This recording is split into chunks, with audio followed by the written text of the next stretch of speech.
Chapter 1. Robert Cohn was once the middleweight boxing champion at Princeton. I do not think this is a very big boxing title, but it meant a lot to Cohn. He did not care about boxing. In fact, he did not like it. But he learned it in a hard way, and he learned it very well. He did this because he felt shy, and he felt less than other people. At Princeton, some people treated him badly because he was a Jew. He wanted to fight that feeling. It gave him a quiet comfort to know this. He could knock down any man who acted too proud to him. But he was very shy, and he was a very nice boy. So he never fought anyone, except in the gym. He was Spider Kelly's best student. Spider Kelly taught all his young gentlemen to box like featherweights. It did not matter if they weighed 105 pounds or 205 pounds. He taught them all the same way. For Cohn, that style seemed to fit. He was really very fast. He was so good that Spider quickly put him with a man who was too strong for him. Cohn got hit, and his nose was flattened for good. This made him dislike boxing even more. But it also gave him a strange kind of satisfaction. And it did something else too. It made his nose look better, in a way. In his last year at Princeton, he read too much. He started to wear glasses. I never met anyone from his class who remembered him. They did not even remember that he was the middleweight boxing champion. I do not trust people who are very open and simple, especially when their stories sound perfect and neat. So I always had a doubt. I thought maybe Robert Cohn was never the middleweight boxing champion at all. Maybe a horse stepped on his face. Or maybe his mother was scared once, or saw something, and that changed the baby's face. Or maybe he hit his face on something when he was a small child. But at last I had someone check the story with Spider Kelly. Spider Kelly did remember Cohn. He remembered him very well. He had often wondered what happened to him. Robert Cohn was from a very rich Jewish family in New York. Through his father, he belonged to one of the richest Jewish families there. Through his mother, he belonged to one of the oldest. Before Princeton, he went to a military school to get ready for it. At that school, he played football, and he played a very good end. No one there made him feel different because he was a Jew. No one talked to him in a way that made him think about race. No one made him feel separate from other boys. But when he went to Princeton, it changed. There, for the first time, people made him feel he was a Jew, and so not the same as everybody else. He was a nice boy, and friendly, and very shy, and this treatment made him bitter. He put that bitter feeling into boxing. He came out of Princeton with two things. One was a painful feeling about himself, like he was always thinking about how he looked and how he seemed to others. The other was his flat nose. Then he married the first girl who was nice to him. He was married for 5 years. He had 3 children. His father had left him $50,000, but Cohn lost most of it. The rest of the money did not go to him. It went to his mother. Life at home was unhappy. His wife was rich, and the home life made him hard in a way that did not look good on him. He became a man in a shape that was not very pleasant. After some time he decided he would leave his wife. But he waited. He told himself it would be too cruel to take himself away from her. He thought she needed him. He had been thinking like this for months. Then she left him first. She left him and went away with a miniature painter. Since he had wanted to leave her for a long time, but had not done it, her leaving was a healthy shock to him. It woke him up. They arranged the divorce, and Robert Cohn went out to the coast. In California, he met literary people. He still had a little money left from the $50,000. In a short time, he was paying for a review of the arts. It was a magazine. The magazine started in Carmel, California. Then it ended in Provincetown, Massachusetts. By that time, Cohn had changed. At first, people thought of him only as an angel because he paid for it. His name was on the editorial page, but only as a member of the advisory board. Later, he became the only editor. It was his money, and he found out he liked the power of editing. He liked saying what could go in and what could not. He was sorry when the magazine became too expensive. Then he had to stop it. By that time, he had other troubles. A lady had taken hold of him. She hoped to rise with the magazine. She was very strong and pushing. Cohn never had a chance not to be taken hold of. Also, he was sure he loved her. When this lady saw that the magazine was not going to rise, she became a little sick of Cohn. She decided she should get what she could get, while there was still something to get. So she pushed him to go to Europe. She said that in Europe he could write. They went to Europe. The lady had been educated there. They stayed 3 years. In those 3 years, the first year was travel. The last 2 years were in Paris. During that time, Robert Cohn had 2 friends, Braddock's and me. Braddock's was his literary friend. I was his tennis friend. The lady's name was Frances. Near the end of the second year, Frances saw that she was not as pretty as before. She felt her looks were going away. Then her feeling toward Robert changed. Before, she held him in a careless way. She used him and kept him like something she owned. But now she became set on one thing. She was fully decided that he must marry her. During this time, Robert's mother gave him an allowance. It was about $300 a month. For 2 years and a half, I do not believe Robert Cohn looked at another woman. He was fairly happy, but like many people in Europe, he would rather have been in America. He also found writing. He wrote a novel. Later the critics said it was very bad. It was a poor novel, yes, but it was not as bad as they later said. He read many books. He played bridge. He played tennis. He also boxed at a local gym. I first noticed Frances's new way with him one night after the 3 of us had dinner together. We had eaten at El Avenues. After that we went to the Café de Versailles for coffee. After the coffee, we had several small drinks called fines. Then I said I had to go. Cohn had been talking about the 2 of us going away on a weekend trip. He wanted to get out of the city. He wanted a good walk. I suggested we fly to Strasbourg and walk up to Saint Odile or somewhere in Alsace. I know a girl in Strasbourg who can show us the town, I said. Somebody kicked me under the table. I thought it was an accident, so I went on. She has been there 2 years, I said, and she knows everything about the town. She is a swell girl. I was kicked again under the table. I looked and saw Frances. Her chin lifted up, and her face became hard. Hell, I said, why go to Strasbourg? We could go up to Bruges, or to the Ardennes. Cohn looked relieved. I was not kicked again. I said good night and went out.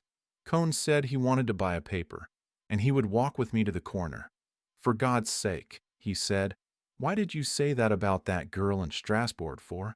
Didn't you see Frances? No, I said. Why should I? If I know an American girl who lives in Strasbourg, what the hell is it to Frances? It doesn't make any difference, he said. Any girl. I couldn't go. That would be all. Don't be silly, I said. You don't know Frances, he said. Any girl at all. Didn't you see the way she looked? Oh, well, I said. Let's go to Sumlease. Don't get sore, he said. I'm not sore, I said. Sumlease is a good place. We can stay at the Grand Surf. We can take a hike in the woods and come home. Good, he said. That will be fine. Well, I'll see you tomorrow at the courts, I said.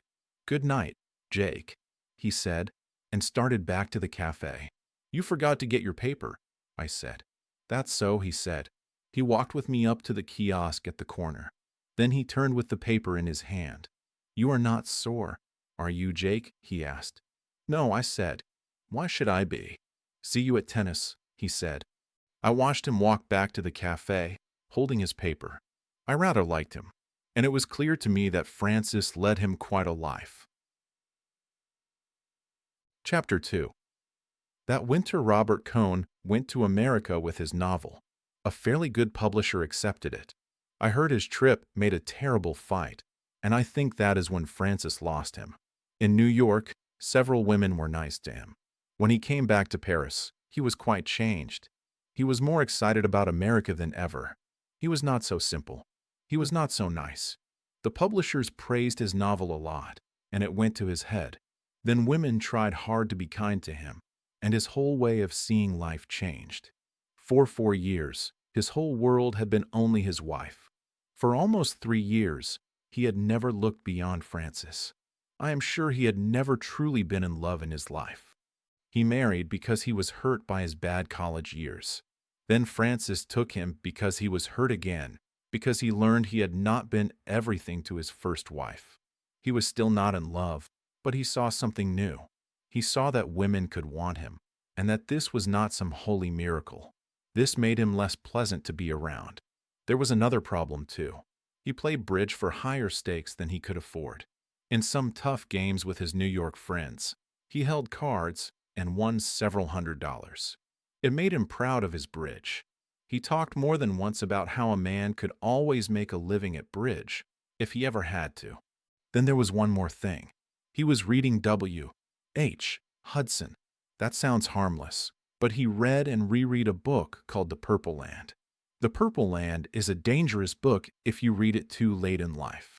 It tells about romantic love adventures of a perfect English gentleman in a very romantic place.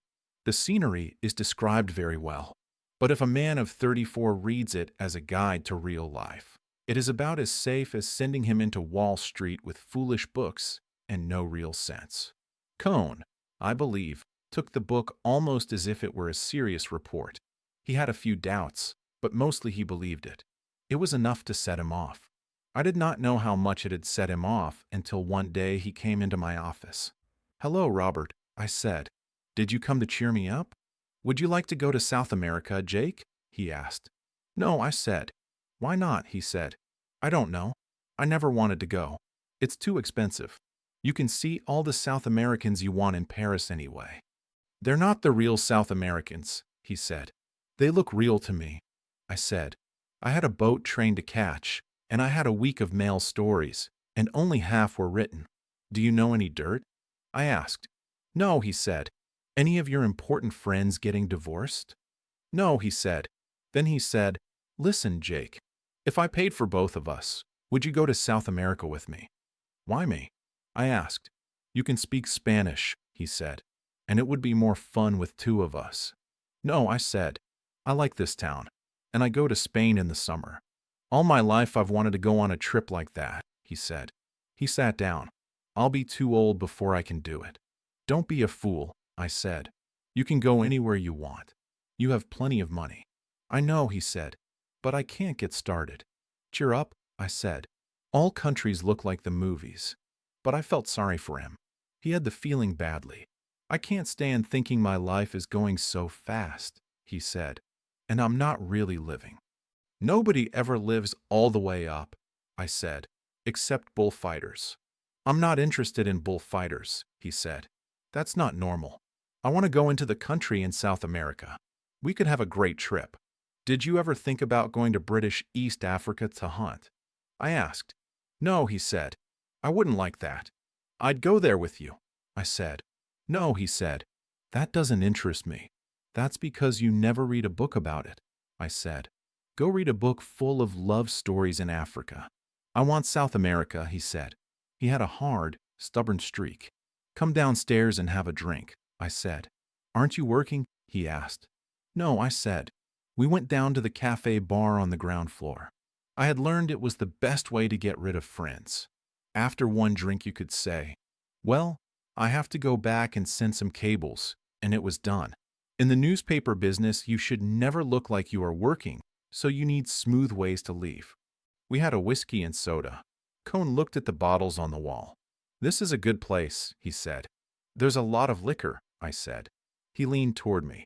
"Listen, Jake," he said. "Don't you ever feel that your life is going by and you're not using it? Do you know you have already lived almost half of your life?" "Yes," I said, "sometimes." "Do you know that in about 35 more years we will be dead?" he said. "What the hell, Robert?" I said. "What the hell?" "I'm serious," he said. "It's one thing I don't worry about," I said. "You should," he said. "I've had enough to worry about," I said. "I'm done with worrying." "Well, I want to go to South America," he said. "Listen," I said. "Going to another country doesn't fix anything. I tried that. You can't get away from yourself by moving. It doesn't work." "But you've never been to South America," he said. "South America, hell," I said. "If you go there feeling like this, it will be the same. Paris is a good town. Why don't you start living here?" "I'm sick of Paris," he said. "I'm sick of the quarter." "Then stay away from the quarter," I said. "Walk around by yourself and see what happens." "Nothing happens," he said. "I walked alone all night once. Nothing happened. Except a bicycle cop stopped me and asked for my papers. Wasn't the town nice at night? I asked. I don't care for Paris, he said. So that was it. I felt sorry for him, but there was nothing to do. You ran into two stubborn things. He believed South America would save him, and he did not like Paris. He got the first idea from a book, and maybe the second came from a book too. Well, I said, I have to go upstairs and send some cables. Do you really have to go? He asked. Yes, I said. I have to send them. Do you mind if I come up and sit in the office? He asked. No, I said. Come on. He sat in the outer room and read the papers. The editor and publisher and I worked hard for 2 hours. Then I sorted the copies, put a name line on them, put them in big envelopes, and sent a boy to take them to the Gare Saint Lazare. I went into the other room. Robert Cohn was asleep in the big chair. His head was on his arms. I did not want to wake him, but I wanted to lock up and leave. I put my hand on his shoulder. He shook his head. I can't do it, he said, and pushed his head deeper into his arms. I can't do it. Nothing will make me do it. Robert, I said and shook him. He looked up. He smiled and blinked. Did I talk out loud? He asked. Something, I said, but I couldn't hear it clearly. God, what a terrible dream, he said. Did the typewriter make you sleep? I asked. Maybe, he said. I didn't sleep at all last night. What was wrong? I asked. Talking, he said. I could picture it. I have a bad habit of picturing my friends in their bedrooms. We went out to the Café Napolitain to have an apéritif and watch the evening crowd on the boulevard. Chapter 3. It was a warm spring night. Robert had gone. I sat at a table on the terrace of the Napolitain. I watched it get dark. I watched the electric signs turn on. I watched the red and green stop-and-go traffic light. I watched the crowd go by. Horse cabs went clippity-clop along the side of the heavy taxi traffic. The street girls went by too. In Paris they call them poules. They went alone and in pairs. They were looking for their evening meal. I saw a pretty girl walk past my table. I watched her go up the street. Then I could not see her anymore. I watched another girl. Then I saw the first girl coming back again. She passed once more. I caught her eye. She came over and sat down at my table. The waiter came. Well, I said, what will you drink? Pernod, she said. That's not good for little girls, I said. Little girl yourself, she said. Then she spoke to the waiter in French. Dites garçon, un Pernod. A Pernod for me too, I said. What's the matter? She asked. Going on a party? Sure, I said. Aren't you? I don't know, she said. You never know in this town. Don't you like Paris? I asked. No, she said. Why don't you go somewhere else? I asked. There isn't anywhere else, she said. You're happy, all right, I said. Happy hell, she said. Pernod is a green drink. It is like imitation absinthe. When you add water, it turns white and milky. It tastes like licorice. It can lift you up for a while, but later it drops you down just as far. We sat and drank. The girl looked angry and sulky. Well, I said, are you going to buy me a dinner? She grinned. Then I saw why she tried not to laugh. Her teeth were bad. With her mouth closed, she was a rather pretty girl. I paid for the drinks and the little plates. Then we walked out to the street. I called a horse cab. The driver stopped at the curb. We got in. We sat back in the slow cab. The French call that kind of cab a fiacre. It rolled smooth and quiet. We went up the Avenue de l'Opera. The shops were closed. Their doors were locked, but their windows were still lighted. The avenue was wide. It was shiny. It was almost empty. We passed the New York Herald office. In the window there were many clocks. What are all the clocks for? She asked. They show the time all over America, I said. Don't kid me, she said. We turned off the avenue. We went up the Rue de Pyramids. Then we went through the traffic of the Rue de Rivoli. Then we went through a dark gate into the Tuileries garden. She moved close to me. She cuddled against me. I put my arm around her. She looked up so I would kiss her. She touched me with one hand. I took her hand away. Never mind, she said. What's the matter? She asked. You sick?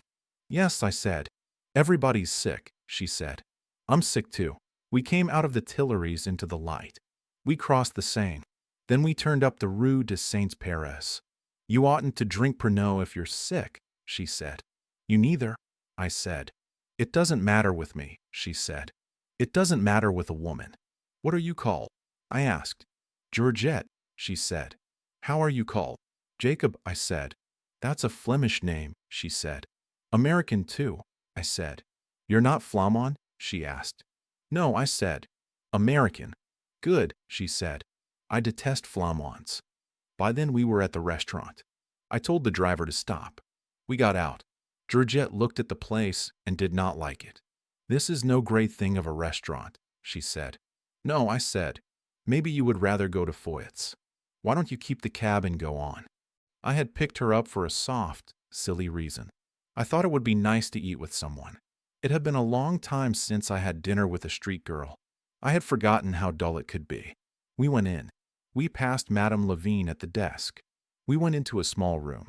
Under the food, Georgette felt a little better. It isn't bad here, she said. It isn't chic, but the food is all right. Better than you eat in Liège, I said. Brussels, you mean? She said. We had another bottle of wine. Georgette made a joke. She smiled and showed all her bad teeth. We touched glasses. You're not a bad type, she said. It's a shame you're sick. We get on well. What's the matter with you, anyway? I got hurt in the war, I said. Oh, that dirty war, she said. We could have gone on talking about the war. We could have said it was terrible for civilization, and it should not have happened. I was bored enough for that. Then someone in the next room shouted. Barnes. I say Barnes. Jacob Barnes. It's a friend calling me, I told Georgette. Then I went out. It was Braddock's. He was at a big table with a group. There was Cohn. There was Francis Klein. There was Mrs. Braddock's. There were several other people I did not know. You're coming to the dance, aren't you? Braddock's asked. What dance? I asked. Why? The dancings, Mrs. Braddock said. Don't you know we've brought them back? You must come, Jake, Francis said from the end of the table. She was tall. She smiled. Of course he's coming, Braddock said. Come in and have coffee with us, Barnes. Right, I said. And bring your friend, Mrs. Braddock said, laughing. She was Canadian, and she had easy, friendly manners. Thanks, I said. We'll be in. I went back to the small room. Who are your friends? Georgette asked. Writers and artists, I said. There are lots of those on this side of the river, she said. Too many, I said. I think so, she said. Still, some of them make money. Oh, yes, I said. We finished the meal and the wine. Come on, I said. We're going to have coffee with the others. Georgette opened her bag. She looked in her small mirror. She patted her face. She fixed her lips with lipstick. She straightened her hat.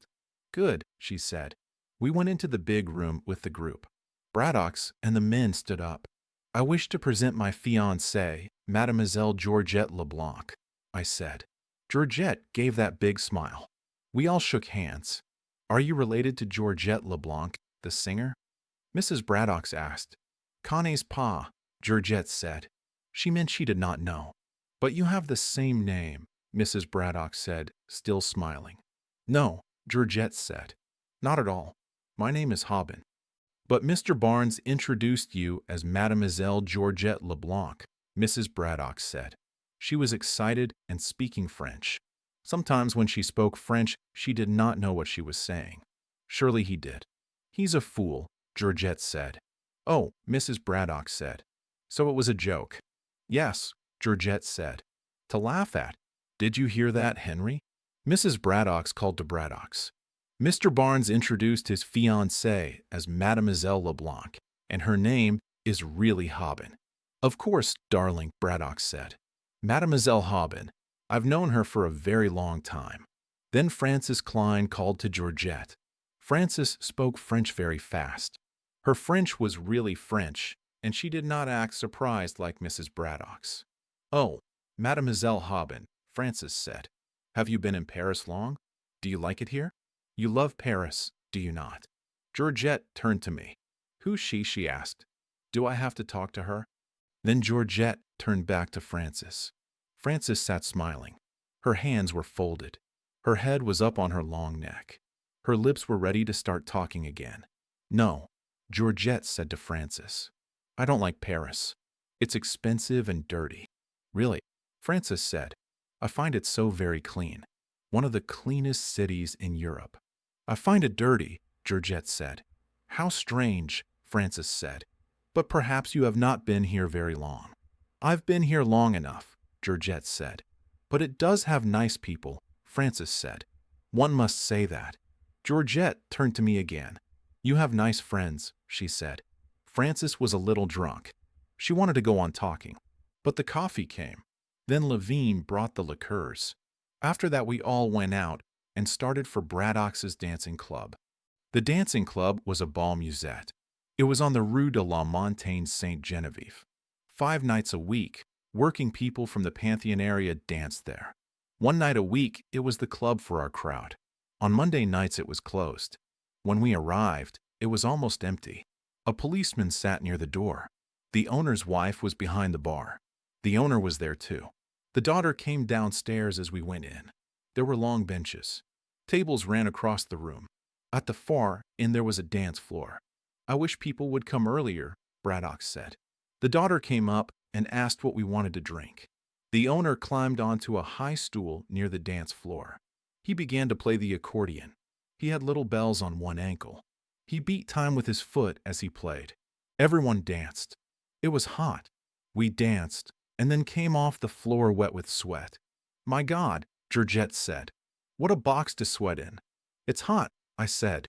"Hot, my God," she said. "Take off your hat," I said. "That's a good idea," she said. Someone asked Georgette to dance. She went. I went over to the bar. It was really very hot. The accordion music sounded good in the hot night. I drank a beer. I stood in the doorway. I got a cool breath of wind from the street. 2 taxis came down the steep street. They both stopped in front of the BAL. A group of young men got out. Some wore jerseys. Some were in their shirt sleeves. In the light from the door, I could see their hands. I could see their clean, wavy hair. The policeman by the door looked at me and smiled. The young men came in. Under the light, I saw white hands and white faces. I saw wavy hair. They made faces. They moved their hands. They talked loud. With them was Brett. She looked very lovely. She was very much with them. One of the young men saw Georgette and said, "Well, I do declare, there is an actual harlot. I'm going to dance with her, Let. You watch me." The tall dark one, called Let, said, "Don't you be rash." The wavy blonde one said, "Don't you worry, dear." And Brett was with them. I felt very angry. Somehow those young men always made me angry. People say they are amusing and you should be kind, but I wanted to hit one of them. I wanted to hit anything, just to break that proud, smiling calm on their faces. But I did not hit anyone. I walked down the street. I went to the next BAL. I had a beer there. The beer was not good. Then I had a cognac, and it was even worse. I drank it to take the taste out of my mouth. Then I went back. Now the dance floor was full. Georgette was dancing with the tall blonde youth. He danced with big hips. He carried his head to one side. His eyes were lifted as he danced. As soon as the music stopped, another one asked her to dance. They had taken her up. I knew then they would all dance with her. They are like that. I sat down at a table. Combe was there. Francis was dancing. Mrs. Braddock brought a man up and introduced him. "This is Robert Prentice," she said. "He was from New York, by way of Chicago. He was a new novelist. People said he was going up fast. He had a kind of English accent. I asked him to have a drink. 'Thanks so much,' he said. 'I've just had one.' 'Have another,' I said. 'Thanks,' he said. 'I will then.' We called the daughter of the house. We each had a fine aloe, a little drink with water. 'You're from Kansas City, they tell me,' he said. 'Yes,' I said. 'Do you find Paris amusing?' he asked. 'Yes,' I said. 'Really?' he said. I was a little drunk. Not truly drunk. Just drunk enough to be careless. 'For God's sake,' I said. 'Yes. Don't you?' 'Oh,' he said. 'How nicely you get angry. I wish I could do that.' I got up and walked toward the dance floor. Mrs. Braddock followed me. 'Don't be cross with Robert,' she said. He's still only a child. I wasn't cross, I said. I just thought maybe I was going to throw up. Your fiancé is having a great success, Mrs. Braddock said. She looked out at Georgette on the floor. Georgette was dancing in the arms of the tall, dark one, Let. Isn't she? I said. Rather, Mrs. Braddock said. Cone came up. Come on, Jake, he said. Have a drink. We went to the bar. What's the matter with you? He asked. You seem worked up. Nothing, I said.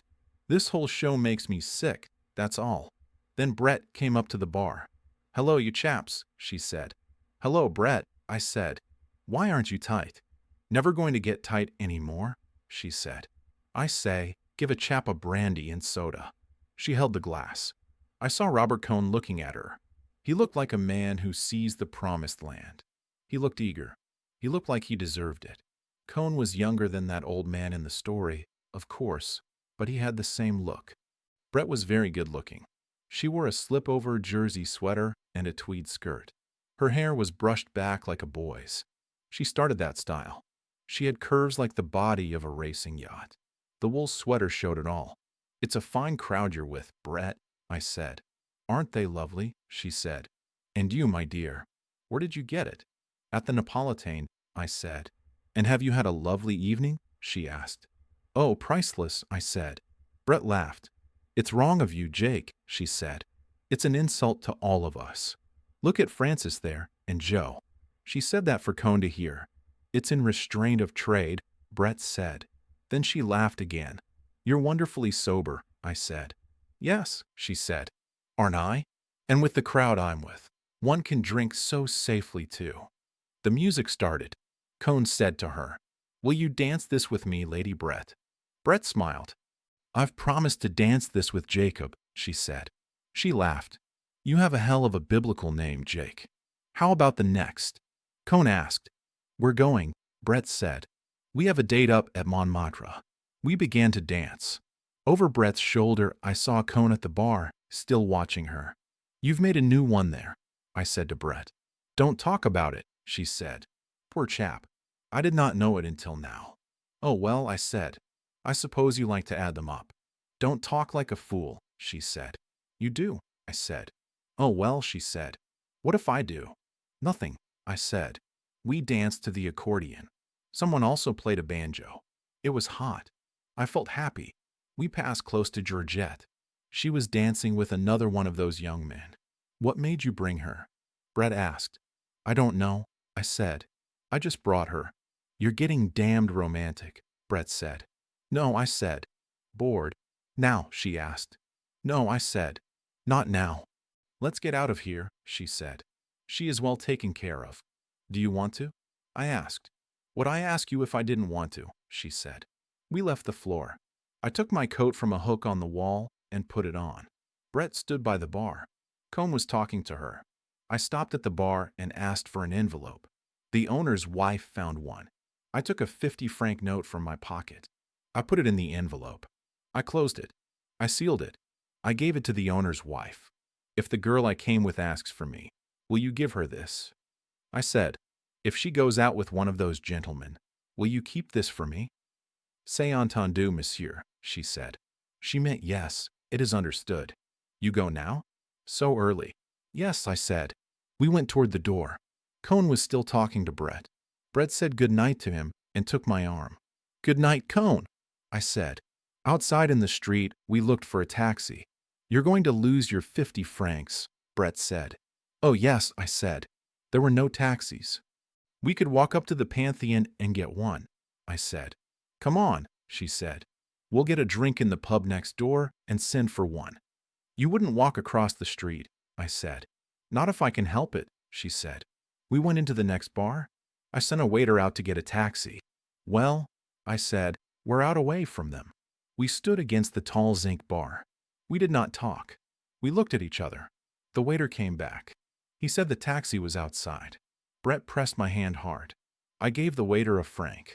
Then we went out. Where should I tell him? I asked. Oh, Brett said, tell him to drive around. I told the driver to go to the Parc Montsouris. I got in and slammed the door. Brett leaned back in the corner. Her eyes were closed. I sat beside her. The cab started with a jerk. "Oh, darling," Brett said, "I've been so miserable." Chapter 4.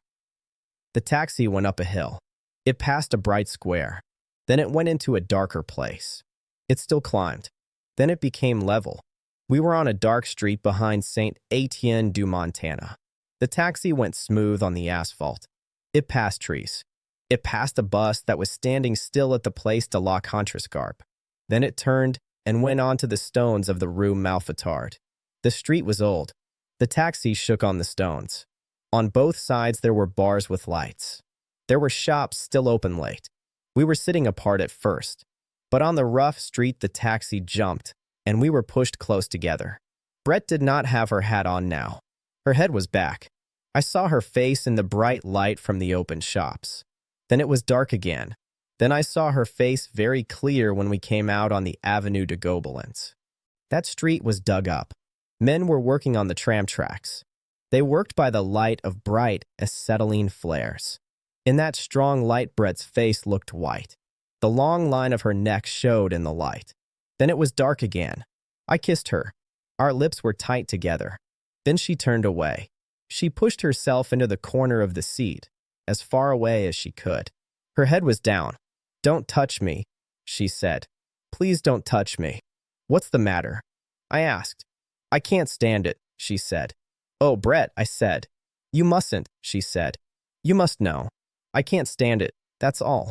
"Oh, darling, please understand." "Don't you love me?" I asked. "Love you?" she said. "I turn all to jelly when you touch me. Isn't there anything we can do about it?" I asked. She sat up now. My arm was around her. She leaned back against me. We were calm. She looked into my eyes in her special way. When she looked, it felt like she looked for a long, long time. It made you wonder if she really saw through her own eyes. Her eyes could keep looking when other people's eyes would stop. She looked like there was nothing on earth she would not look at like that. But really she was afraid of many things. "And there's not a damn thing we could do," I said. "I don't know," she said. "I don't want to go through that hell again." "We'd better keep away from each other," I said. "But, darling, I have to see you," she said. "It isn't all that, you know." "No," I said, "but it always becomes that." "That's my fault," she said. "Don't we pay for all the things we do, though?" She kept looking into my eyes. Her eyes had different depths. Sometimes they looked flat. Now you could see deep into them. "When I think of the hell I've put chaps through," she said, "I'm paying for it all now." "Don't talk like a fool," I said. "Besides, what happened to me is supposed to be funny. I never think about it." "Oh no," she said. "I'll bet you don't." "Well, let's shut up about it," I said. "I laughed about it too once," she said. She was not looking at me. A friend of my brother came home that way from Mons. It seemed like a big joke. Chaps never know anything, do they? "No," I said. "Nobody ever knows anything." I was tired of the subject. Long ago I had thought about it in many ways. I had thought about how some wounds are called funny by other people, but they are still serious for the person who has them. "It's funny," I said. "It's very funny. And it's a lot of fun, too, to be in love." "Do you think so?" she asked. Her eyes looked flat again. "I don't mean fun like that," I said. "I mean it can feel good, in a way." "No," she said. "I think it's hell on earth." "It's good to see each other," I said. "No," she said. "I don't think it is." "Don't you want to?" I asked. "I have to," she said. Now we sat like two strangers. On the right side was the Parc Montsouris. The restaurant there was closed and dark. It is the restaurant with the pool of live trout. You can sit there and look over the park, but now it was shut. The driver leaned his head around. "Where do you want to go?" I asked. Brett turned her head away. "Oh, go to the Select," she said. "Café Select," I told the driver. "Boulevard Montparnasse." We drove straight down. We turned around the Lion de Belfort, the statue that stands there near the Montrouge trams. Brett looked straight ahead. On the Boulevard Raspail, when the lights of Montparnasse were close, Brett said, "Would you mind very much if I asked you to do something?" "Don't be silly," I said. "Kiss me just once more before we get there," she said. When the taxi stopped, I got out and paid. Brett came out. and put her hat on. She gave me her hand as she stepped down. Her hand was shaking. "I say," she said, "do I look too much of a mess?" She pulled her man's felt hat down and went into the bar. Inside, at the bar and at tables, were most of the people from the dance. "Hello, you chaps," Brett said. "I'm going to have a drink." "Oh, Brett." "Brett," said a little Greek portrait painter. He called himself a duke. Everyone called him Zizi. He pushed up close to her. "I have something fine to tell you." "Hello, Zizi," Brett said. "I want you to meet a friend," Zizi said. A fat man came up. "Count Mipopopoulos, meet my friend Lady Ashley," Zizi said. "How do you do?" Brett said. "Well," said Count Mipopopoulos. He had an elk's tooth on his watch chain. "Does your ladyship have a good time here in Paris?" "Rather," Brett said. "Paris is a fine town," the Count said. "But I guess you have big doings in London." "Oh, yes," Brett said. "Enormous." Braddock's called to me from a table. "Barnes," he said, "have a drink. That girl of yours got in a frightful row." "What about?" I asked. "Something the patron's daughter said," he said. "A corking row. She was rather splendid. She showed her yellow card and demanded the patron's daughter's too. I say it was a row." "What finally happened?" I asked. "Oh, someone took her home," he said. "Not a bad-looking girl. Wonderful way with French talk. Do stay and have a drink." "No," I said. "I must shove off." "Seen Cone. He went home with Francis," Mrs. Braddock said. "Poor chap. He looks awfully down," Braddock said. "I dare say he is," Mrs. Braddock said. "I have to shove off," I said. "Good night." I said good night to Brett at the bar. The Count was buying champagne. "Will you take a glass of wine with us, sir?" the Count asked. "No," I said. "Thanks awfully. I have to go." "Really going?" Brett asked. "Yes," I said. "I've got a rotten headache." "I'll see you tomorrow?" she asked. "Come in at the office," I said. "Hardly," she said. "Well, where will I see you?" I asked. "Anywhere around 5 o'clock," she said. "Make it the other side of town then," I said. "Good," she said. "I'll be at the Krillin at 5. "Try and be there," I said. "Don't worry," Brett said. "I've never let you down, have I?" "Heard from Mike?" I asked. "Letter today," she said. "Good night, sir," the Count said. I went out onto the sidewalk. I walked toward the Boulevard Saint-Michel. I passed the tables of the Rotonde. They were still full. I looked across at the Dome. Its tables went out to the edge of the pavement. Someone waved at me from a table. I did not see who it was. I kept walking. I wanted to get home. The Boulevard Montparnasse was empty now. Levine's was closed tight. They were stacking tables outside the Classerie de Lillis. I passed the statue of Ney. It stood among chestnut trees with new leaves. The arc light shone on it. There was a faded purple wreath at the base. I stopped and read the words on it. It said it was from Bonapartist groups, and a date. I forget the date. Marshal Ney looked very fine. He wore top boots. He held his sword and pointed with it among the green leaves. My flat was just across the street, a little way down the Boulevard Saint-Michel. There was a light in the concierge's room. I knocked. She gave me my mail. I said good night and went upstairs. There were 2 letters and some newspapers. I looked at them under the gaslight in the dining room. The letters were from the States. One was a bank statement. It showed $2,432.60. I took my checkbook. I took away 4 checks I had written since the first of the month. Then I found my balance was $1,832.60. I wrote that number on the back of the statement. The other letter was a wedding announcement. Mr. and Mrs. Aloysius Kirby announced the marriage of their daughter Catherine. I did not know the girl. I did not know the man she was marrying. They must have sent it to many people. It was a funny name. I felt sure I would remember a man named Aloysius if I had met him. It was a good Catholic name. There was a crest on the announcement. It made me think of Zizi, the Greek duke, and that Count. The Count was funny. Brett had a title too. Lady Ashley. To hell with Brett. To hell with you, Lady Ashley. I lit the lamp by the bed. I turned off the gas. I opened the wide windows. The bed was far back from the windows. I sat by the bed and undressed with the windows open. Outside, A night train went by. It ran on the streetcar tracks. It carried vegetables to the markets. At night, when you cannot sleep, it is loud. While I undressed, I looked at myself in the mirror on the big armoire by the bed. That big closet with a mirror is a very French kind of furniture. It is practical, I guess. Of all the ways to be wounded, I suppose it was funny. I put on my pajamas and got into bed. I had 2 bullfight papers. I took the wrappers off. One wrapper was orange. The other was yellow. The news would be the same in both papers, so if I read one, it would spoil the other. Luto Real was the better paper, so I read that one first. I read it all the way through. I read the small letters part too. I read the jokes part too. Then I blew out the lamp. Maybe I could sleep, but my head started to work. The old pain came back. It was a rotten way to be wounded, and it was on a joke front, like the Italian front. In the Italian hospital, we wanted to form a society. It had a funny name in Italian. I wondered what happened to the others, the Italians. That hospital was the Ospedale Maggiore in Milano, Padiglione Ponte. The next building was Padiglione Zonda. There was a statue of Ponte, or maybe it was Zonda. I am not sure.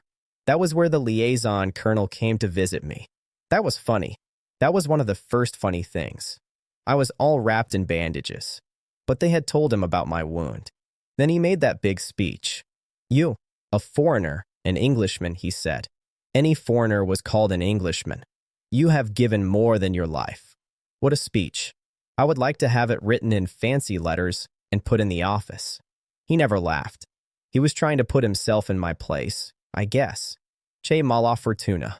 Che mala fortuna, he said. I did not understand it at first, I think. I try to act easy and not make trouble for people. Maybe I would have had no trouble if I had not met Brett when they sent me to England. I suppose she wanted what she could not have. People are like that. To hell with people. The Catholic Church had a good way to deal with it. The advice was good, anyway. Do not think about it. Oh, it was great advice. Try to take it sometime. Try to take it. I lay awake. My mind jumped from thing to thing. Then I could not stay away from it, and I started to think about Brett. Then the other thoughts went away. I thought about Brett, and my mind stopped jumping. It started to move like smooth waves. Then, all at once, I started to cry. After some time, it was better. I lay in bed and listened to the heavy trams. They went by far down the street. Then I fell asleep. I woke up. There was a loud fight outside. I listened. I thought I knew a voice. I put on a dressing gown and went to the door. The concierge was talking downstairs. She was very angry. I heard my name. I called down. Is that you, Monsieur Barnes? The concierge called. Yes, it's me, I said. There's a kind of woman here, she said, and she woke the whole street. What dirty business at this hour of the night? She says she must see you. I told her you were asleep. Then I heard Brett's voice. When I first woke up, I thought it was Georgette. I do not know why. Brett could not have known my address. Please send her up, I said. Brett came up the stairs. She was very drunk. Silly thing to do, she said. Make an awful row.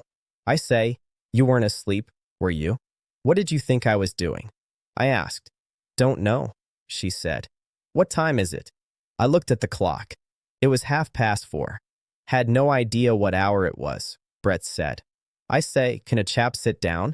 Don't be cross, darling. Just left the count. He brought me here. What's he like? I asked. I was getting brandy and soda and glasses. Just a little, Brett said. Don't try to make me drunk. The Count. Oh, rather. He's quite one of us. Is he really a count? I asked. Here's how, Brett said. I rather think so. He should be, anyway. He knows a hell of a lot about people. I don't know where he learned it. He owns a chain of sweet shops in the States. She sipped her drink. Think he called it a chain, she said. Something like that. Link them all up. He told me about it. Damned interesting. He's one of us, though. Oh, quite. No doubt. You can always tell. She drank again. How do I go on about all this? She said. You don't mind, do you? He is paying for Zizi, you know. Is Zizi really a dupe too? I asked. I wouldn't be surprised, Brett said. Greek, you know. Rotten painter. I rather liked the Count. Where did you go with him? I asked. Oh, everywhere, she said. He brought me here now. He offered me $10,000 to go to Biarritz with him. How much is that in pounds? Around 2,000, I said. Lot of money, Brett said. I told him I couldn't do it. He was awfully nice about it. I told him I know too many people in Biarritz. Brett laughed. I say you are slow, she said. I had only sipped my drink. I took a long drink. That's better, Brett said. Very funny. Then he wanted me to go to Cannes. I told him I know too many people in Cannes. Monte Carlo. I told him I know too many people in Monte Carlo. I told him I know too many people everywhere. Quite true, too. So I asked him to bring me here. She looked at me. Her hand was on the table. Her glass was raised. Don't look like that, she said. I told him I was in love with you. True, too. Don't look like that. He was damn nice about it. He wants to drive us out to dinner tomorrow night. Like to go. Why not? I said. I'd better go now, Brett said. Why? I asked. Just wanted to see you, she said. Damn silly idea. Want to get dressed and come down? He's got the car just up the street. The Count? I asked. Himself, Brett said. And a chauffeur in uniform. He is going to drive me around and have breakfast in the Bois. Hampers. He got it all at Zelly's. A dozen bottles of Mom's. Does that tempt you? I have to work in the morning, I said. I'm too far behind you now to catch up. I won't be any fun. Don't be an ass, Brett said. Can't do it, I said. Right, Brett said. Send him a kind message? Anything, I said. Absolutely. Good night, darling, Brett said. Don't be sentimental, I said. You make me ill, Brett said. We kissed goodnight. Brett shivered. I'd better go, she said. Good night, darling. You don't have to go, I said. Yes, she said. We kissed again on the stairs. I pulled the cord for the door. The concierge muttered behind her door. I went back upstairs. From the open window, I watched Brett walk up the street. A big limousine waited under the arc light. It was at the curb. Brett got in. The car drove off. I turned back into the room. On the table was an empty glass. There was also a glass half full of brandy and soda. I took both glasses to the kitchen. I poured the half-full drink down the sink. I turned off the gas in the dining room. I sat on the bed and kicked off my slippers. Then I got into bed. This was Brett. This was the Brett I had felt like crying about. Then I thought of her again. I thought of her walking up the street. I thought of her stepping into that big car. I had just seen it. And of course, after a little while, I felt like hell again. It is very easy to act hard in the daytime, but at night it is different. Chapter 5. In the morning, I walked down the boulevard to the Rue Soufflot. I went for coffee and brioche. It was a fine morning. The horse chestnut trees in the Luxembourg Gardens were in bloom. It had that early morning feeling that comes before a hot day. I read the newspapers with my coffee. Then I smoked a cigarette. Flower women came up from the market and set out their flowers for the day. Students walked by. Some went up to the law school. Some went down toward the Sorbonne. The boulevard was busy with trams and people going to work. I got on an S bus and rode down to the Madeleine. I stood on the back platform. From the Madeleine, I walked along the Boulevard de Capucines to the Opera and then up to my office. I passed the man with the jumping frogs. I passed the man with toy boxers. I stepped aside so I would not walk into the thin thread. The thread ran from the man to the girl who helped him. She moved the toy boxers with it. She stood looking away. The thread was in her folded hands. The man was pushing 2 tourists to buy. 3 more tourists had stopped to watch. I walked on behind a man who pushed a roller. The roller printed the name Cinzano on the sidewalk in wet letters. All along the street, people were going to work. It felt good to be going to work. I crossed the avenue and turned into my office. Upstairs, I read the French morning papers. I smoked. Then I sat at the typewriter and did a good morning's work. At 11 o'clock, I took a taxi to the Quai d'Orsay. I went in and sat with about a dozen other reporters. A young diplomat talked to us for half an hour. He wore horn-rimmed glasses. He spoke and answered questions. The president of the council was in Lyons giving a speech, or he was coming back. Some people asked questions just to hear themselves talk. A couple of news service men asked questions because they needed the answers. There was no news. I shared a taxi back from the Quai d'Orsay with Woolsey and Crumb. "What do you do at night, Jake?" Crumb asked. "I never see you." "Oh, I'm over in the quarter," I said. "I'm coming over some night," Crumb said. "The Dingo. That's the great place, isn't it?" "Yes," I said. "That, or this new place, the Select." "I've meant to get over," Crumb said. "But you know how it is with a wife and kids." "Playing any tennis?" Woolsey asked. "Well, no," Crumb said. "I haven't played this year. I've tried to get away, but on Sundays it always rained, and the courts are so crowded." "The Englishmen all have Saturday off," Woolsey said. "Lucky beggars," Crumb said. "Someday I won't work for an agency. Then I'll have time to get out in the country." "That's the thing," Woolsey said. "Live in the country and have a little car." "I've thought about getting a car next year," Crumb said. I hit the glass. The driver stopped. "Here's my street," I said. "Come in and have a drink." "Thanks," Crumb said. Woolsey shook his head. "I have to file that line he gave this morning," he said. I put a 2-franc coin in Crumb's hand. "You're crazy, Jake," Crumb said. "This is on me." "It's all on the office anyway," I said. "No," he said. "I want to pay it." I waved goodbye. Crumb leaned out. "See you at the lunch on Wednesday," he said. "You bet," I said. I went up to the office in the elevator. Robert Cohn was waiting for me. "Hello, Jake," he said. "Going out to lunch?" "Yes," I said. "Let me see if there is anything new." "Where will we eat?" he asked. "Anywhere," I said. I was looking at my desk. "Where do you want to eat?" "How about Wetzel's?" he said. "They have good hors d'oeuvre." At the restaurant we ordered hors d'oeuvre and beer. The beer came in tall mugs. The mugs were wet on the outside. The beer was cold. There were many small dishes of hors d'oeuvre. There were about a dozen different kinds. "Have any fun last night?" I asked. "No," Cohn said. "I don't think so." "How is the writing going?" I asked. "Rotten," he said. "I can't get this second book started." "That happens to everybody," I said. "Oh, I'm sure," he said. "But it worries me." "Any more thoughts about South America?" I asked. "I mean it," he said. "Then why don't you go?" I asked. "Francis," he said. "Well," I said, "take her with you." "She wouldn't like it," he said. "That isn't the sort of thing she likes. She likes a lot of people around." "Tell her to go to hell," I said. "I can't," he said.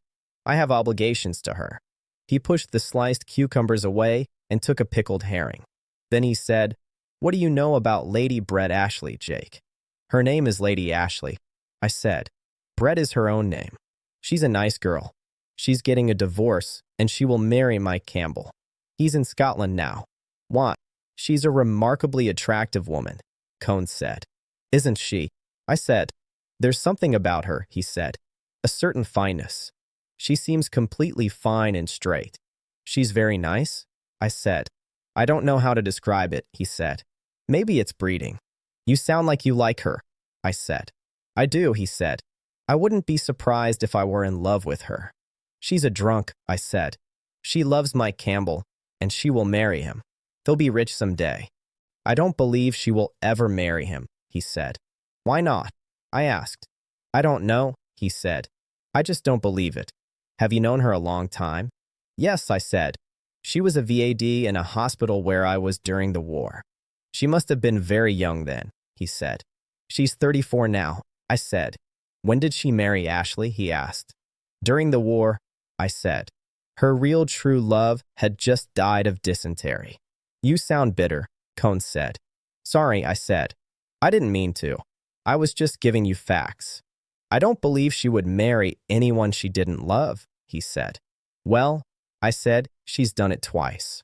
"I don't believe it," he said. "Well," I said, "don't ask me fool questions if you don't like the answers." "I didn't ask you that," he said. "You asked what I knew about Brett Ashley," I said. "I didn't ask you to insult her," he said. "Oh, go to hell," I said. He stood up. His face was white. He was angry. He stood behind the little plates of hors d'oeuvre. "Sit down," I said. "Don't be a fool." "You have to take that back," he said. "Oh, stop the schoolboy stuff," I said. "Take it back," he said. "Sure," I said. "Anything." I never heard of Brett Ashley. Is that better? No, he said. Not that. About me going to hell. Oh, I said.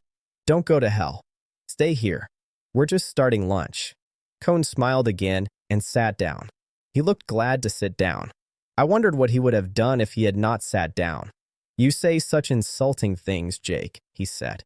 I'm sorry, I said. I have a nasty tongue. I don't mean it when I say nasty things. I know it, he said. You're really about the best friend I have, Jake. God help you, I thought. Forget what I said out loud. I'm sorry. It's all right, he said. I was sore for a minute. Good, I said. Let's get something else to eat. After lunch, we walked up to the Café de la Paix and had coffee. I could feel Cohen wanted to talk about Brett again, but I stopped him. We talked about other things. Then I left him and went back to the office. Chapter 6. At 5 o'clock, I was in the Hotel Krillin, waiting for Brett. She was not there. I sat down and wrote some letters. They were not good letters, but I hoped the Krillin paper would make them look better. Brett still did not come. At about 5:45, I went down to the bar. I had a Jack Rose with George the barman. Brett had not been in the bar either. On my way out, I looked upstairs too, but she was not there. So I took a taxi to the Café Select. Crossing the Seine, I saw a line of barges. They were empty and were being pulled down the river. They rode high in the water. The men on them stood by the long sweeps as they came toward the bridge. The river looked good. It was always nice to cross bridges in Paris. The taxi went around a statue of a man who made the semaphore. The statue showed him doing it. Then the taxi turned up the Boulevard Raspail. I leaned back and let that part of the ride go by. The Boulevard Raspail always felt dull when you rode on it. It made me feel bored and dead and tired until it was over. It was like one part of a train trip I knew, between Fontainebleau and Montereau, that always made me feel the same way. I suppose some idea in my head makes dead places in a trip. There are other streets in Paris as ugly as Boulevard Raspail. I do not mind walking on it at all, but I cannot stand riding on it. Maybe I once read something about it. That was the way Robert Cohn was about all of Paris. I wondered where he got that feeling that he could not enjoy Paris. Maybe he got it from Mencken. I think Mencken hates Paris. Many young men get their likes and dislikes from Mencken. The taxi stopped in front of the Rotonde. It did not matter what café in Montparnasse you asked for, if you came from the right bank. Taxi drivers always brought you to the Rotonde. 10 years from now, they would probably bring you to the Dome. Anyway, it was close enough. I walked past the sad tables of the Rotonde to the Select. There were a few people inside at the bar. Outside, sitting alone, was Harvey Stone. He had a pile of saucers in front of him. He needed a shave. Sit down, Harvey said. I've been looking for you. What's the matter? I asked. Nothing. Just looking for you. Been out to the races? I asked. No, not since Sunday. What do you hear from the States? I asked. Nothing. Nothing at all. What's the matter? I asked. I don't know, he said. I'm through with them. I'm completely through with them. He leaned forward and looked straight at me. Do you want to know something, Jake? He asked. Yes, I said. I haven't had anything to eat for 5 days, he said. I counted back fast in my head. 3 days ago, Harvey had won 200 francs from me, shaking poker dice in the New York bar. What's the matter? I asked. No money, he said. The money didn't come. Then he stopped and said, It's strange, Jake. When I'm like this, I want to be alone. I want to stay in my own room. I'm like a cat. I put my hand in my pocket. Would 100 help you, Harvey? I asked. Yes, he said. Come on, I said. Let's go and eat. There's no hurry, Harvey said. Have a drink. Better eat, I said. No, he said. When I get like this, I don't care if I eat or not. We had a drink. Harvey put my saucer with his other saucers. Do you know Mencken, Harvey? I asked. Yes, he said. Why? What is he like? I asked. He's all right, Harvey said. He says some funny things. Last time I had dinner with him, we talked about Hoffenheimer. Mencken said, The trouble is, he's a garter snapper. That's not bad. That's not bad, I said. He's done now, Harvey went on. He has written about all the things he knows. Now he writes about things he doesn't know. I guess he's all right, I said. I just can't read him. Oh, nobody reads him now, Harvey said, except the people who used to read the Alexander Hamilton Institute. Well, I said, that was a good thing too. Sure, Harvey said. We sat for a while and did not say much. We just sat there. Have another port? I asked. All right, Harvey said. There comes Cohn, I said. Robert Cohn was crossing the street. That moron, Harvey said. Cohn came up to our table. Hello, you bums, Cohn said. Hello, Robert, Harvey said. I was just telling Jake that you're a moron. What do you mean? Cohn asked. Tell us right away, Harvey said. Don't think. If you could do anything you wanted, what would you rather do? Cohn began to think. Don't think, Harvey said. Say it right away. The first thing in your head. It can be silly. I don't know, Cohn said. What is this about, anyway? I mean, what would you rather do? Harvey said. Cohn said, I think I would rather play football again, but now I know how to handle myself better. I was wrong about you, Harvey said. You're not a moron. You're just like a boy who never grew up. You're very funny, Harvey, Cohn said. One day someone will smash your face in. Harvey laughed. You think so, he said.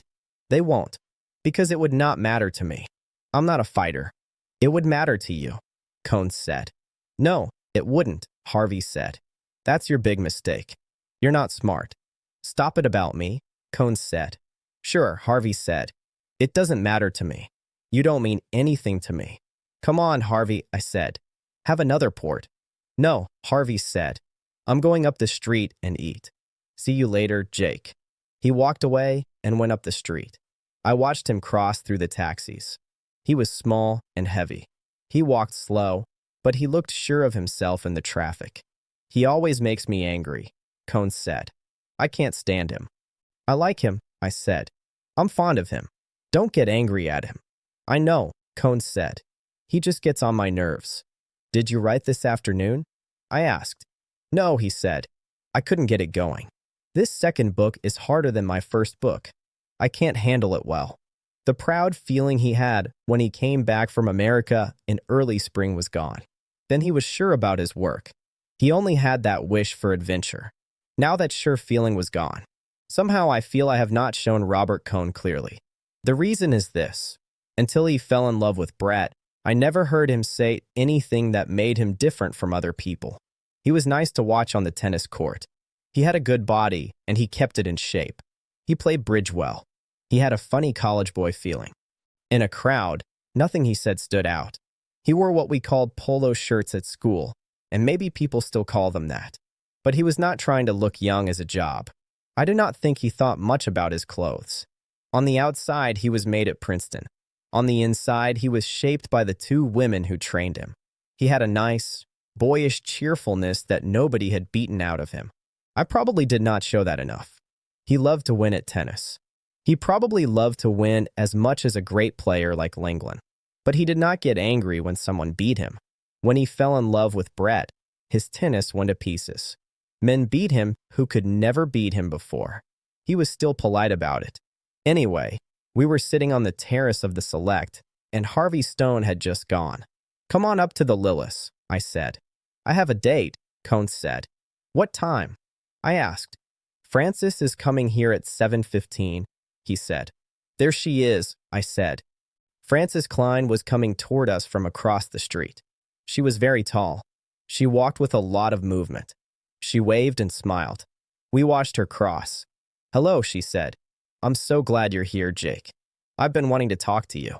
Hello, Frances, Cohn said. He smiled. Why, hello, Robert. Are you here? She said. She talked fast. I've had the strangest day. This one, she said, shaking her head at Cohn, didn't come home for lunch. I wasn't supposed to, Cohn said. Oh, I know, Frances said. But you didn't tell the cook. Then I had my own appointment, and Paula was not at her office. I went to the Ritz and waited for her, and she never came. And of course I didn't have enough money to eat lunch at the Ritz. What did you do? I asked. Oh, I went out, of course, Frances said. She spoke in a bright, fake happy way. I always keep my appointments. Nobody keeps theirs now. I should know better. How are you, Jake? Fine, I said. That was a fine girl you had at the dance, Frances said. And then you went off with that Brett one. Don't you like her? Cone asked. I think she is perfectly charming, Frances said. Don't you? Cone said nothing. Look, Jake, Frances said. I want to talk with you. Will you come with me to the dome? You'll stay here, won't you, Robert? Come on, Jake. We crossed Boulevard Montparnasse and sat at a table. A boy came with the Paris Times. I bought one and opened it. What's the matter, Frances? I asked. Oh, nothing, she said, except that he wants to leave me. How do you mean? I asked. Oh, she said, he told everyone we were going to be married. I told my mother and everyone. Now he doesn't want to do it. What's the matter? I asked. He says he hasn't lived enough, she said. I knew this would happen when he went to New York. She looked up at me. Her eyes were very bright. She tried to talk like it did not matter. I would not marry him if he doesn't want to, she said. Of course I wouldn't. I wouldn't marry him now for anything.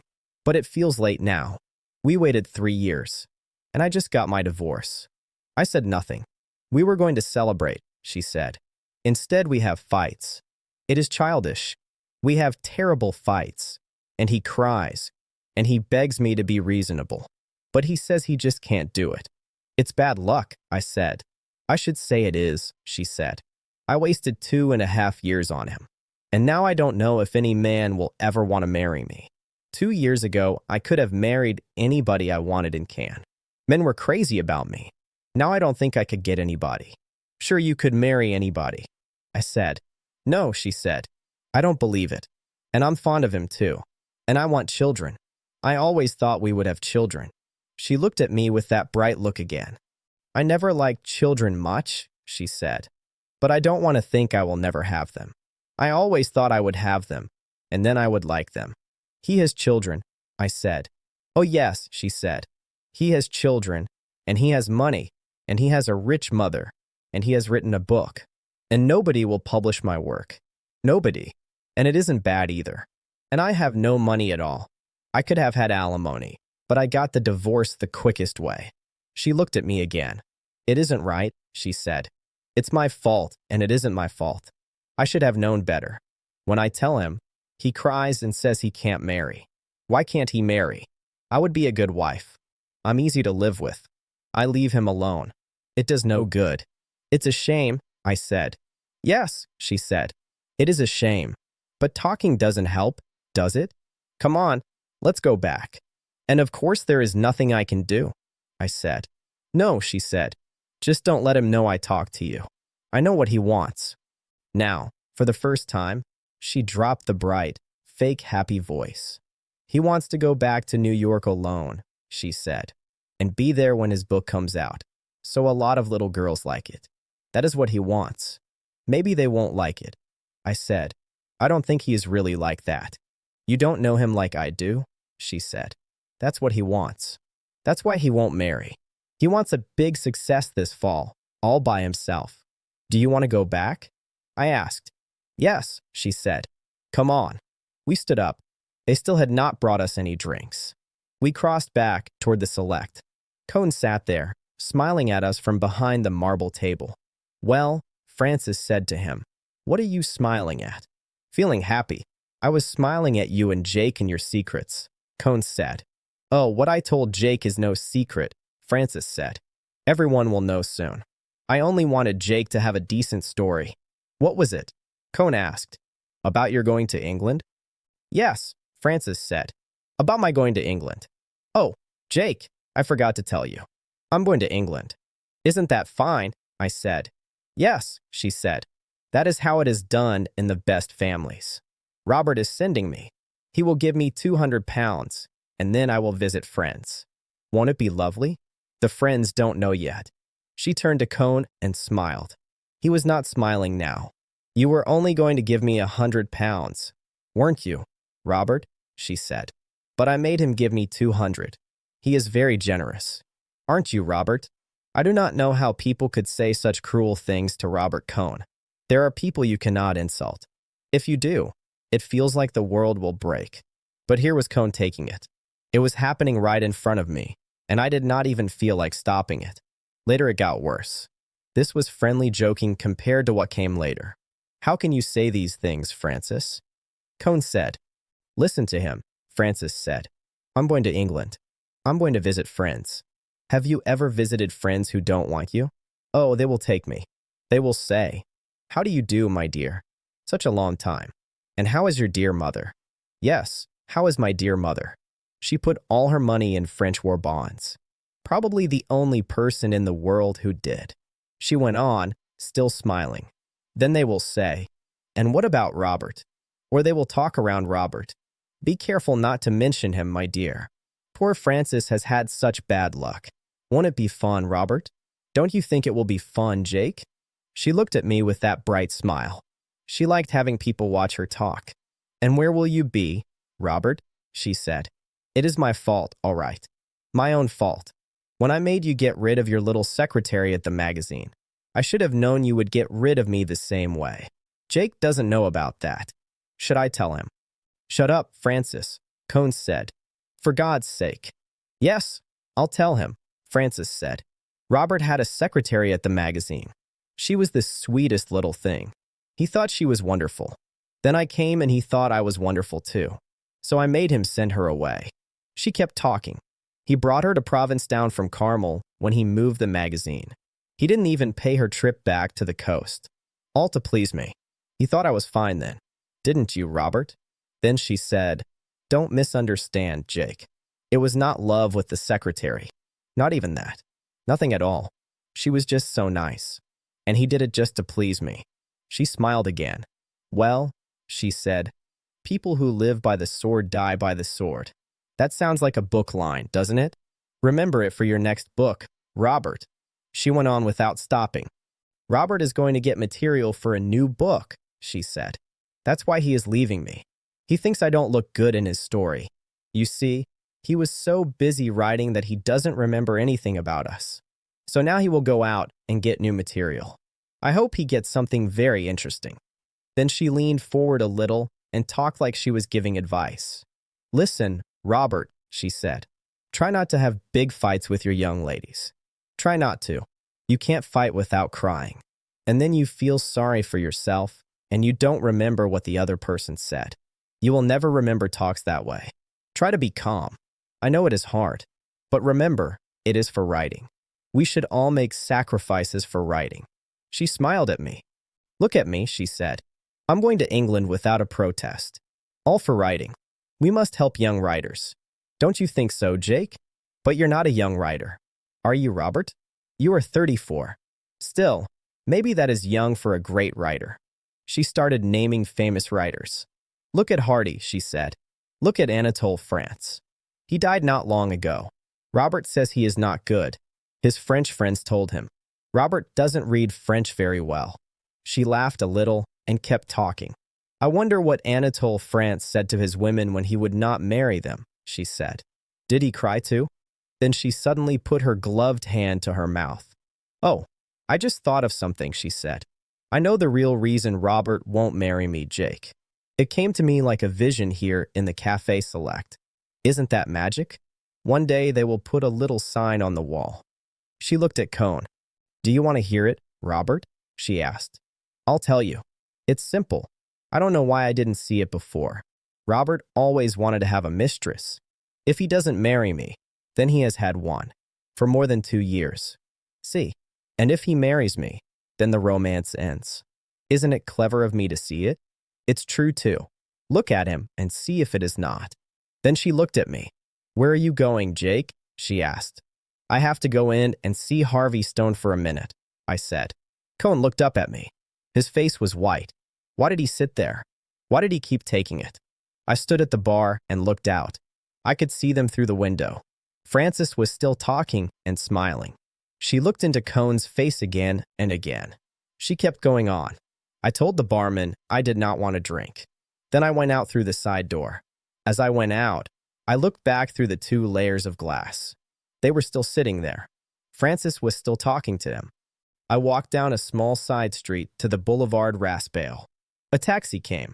I got in and gave the driver the address of my flat. Chapter 7. As I started up the stairs, the concierge knocked on the glass of her little door. I stopped. She came out. She had some letters and a telegram. "Here is the post," she said. "And there was a lady here to see you. Did she leave a card?" I asked. "No," she said. "She was with a gentleman. It was the one who was here last night.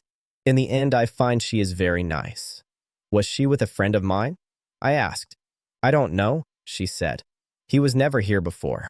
He was very large. Very, very large. She was very nice.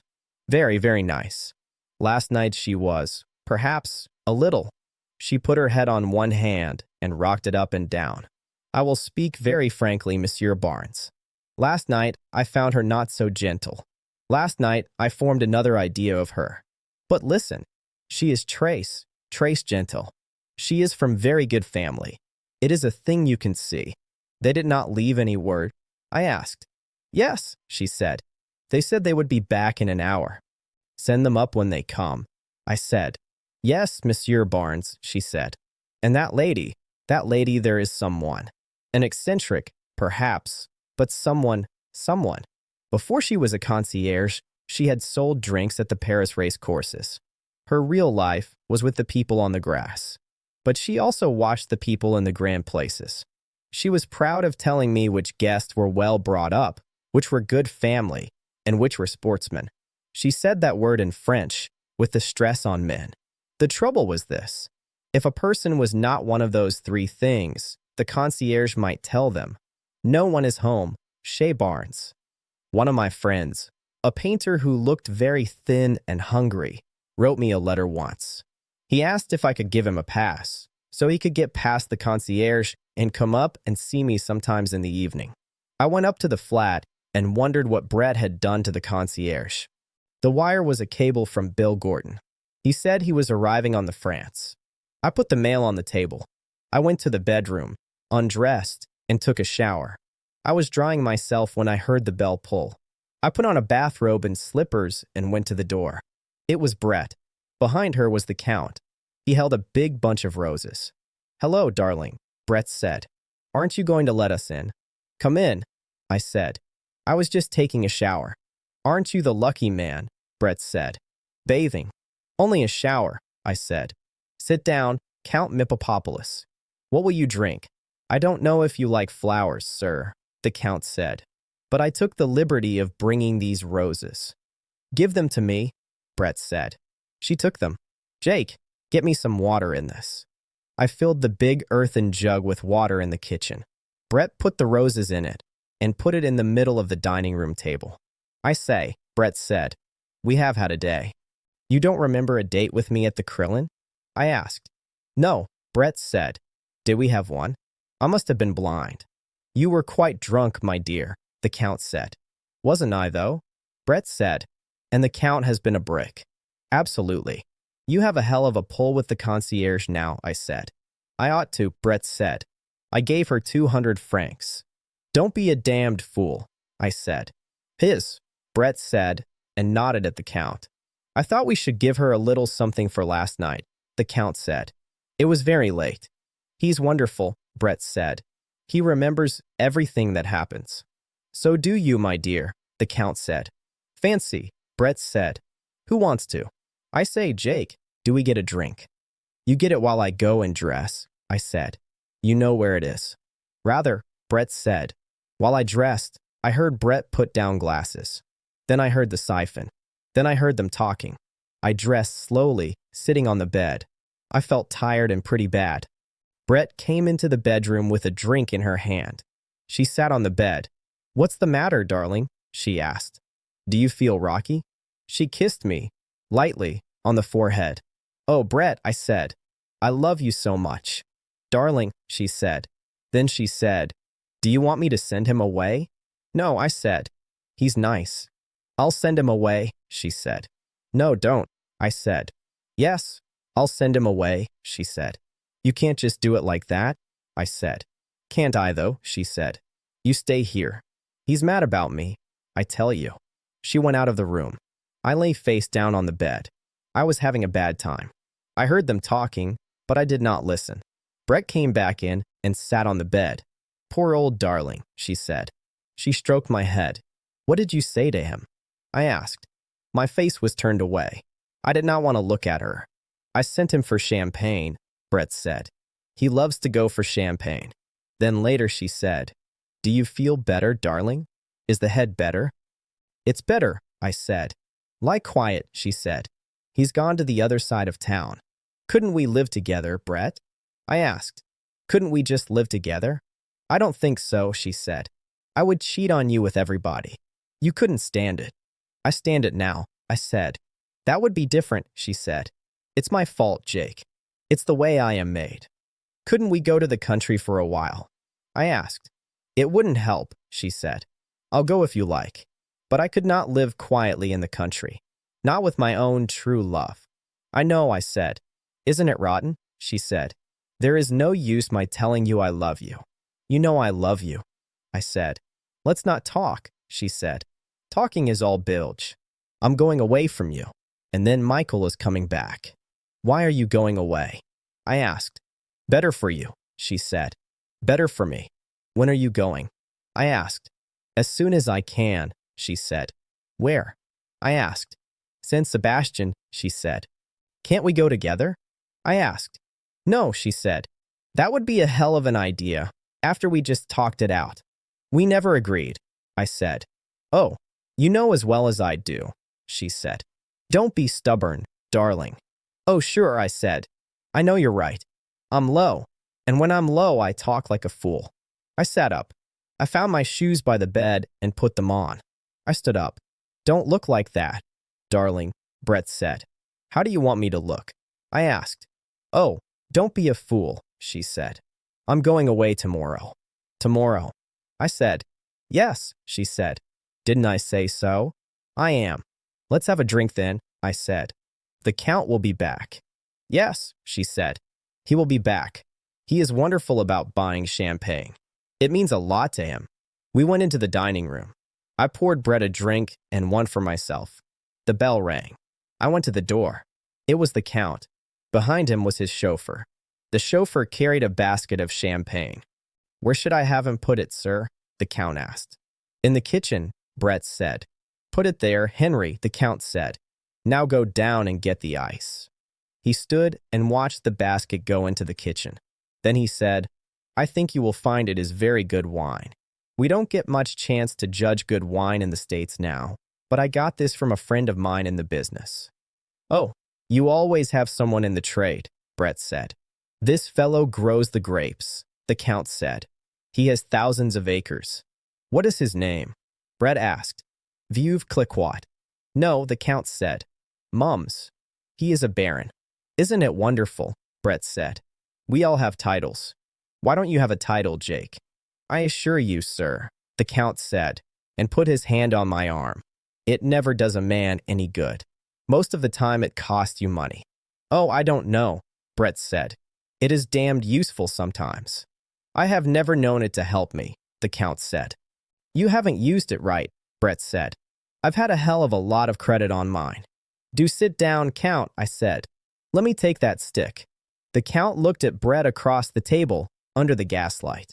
Brett smoked a cigarette and flicked ash on the rug. She saw me see it. I say, Jake, she said, I don't want to ruin your rugs. Can't you give a chap an ashtray? I found ashtrays and put them around. The chauffeur came up with a bucket of salted ice. Put 2 bottles in it. Henry, the Count said. Anything else, sir? The chauffeur asked. No, the Count said. Wait down in the car. Then he turned to us. We will drive out to the Bois for dinner. If you like, Brett said. I couldn't eat a thing. I always like a good meal, the Count said. Should I bring the wine in, sir? The chauffeur asked. Yes, the Count said. Bring it in, Henry. The Count took out a heavy cigar case and offered it to me. Do you want to try a real American cigar? He asked. Thanks, I said. I will finish my cigarette first. He cut the end of his cigar with a gold cutter on his watch chain. I like a cigar to draw well, he said.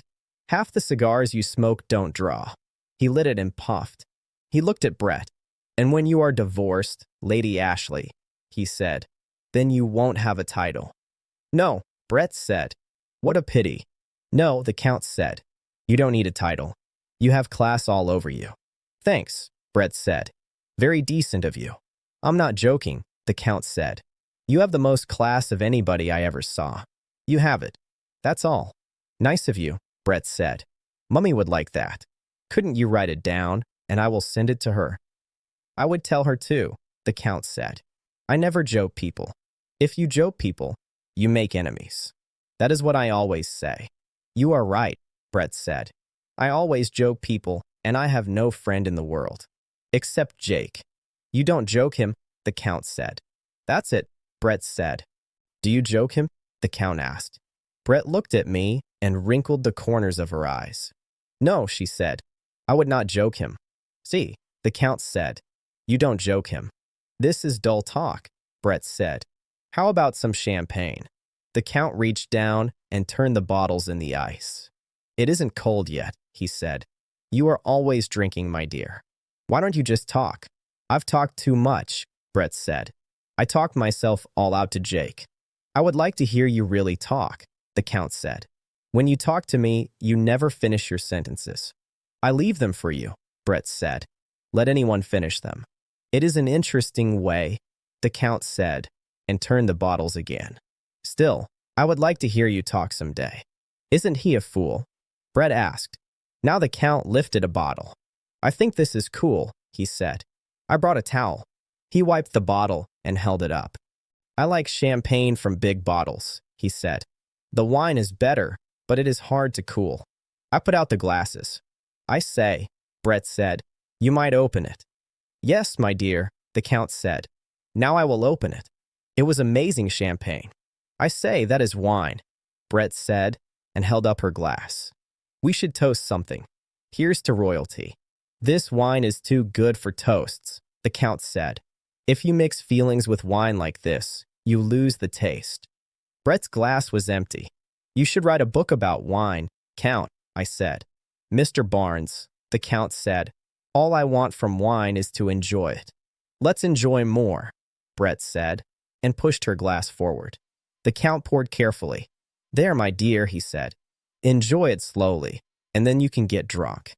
"Drunk," Brett said. "Drunk. My dear, you are charming when you are drunk," the Count said. "Listen to him," Brett said.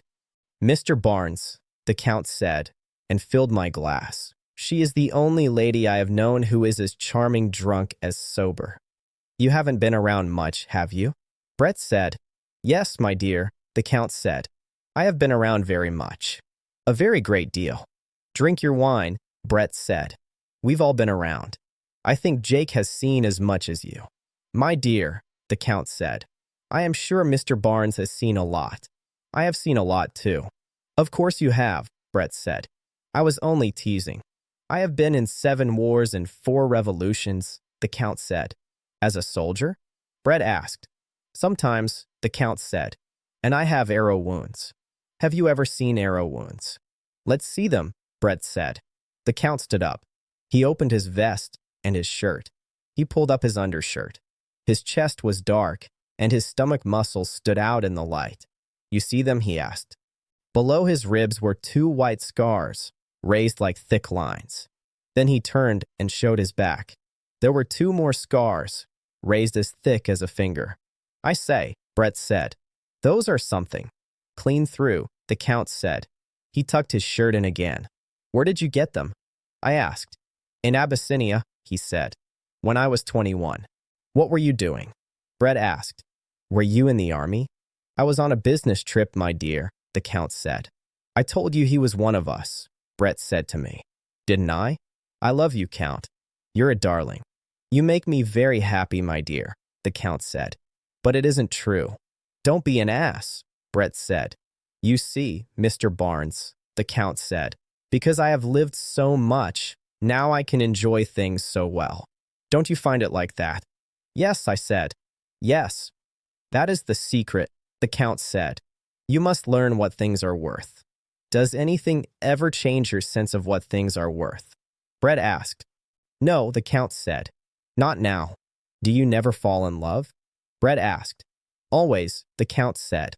I am always in love. And what does that do? Brett asked. That also has a place, the Count said. It fits in. You have no sense of worth, Brett said. You are dead, that's all. No, my dear, the Count said. You are not right. I am not dead at all. We drank 3 bottles of champagne. The Count left the basket in my kitchen. We ate dinner at a restaurant in the Bois. It was a good dinner.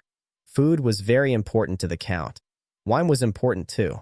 The Count was in good form during the meal. Brett was too. It was a good party. After dinner, the Count asked, Where would you like to go? We were the last people in the restaurant.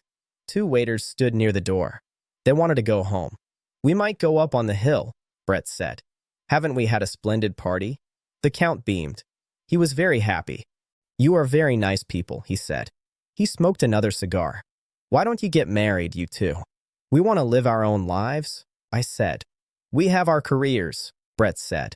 Come on, let's get out of here. Have another brandy, the Count said. Get it on the hill, Brett said. No, the Count said. Have it here where it is quiet. You and your quiet, Brett said. Why do men love quiet? We like it, the Count said. Like you like noise, my dear.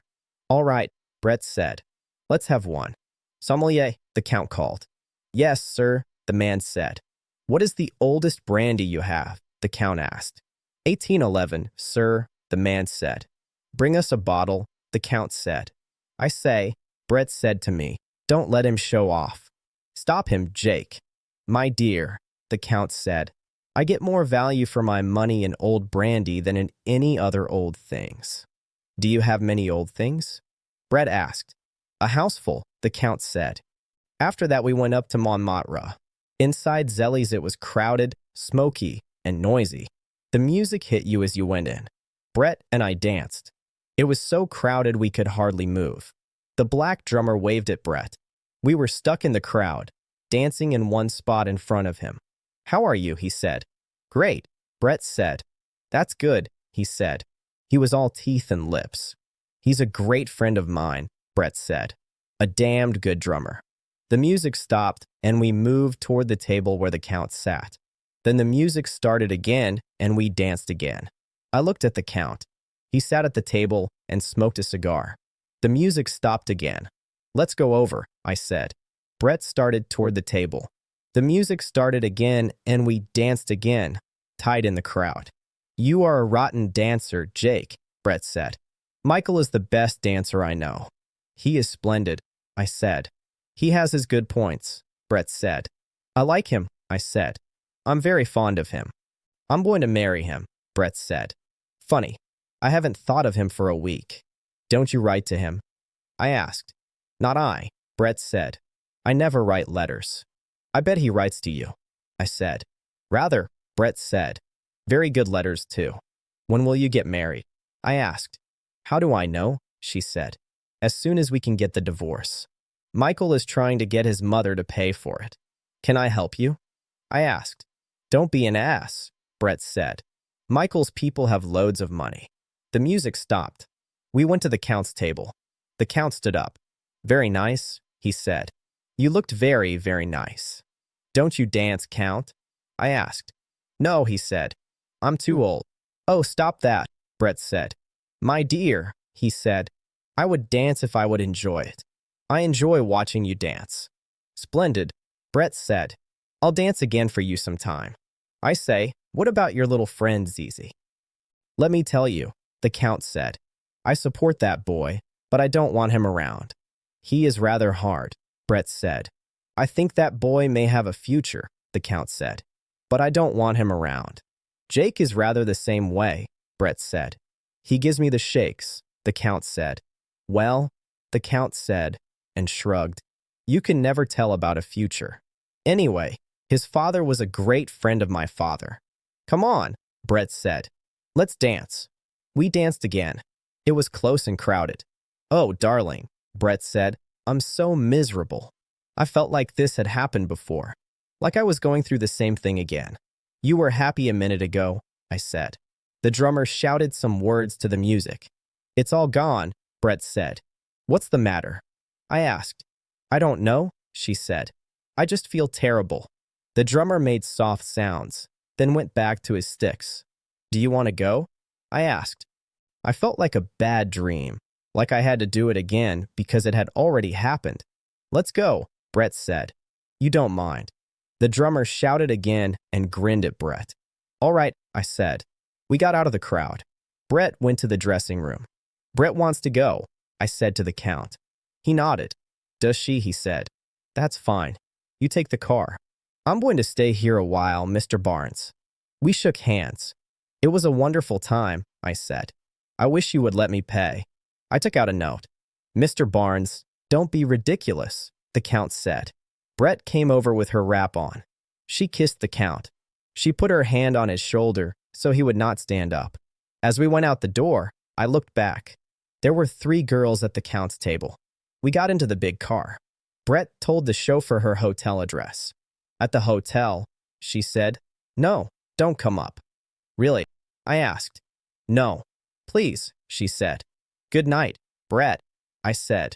I'm sorry you feel rotten. Good night, Jake, she said. Good night, darling. I won't see you again. We kissed at the door. She pushed me away. We kissed again. Oh, don't, Brett said.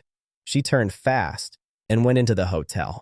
The chauffeur drove me to my flat. I gave him 20 francs. He touched his cap.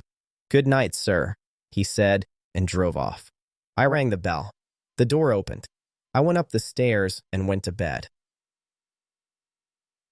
Chapter 8. I did not see Brett again until she came back from San Sebastian. One card came from her.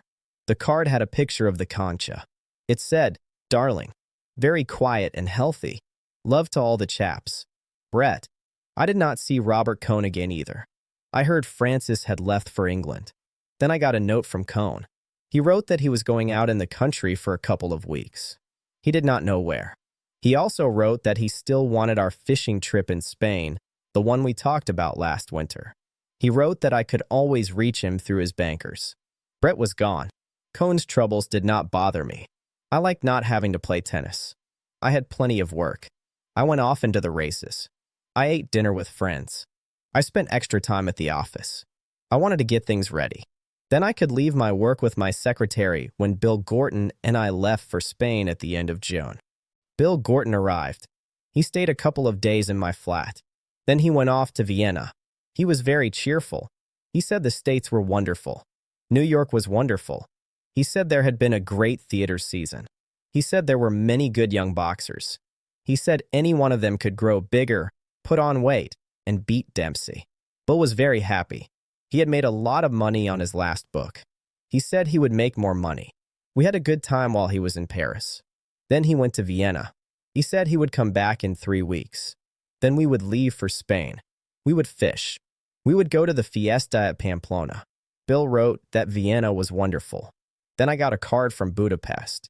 It said, Jake, Budapest is wonderful. Then I got a telegram. Back on Monday. On Monday evening, he came to the flat.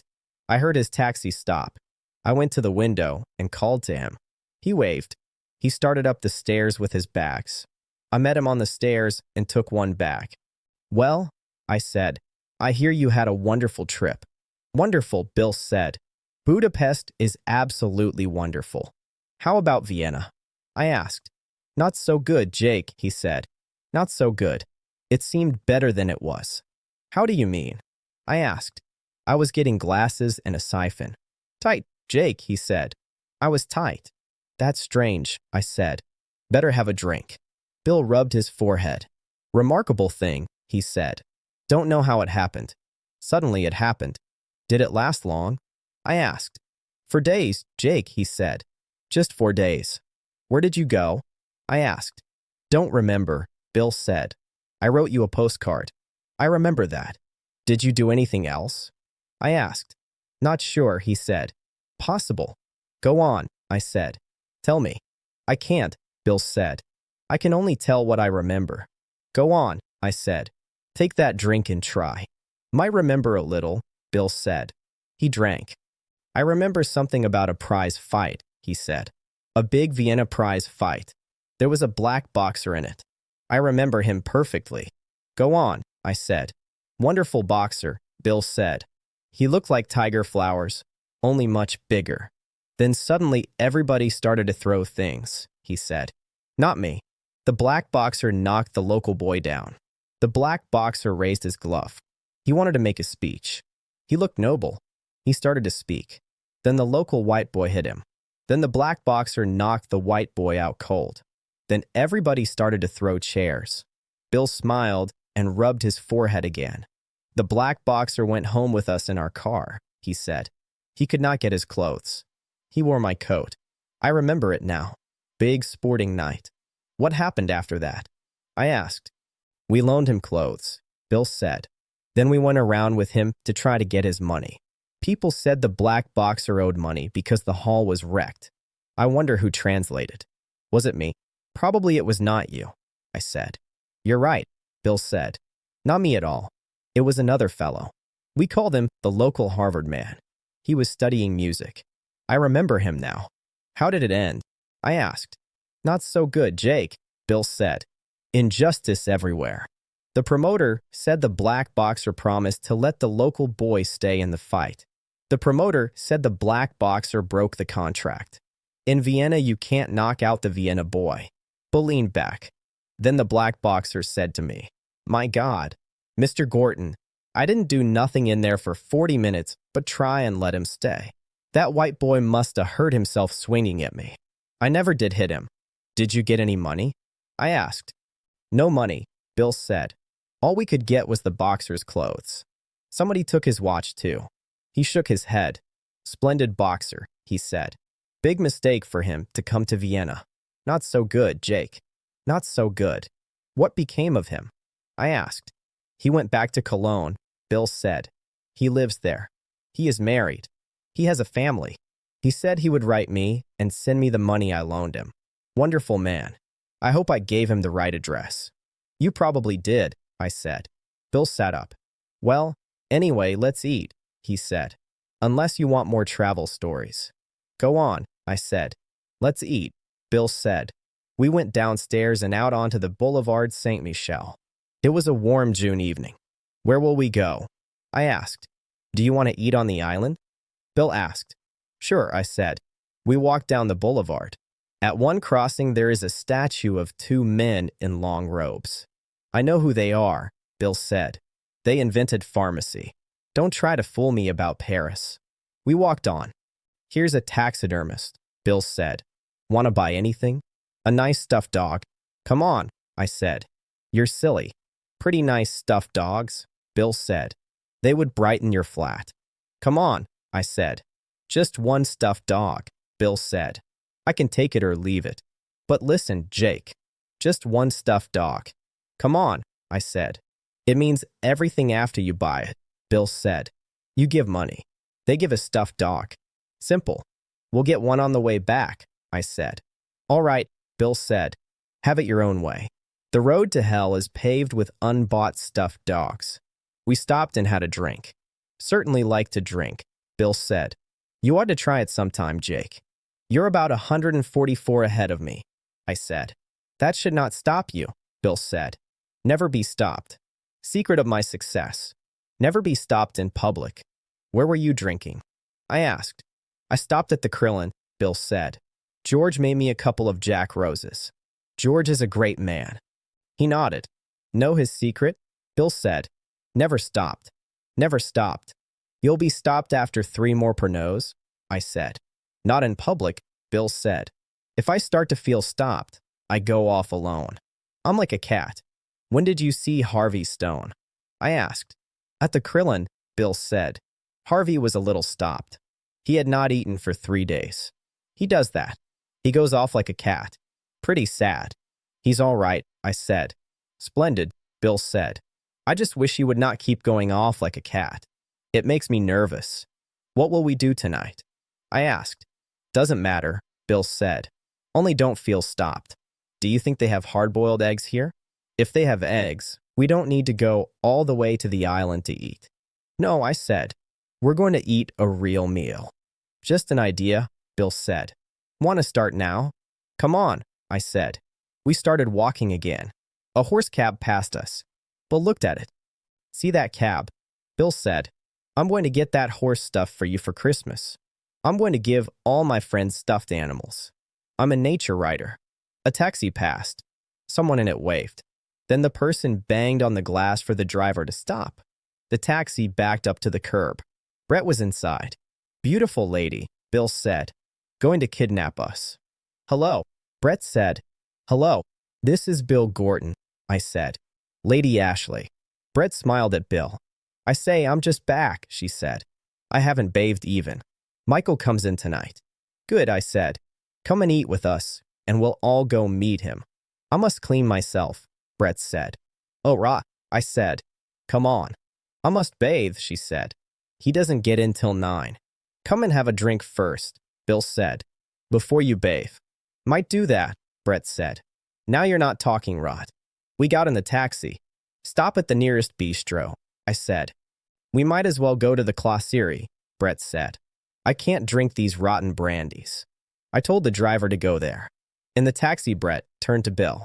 Have you been in this terrible city long? She asked. Just got in today, Bill said. From Budapest. How was Budapest? Brett asked. Wonderful, Bill said. Budapest was wonderful. Ask him about Vienna, I said.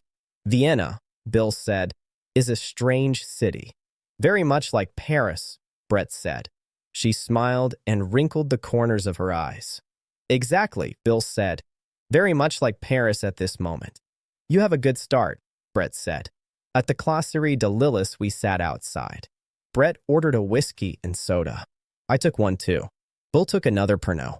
How are you, Jake? Brett asked. Great, I said. I've had a good time. Brett looked at me. I was a fool to go away, she said. One is an ass to leave Paris. Did you have a good time? I asked.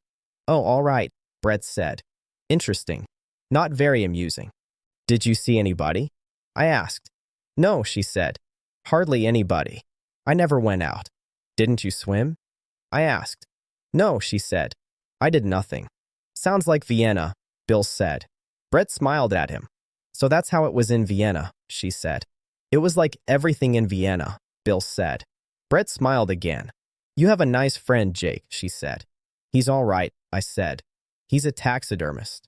That was in another country, Bill said. And all the animals were dead. One more, Brett said. Then I must run. Do send for a taxi. There are taxis right outside, I said. Good, Brett said. We finished the drink. Then we put Brett into her taxi. Mind you're at the Select around 10, Brett said. Make him come. Michael will be there. We'll be there, Bill said. The taxi started and Brett waved. Quite a girl, Bill said. She's damn nice. Who is Michael? The man she will marry, I said. Well, Bill said. That's always the stage when I meet anyone. What should I send them? Do you think they would like 2 stuffed racehorses? We better eat, I said. In the taxi, on our way to the Isle St. Louis, Bill asked, Is she really a lady? Oh, yes, I said. In the book and everything. Well, Bill said. We ate dinner at Madame Leconte's restaurant on the far side of the island. It was crowded with Americans. We had to stand and wait. Someone had put it on a list in the American Women's Club. They said it was a quaint place on the Paris River banks, not yet touched by Americans. So we waited 45 minutes for a table. Bill had eaten there in 1918, right after the armistice. Madame Leconte made a big fuss over him. Doesn't get us a table, though, Bill said. Grand woman, though. We had a good meal. We had roast chicken. We had new green beans. We had mashed potatoes. We had a salad. We had apple pie and cheese. You've got the world here, Bill said to Madame Leconte. She lifted her hand. Oh, my God, she said. You'll be rich, Bill said. I hope so, she said. After coffee and a fine, we got the bill. It was written on a slate, the same as always. That was one of the quaint things. We paid it, shook hands, and went out. You never come here any more, Monsieur Barnes, Madame Leconte said. Too many compatriots, I said. Come at lunchtime, she said. It is not crowded then. Good, I said. I'll come. We walked under the trees on the Quai d'Orléans side of the island. The trees leaned over the river. Across the river, there were broken walls of old houses. Men were tearing them down. "They're going to cut a street through," I said. "They would," Bill said. We walked on and went around the island. The river was dark. A bateau mouche went by, bright with lights. It went fast and quiet. It went under the bridge and out of sight. Down the river, Notre Dame sat against the night sky. We crossed to the left bank by the wooden footbridge from the Quai de Bethune. We stopped on the bridge and looked down the river at Notre Dame. On the bridge, the island looked dark. The houses were high against the sky. The trees were only shadows. "It's pretty grand," Bill said. "God, I love to get back." We leaned on the wooden rail. We looked up the river at the lights of the big bridges. The water below was smooth and black. It made no sound against the bridge piles. A man and a girl passed us. Their arms were around each other. We crossed the bridge and walked up the Rue du Cardinal Lemoyne. It was steep. We went up to the Place Contrescarpe. An arc light shone through the leaves in the square. Under the trees, an S-bus was ready to start. Music came out of the door of the Niger Joyeux. Through a window, I saw the long zinc bar of the Café AUX Amateurs. Outside, working people were drinking. In the open kitchen, a girl was frying potato chips in oil. There was an iron pot of stew. The girl put stew on a plate for an old man. He stood with a bottle of red wine in one hand. "Want a drink?" I asked Bill. "No," Bill said.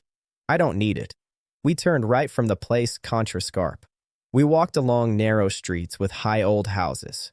Some houses stuck out over the street. Others were set back. We came to the Rue du Pot de Fer. We followed it to the Rue Saint-Jacques. Then we walked south, past the Val de Grace, behind its yard and iron fence, to the Boulevard du Port-Royal. "What do you want to do?" I asked. "Go to the cafe and see Brett and Mike." "Why not?" Bill said. We walked along Port-Royal. Then it became Montparnasse. We walked past the Lillis, past Levine's, past many small cafes. We crossed the street to the Rotonde, then went to the Select. Michael came toward us from the tables. He was tanned. He looked healthy. "Hello, Jake," he said. "Hello. How are you, old lad?" "You look very fit, Mike," I said. "Oh, I am," Mike said. "Frightfully fit. I did nothing but walk. Walk all day. One drink a day with my mother at tea." Bill had gone into the bar. He was talking with Brett. She sat on a high stool. Her legs were crossed. She had no stockings. "It's good to see you, Jake," Mike said. "I'm a little tight, you know." "Amazing, isn't it? Did you see my nose?" There was dried blood on the bridge of his nose. "An old lady's bags did that," Mike said. I reached up to help her, and the bags fell on me. Brett gestured at him with her cigarette holder. The corners of her eyes smiled. "An old lady," Mike said. "Her bags fell on me. Let's go see Brett. I say she is a piece." "You are a lovely lady, Brett. Where did you get that hat?" "Chap bought it for me," Brett said. "Don't you like it?" "It's a dreadful hat," Mike said. "Do get a good hat." "Oh, we've so much money now," Brett said. "I say, haven't you met Bill yet?" "You are a lovely host, Jake." She turned to Mike. "This is Bill Gorton," Brett said. "This drunkard is Mike Campbell. Mr. Campbell is an undischarged bankrupt. Aren't I, though?" Mike said, "I met my ex-partner yesterday in London. The chap who ruined me." "What did he say?" Brett asked. "He bought me a drink," Mike said. "So I took it. I say, Brett, you are a lovely piece. Don't you think she's beautiful?" "Beautiful," Brett said. "With this nose?" "It's a lovely nose," Mike said. "Isn't she a lovely piece? Couldn't we have kept the man in Scotland?" Brett said. "I say, Brett, let's turn in early," Mike said. "Don't be rude, Michael," Brett said. "Remember there are ladies at this bar." "There's a fight tonight," Bill said. "Do you want to go?" "Fight," Mike said. "Who's fighting?" "Ledoux and somebody," Bill said. "He's very good, Ledoux," Mike said. "I'd like to see it, rather." He tried to pull himself together. "But I can't go. I had a date with this thing here." "I say, Brett, do get a new hat." Brett pulled the felt hat down over one eye. She smiled from under it. "You two go to the fight," she said. "I have to take Mr. Campbell home soon." "I'm not tight," Mike said. Maybe a little. I say, Brett, you are a lovely piece. Go on to the fight, Brett said. Michael is getting difficult. What are these outbursts, Michael? I say, you are a lovely piece, Mike said again. We said goodnight. I'm sorry I can't go, Mike said. Brett laughed. From the door I looked back. Mike had one hand on the bar. He leaned toward Brett and talked. Brett looked at him coolly, but the corners of her eyes were smiling. Outside on the pavement, I said to Bill, do you still want to go to the fight? Sure, Bill said, if we don't have to walk. In the taxi, I said, Mike was very excited about his girl. Well, Bill said, you can't blame him very much. Chapter 9. The Ledoux and Kid Francis fight was on the night of June 20th. It was a good fight. The next morning I got a letter from Robert Cohn. He wrote it from Henday. He said he was having a very quiet time. He said he was bathing, playing some golf, and playing a lot of bridge. He said Henday had a splendid beach, but he was eager to start the fishing trip. He asked when I would come down. He said that if I bought him a double-tapered line, he would pay me when I came down. That same morning I wrote back to Cohn from the office. I told him Bill and I would leave Paris on June 25th unless I wired him something different. I told him we would meet him at Bayonne. From Bayonne, we could take a bus over the mountains to Pamplona. That evening, around 7, I stopped at the Select to see Michael and Brett. They were not there, so I went over to the Dingo. They were inside, sitting at the bar. Hello, darling, Brett said. She held out her hand. Hello, Jake, Mike said. I hear I was tight last night. Weren't you, though? Brett said. Disgraceful business. Mike leaned toward me. Look, he said. When do you go down to Spain? Would you mind if we came down with you? It would be grand, I said. You wouldn't mind, really? Mike said. I've been at Pamplona, you know. Brett's mad to go. Are you sure we wouldn't be a bloody nuisance? Don't talk like a fool, I said. I'm a little tight, you know, Mike said. I would not ask you like this if I weren't. You're sure you don't mind? Oh, shut up, Michael, Brett said. How can he say he minds now? I will ask him later. But you don't mind, do you? Mike asked again. Don't ask that again unless you want to make me sore, I said. Bill and I go down on the morning of the 25th. By the way, where is Bill? Brett asked. He's out at Chantilly, I said. He's having dinner with some people. He's a good chap, Brett said. Splendid chap, Mike said. He is, you know. You don't remember him, Brett said. I do, Mike said. I remember him perfectly. Look, Jake, we will come down the night of the 25th. Brett can't get up in the morning. Indeed not. Brett said, if our money comes, Mike said, and if you're sure you don't mind. It will come, Brett said. I'll see to that. Tell me what fishing things to send for, Mike said. Get 2 or 3 rods with reels, I said, and lines and some flies. I won't fish, Brett said. Then get 2 rods, I said. Then Bill will not need to buy one. Right, Mike said. I'll send a wire to the keeper. Won't it be splendid, Brett said. Spain. We will have fun. The 25th, Mike said. When is that? Saturday, I said. We will have to get ready, Brett said. I say, Mike said, I'm going to the barber. I must bathe, Brett said. Walk up to the hotel with me, Jake. Be a good chap. We have got the loveliest hotel, Mike said. I think it's a brothel. We left our bags at the Dingo when we got in, Brett said.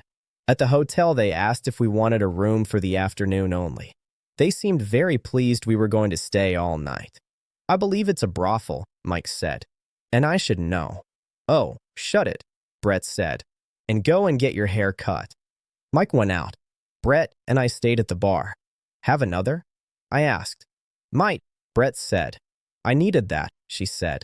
Then we walked up the Rue de Lambert. I haven't seen you since I came back, Brett said.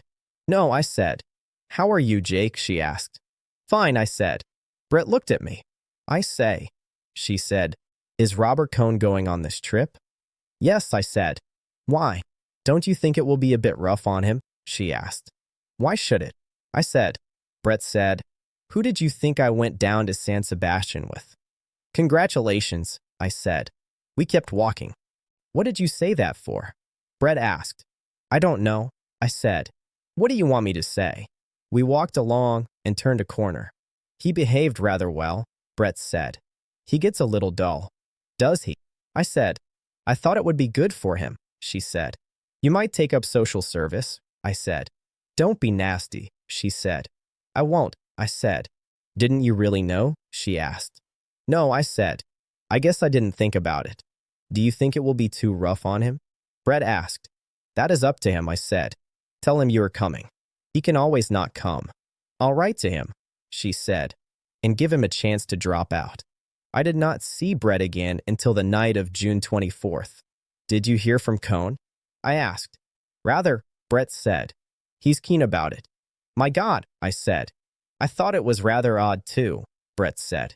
He says he can't wait to see me, she said. Does he think you are coming alone? I asked. No, Brett said. I told him we were all coming together. Michael and all.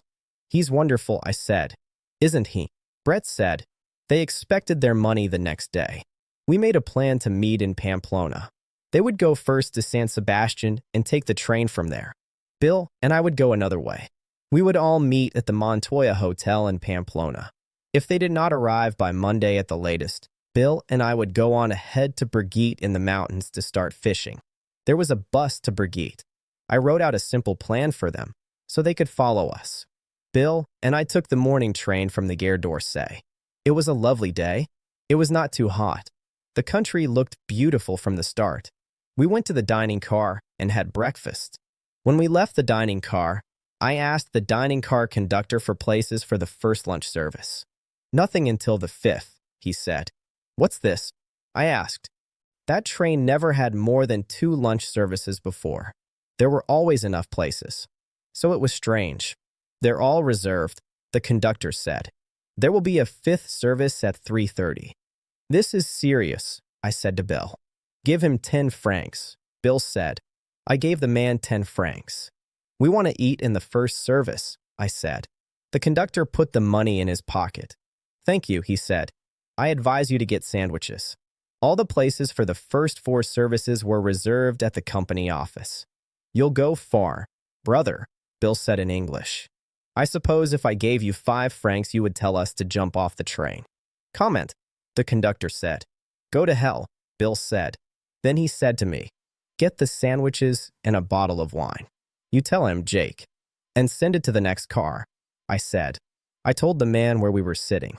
In our compartment, there was a man and his wife and their young son. I suppose you're Americans, aren't you? The man asked. Having a good trip? Wonderful, Bill said. That's what you should do, the man said. Travel while you're young. Mother and I always wanted to come over, but we had to wait.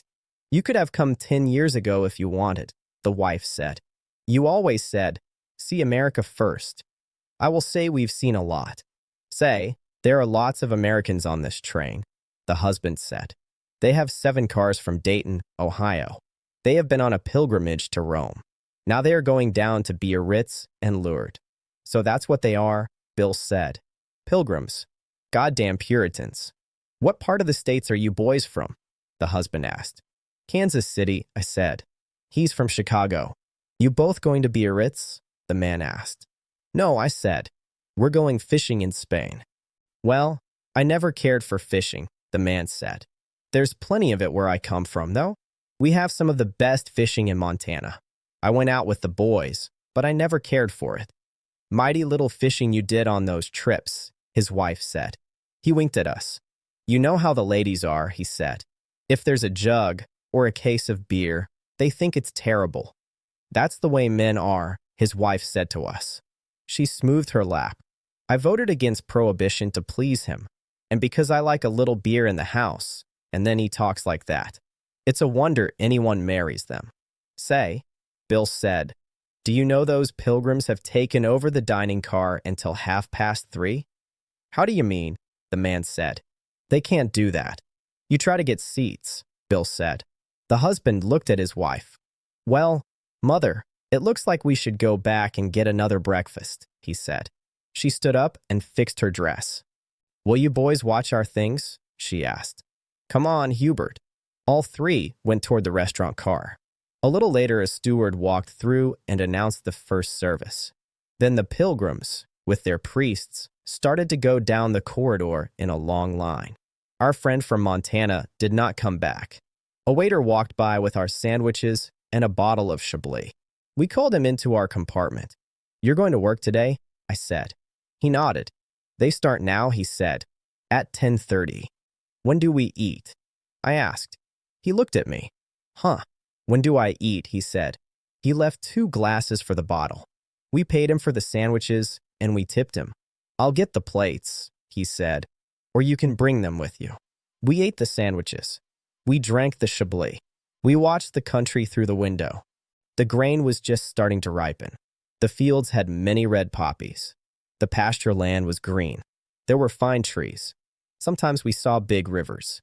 Sometimes we saw chateaus in the trees. At tours, we got off the train and bought another bottle of wine. When we came back to our compartment, the man from Montana and his wife and Hubert were back, sitting comfortably. "Is there good swimming in Biarritz?" Hubert asked. "That boy is crazy to get in the water," his mother said. "Travel is hard on young ones." "There is good swimming," I said, "but it is dangerous when the sea is rough." "Did you get a meal?" Bill asked them. "We sure did," the man said. "We sat right there when they started to come in. They must have thought we were in the group. One waiter said something to us in French, and then they sent 3 of them back. They thought we were part of it," the man said. "It shows the power of the Catholic Church. It's a pity you boys aren't Catholics. Then you could get a meal." "I am," I said. "That's why I'm so sore." Finally, at 4:15, we had lunch. By then, Bill was hard to handle. He stopped a priest in the corridor. The priest was walking back with one of the streams of pilgrims. "When do us Protestants get a chance to eat, Father?" Bill asked. "I don't know anything about it," the priest said. "Don't you have tickets?" "It's enough to make a man join the clan," Bill said. The priest looked back at him and kept going. In the dining car, the waiters served the 5th table d'hôte meal in a row. The waiter who served us was soaked. His white jacket was dark under the arms. "He must drink a lot of wine," Bill said. "Or he wears a purple undershirt," I said. "Let's ask him," Bill said. "No," I said. "He's too tired." The train stopped for half an hour at Bordeaux. We got off and took a short walk. There was not time to go into the town. After that, we passed through the Landis. We watched the sun go down. There were wide fire gaps cut through the pine trees. You could look along them like long roads. Far away, you could see hills with more trees. Around 7:30, we had dinner. We watched the country through the open window in the dining car. It was sandy pine country with heather. There were small clearings with houses. Sometimes we passed a sawmill. Then it got dark. We could feel the hot sandy country outside the window. Around 9 o'clock, we arrived in Bayonne. The man from Montana, his wife, and Hubert shook hands with us. They were going on to La Negresse to change trains for Biarritz. "Well, I hope you have lots of luck," the man said. "Be careful about those bullfights," he said. "Maybe we'll see you at Biarritz," Hubert said. Bill and I got off with our bags and our rod cases. We walked through the dark station and out to the lights. There was a line of cabs and hotel buses. Robert Cohn was there, standing with the hotel runners. At first, he did not see us. Then he saw us and came forward. "Hello, Jake," he said. "Have a good trip?" "Fine," I said. "This is Bill Gordon." "How are you?" Bill said. "Come on," Robert said. "I've got a cab." Robert was a little nearsighted. I had not noticed it before. He looked at Bill carefully, trying to make him out. He was shy too. "We'll go up to my hotel," Robert said. "It's all right. It's quite nice." We got into the cab. The driver put our bags on the seat beside him. Then he climbed up, cracked his whip, and we drove over the dark bridge into the town. "I'm very glad to meet you," Robert said to Bill. "I've heard a lot about you from Jake, and I've read your books. Did you get my fishing line, Jake?" The cab stopped in front of the hotel. We got out and went inside. It was a nice hotel. The people at the desk were cheerful. We each had a good small room. Chapter 10. In the morning it was bright. Men were sprinkling the streets with water. We all ate breakfast in a cafe. Bayonne is a nice town. It is like a very clean Spanish town, and it is on a big river. Even early in the morning, it was very hot on the bridge across the river. We walked on the bridge and then walked through the town. I was not sure Mike's fishing rods would arrive from Scotland in time, so we looked for a tackle store. At last, we found one upstairs over a dry goods store. The man who sold the tackle was out, so we waited. When he came back, we bought a pretty good rod for Bill, sheep, and we bought 2 landing nets. Then we went out again and looked at the cathedral. Cone said it was a good example of something, but I forget what. It seemed like a nice cathedral, dim and cool, like Spanish churches. Then we went past the old fort and out to the tourist office where the bus was supposed to start. They told us the bus service did not start until July 1st. So we asked how much a car to Pamplona should cost. We went to a big garage near the municipal theater and hired a car for 400 francs. The car would pick us up at the hotel in 40 minutes. We went back to the cafe on the square where we had breakfast and had a beer.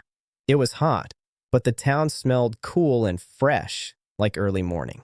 A breeze began, and you could feel it came from the sea. There were pigeons in the square. The houses were yellow in the sun. I did not want to leave the cafe, but we had to go back to the hotel to pack and pay. We paid for the beer. We matched, and I think Cone paid. Then we went to the hotel. It was only 16 francs each for Bill and me, plus 10% for service. We sent the bags down and waited for Cone. While we waited, I saw a cockroach on the floor. It must have been 3 inches long. I showed it to Bill and then killed it with my shoe. We said it must have come in from the garden. The hotel was really very clean. Cone came down at last. We went out to the car. It was big and closed. The driver wore a white duster with blue collar and cuffs. We had him put the bag down. He packed the bags, and we drove off.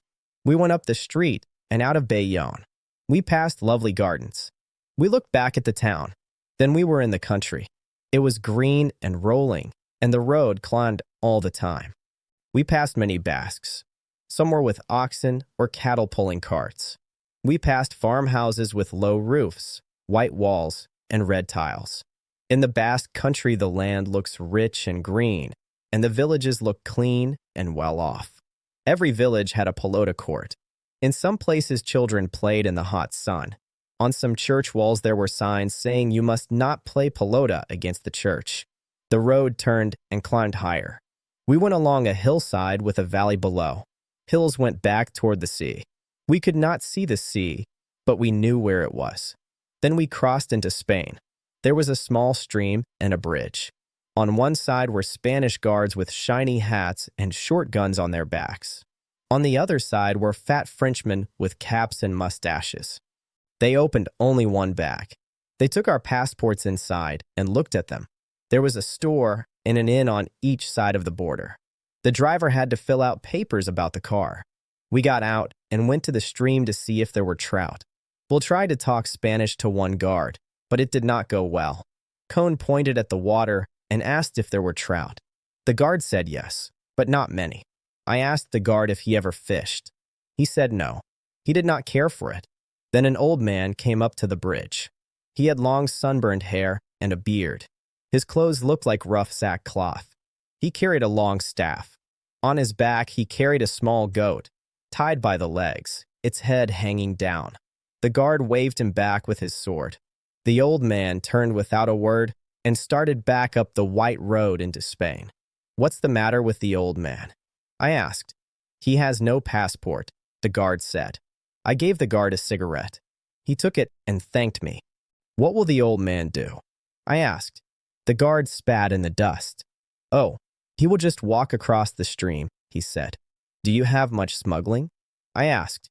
"Oh," he said, "they go through." Then the driver came out with the papers.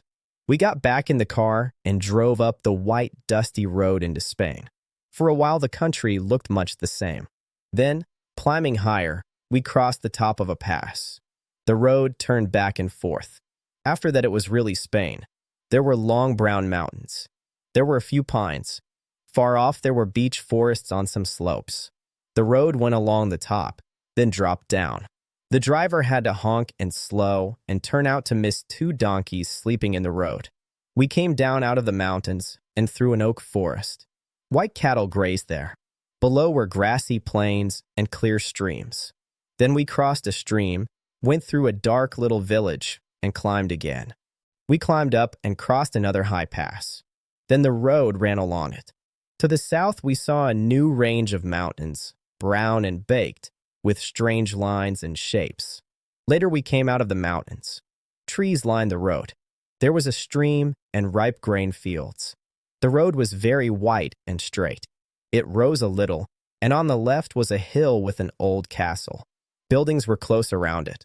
A grain field came right up to the walls and moved in the wind. I was sitting in front with the driver. I turned around.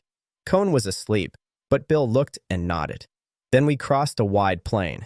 A big river shone on the right, between lines of trees. Far ahead, we could see the Pamplona Plateau rising from the plain. We could see the city walls, the big brown cathedral, and the broken line of other churches. Behind the plateau were mountains, and there were mountains everywhere you looked. The road stretched wide across the plain toward Pamplona. We came into town on the far side of the plateau.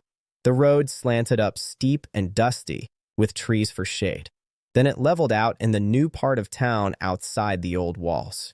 We passed the Bull Ring, high and white in the sun, and then came into the big square by a side street. We stopped in front of the Hotel Montoya. The driver helped with the bags. A crowd of children watched. The square was hot. The trees were green. Flags hung on their poles. It felt good to get out of the sun and into the shade under the arcade that goes around the square. Montoya was glad to see us. He shook hands and gave us good rooms looking out on the square. Then we washed and cleaned up and went down to lunch. The driver stayed for lunch too. After lunch we paid him and he drove back to Bayonne. There are two dining rooms in the Montoya. One is upstairs and looks out on the square. The other is downstairs, below the level of the square. Its door opens onto the back street, where the bulls pass early in the morning on their way to the ring. The downstairs room is always cool, and we had a very good lunch there. The first meal in Spain was always a shock. There were small dishes first, then eggs, then two meat courses, then vegetables, salad, dessert, and fruit. You had to drink plenty of wine to get it all down. Cone tried to say he did not want the second meat course, but we would not translate for him, so the waitress brought him something else instead, a plate of cold meats. Cone had been nervous since Bayonne. He did not know if we knew Brett had been with him in San Sebastian, and it made him awkward. Well, I said, Brett and Mike should get in tonight. I'm not sure they'll come, Cone said. Why not? Bill asked. Of course they'll come. They're always late, I said. I rather think they're not coming, Cone said. He said it as if he knew more than we did, and it annoyed both of us. I'll bet you 50 pesetas they're here tonight, Bill said. When Bill is angry, he bets. I'll take it, Cone said. You remember it, Jake. 50 pesetas. I'll remember it myself, Bill said.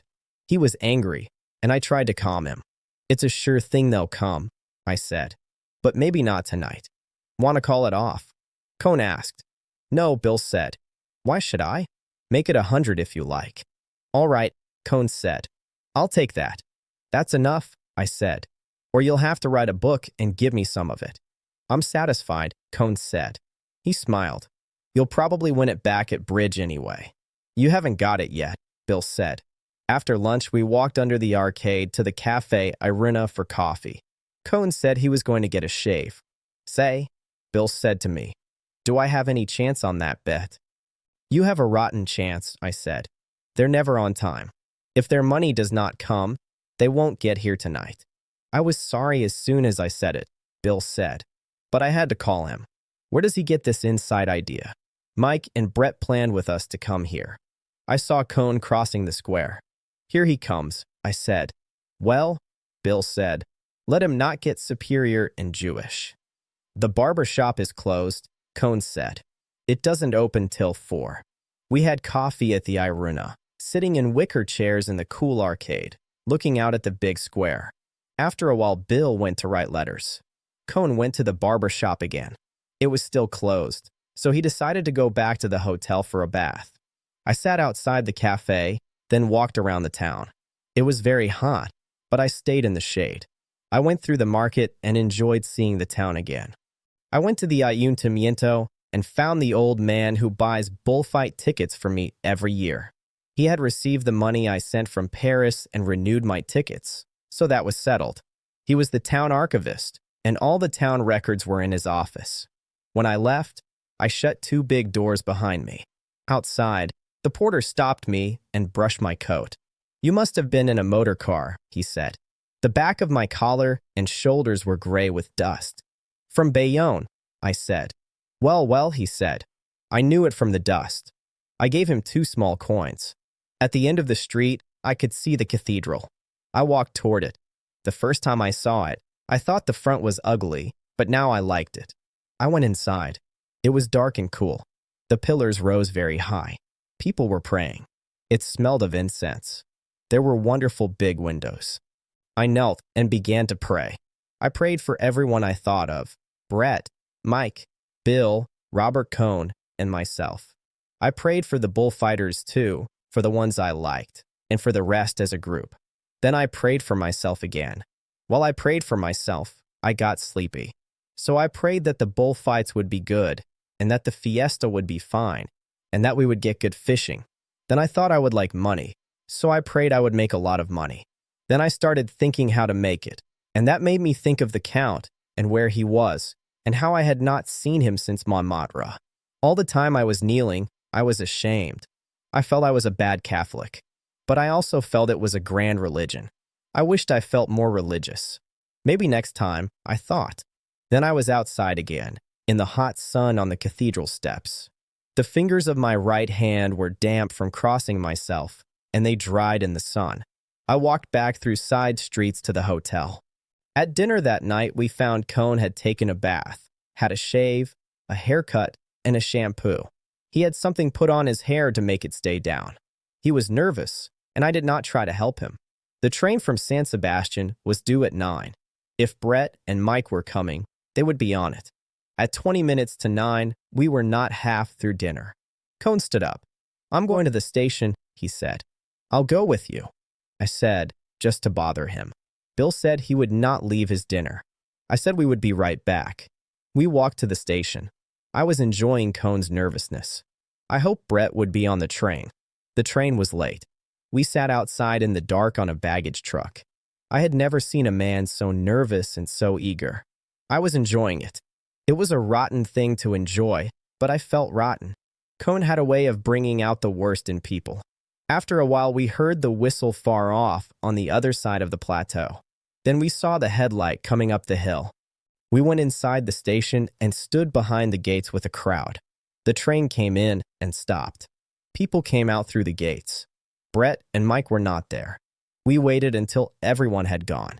People got on buses, took cabs, or walked into the dark town with friends and family. I knew they wouldn't come, Cohn said. I thought they might, I said. Back at the hotel, Bill was eating fruit and finishing a bottle of wine. "Didn't come, eh?" Bill said. "No," I said. "Do you mind if I give you that 100 pesetas in the morning, Cohn?" Bill asked.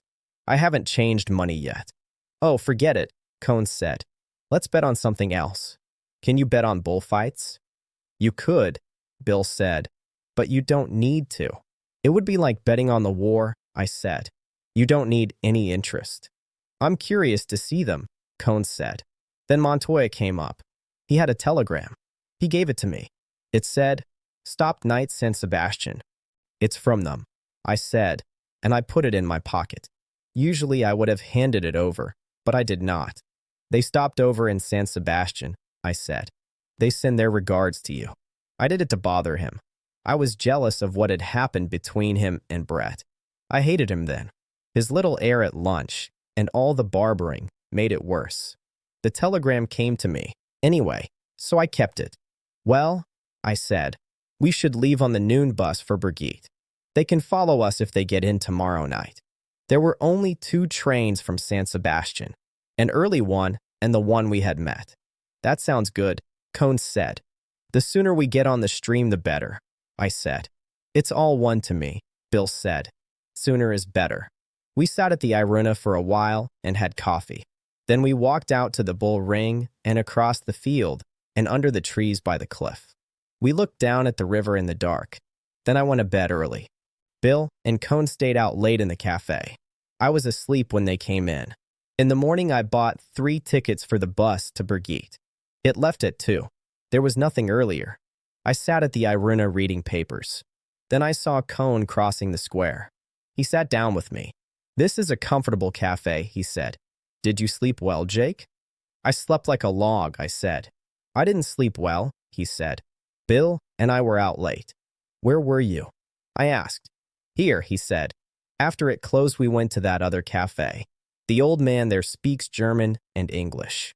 "The Cafe Suizo," I said. "That's it," Cone said. "I think it's a better cafe than this."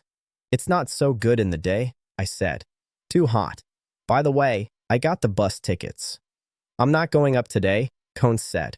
"You and Bill go ahead." "I've got your ticket," I said. "Give it to me," he said. "I'll get the money back." "It's 5 pesetas," I said. Cone took out a silver 5 pesetas and gave it to me. "I ought to stay," he said. "I'm afraid there is a misunderstanding." "Why?" I asked. "They may not come here for days if they start going to parties in San Sebastian." "That's just it," Cone said. "I'm afraid they expected to meet me at San Sebastian, and that's why they stopped." "What makes you think that?" I asked. "I wrote and suggested it to Brett," he said. I almost said, "Then why didn't you stay there?" But I stopped. He was talking like this because he liked it. He liked to talk, knowing that I knew about him and Brett. "Well, Bill and I will go after lunch," I said. "I wish I could go," Cone said. "We looked forward to this all winter. But I ought to stay. As soon as they come, I'll bring them right up." "Let's find Bill," I said. "I want to go to the barber shop," Cone said. "See you at lunch," I said. I found Bill in his room. He was shaving. "Oh, yes, he told me all about it last night," Bill said. "He's a great little confider. He said he had a date with Brett at San Sebastian. The lying bastard." I said. "Oh no," Bill said. "Don't get sore. Not now. How did you ever meet this fellow anyway? Don't rub it in," I said. Bill talked into the mirror while he shaved. "Didn't you send him with a letter to me in New York last winter?" Bill said. "Thank God I travel. Haven't you got some more Jewish friends you can bring?" "You've got some fine ones yourself," I said. "Oh yes," Bill said. "But not like this Robert Cone. The funny thing is he's nice too. I like him. But he's awful. He can be damn nice," I said. "I know," Bill said. "That's the terrible part." I laughed. "Yes, go on and laugh," Bill said. "You weren't out with him last night till 2. Was he very bad?" I asked. "Awful," Bill said. "What is all this with him and Brett? Did she really have anything to do with him?" He raised his chin and moved it, checking his shave. "Sure," I said. "She went to San Sebastian with him." "What a damn fool thing," Bill said. "Why did she do that? Why didn't she go with her own people? Or you?" He slid that past, "or me. Why not me?" He looked in the mirror and put lather on his cheeks. "It's an honest face," he said. "A face any woman is safe with." "She never saw it," I said. "She should," Bill said. "All women should. My son," he pointed the razor at me. "Go west with this face and grow up with the country." Then he rinsed his face, put on alcohol, and looked again, pulling down his lip. "My God," he said, "isn't it an awful face?" He looked again. "And this Robert Cone," Bill said. "He makes me sick, and he can go to hell, and I'm damn glad he's staying here so we won't have him fishing." "You're damn right," I said. "We're going trout fishing," Bill said. "We're going to fish the Irati River. We're going to get tied at lunch on the wine of the country, and then take a swell bus ride." "Come on," I said. "Let's go to the Irina and start." Chapter 11. It was very hot in the square when we came out after lunch. We had our bags and the rod case. We were going to Brigitte. People were already on top of the bus. Other people were climbing up a ladder. Bill went up first. Robert sat beside Bill to save me a place. I went back into the hotel to get 2 bottles of wine for the trip. When I came out, the bus was full. Men and women sat on the bags and boxes on the roof. The women were moving their fans fast in the sun. It was really hot. Robert climbed down and helped me get into the place he saved. It was on a wooden seat across the top. Robert Cohn stood in the shade under the arcade and waited for the bus to start. A Basque man lay in front of our seat. He had a big leather wine bag on his lap. He lay across the bus roof and leaned back against our legs. He offered the wine bag to Bill and to me. I lifted it to drink. At that moment, he made the sound of a car horn. He did it so well and so suddenly that I spilled some wine. Everybody laughed. He said he was sorry and made me drink again. A little later, he made the horn sound again. It fooled me again. He was very good at it. The Basques liked it. The man next to Bill talked to him in Spanish. Bill did not understand him, so Bill offered him one of our bottles of wine. The man waved it away. He said it was too hot, and he had drunk too much at lunch. Bill offered the bottle again. The man took a long drink. Then the bottle went around that part of the bus. Everyone drank, very politely. Then they made us cork it and put it away. They wanted us to drink from their leather wine bags. They were peasants going up into the hills. After 2 more false horn sounds, the bus started. Robert Cohn waved goodbye to us. All the Basques waved goodbye to him too. As soon as we left the town, the air felt cool. It felt good to ride high under the trees. The bus went fast and made a strong breeze. The dust rose and covered the trees like powder. Going down the hill, we could see the town behind us through the trees. The town rose on the bluff above the river. The Basque man in front of us pointed at the view with the neck of the wine bag. He winked and nodded. "Pretty nice, he said. "These Basques are very nice people," Bill said. The Basque man was brown like saddle leather. He wore a black smock like the others. His neck had deep lines from the sun. He turned and offered his wine bag to Bill. Bill handed him one of our bottles. The Basque wagged his finger and gave it back. He pushed the cork in with his palm and closed it tight. Then he lifted the wine bag again. "Arriba, arriba," he said. "Lift it up." Bill lifted the wine bag and drank. He tipped his head back. When he stopped, a few drops ran down his chin. "No, no," several Basques said. "Not like that." One man grabbed the wine bag. The owner of the bag was going to show us, but another man did it first. He was a young man. He held the wine bag at full arm's length and raised it high. He squeezed the bag so the wine shot into his mouth. He kept swallowing, smooth and steady, and did not spill. "Hey," the owner shouted. "Whose wine is that?" The young man smiled with his eyes and waved his little finger. Then he stopped the stream fast and handed the bag back. He winked at us. The owner shook the bag and looked sad. We passed through a town and stopped in front of an inn. The driver took several packages. Then we started again. Outside the town, the road went up. We went through farm country. Rocky hills came down into the fields. The grain fields went up the hillsides. Higher up there was wind, and it moved the grain. The road was white and dusty. Dust rose under the wheels and stayed in the air behind us. The road climbed into the hills. The rich fields stayed below us. Now there were only small patches of grain on the bare hills and by the little streams. We turned sharply to the side to pass a long line of 6 mules. They pulled a covered wagon full of freight. The wagon and mules were all dusty. Right behind them came another line of mules and another wagon. This one carried lumber. The driver of the mules leaned back and used thick wooden brakes as we passed. Up here the country was bare. The hills were rocky and hard clay cut by rain lines. We came around a curve into a town. Suddenly there was a green valley on both sides. A stream ran through the middle of the town. Grape fields touched the houses. The bus stopped in front of an inn. Many passengers got down. Much baggage was unstrapped from the roof and lifted down. Bill and I got down and went into the inn. Inside was a low, dark room. There were saddles and harness. There were hay forks made of pale wood. There were many shoes with rope sawls.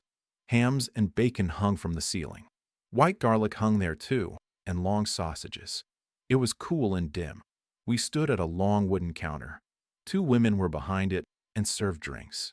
Behind them were shelves full of goods. We each had a guardian.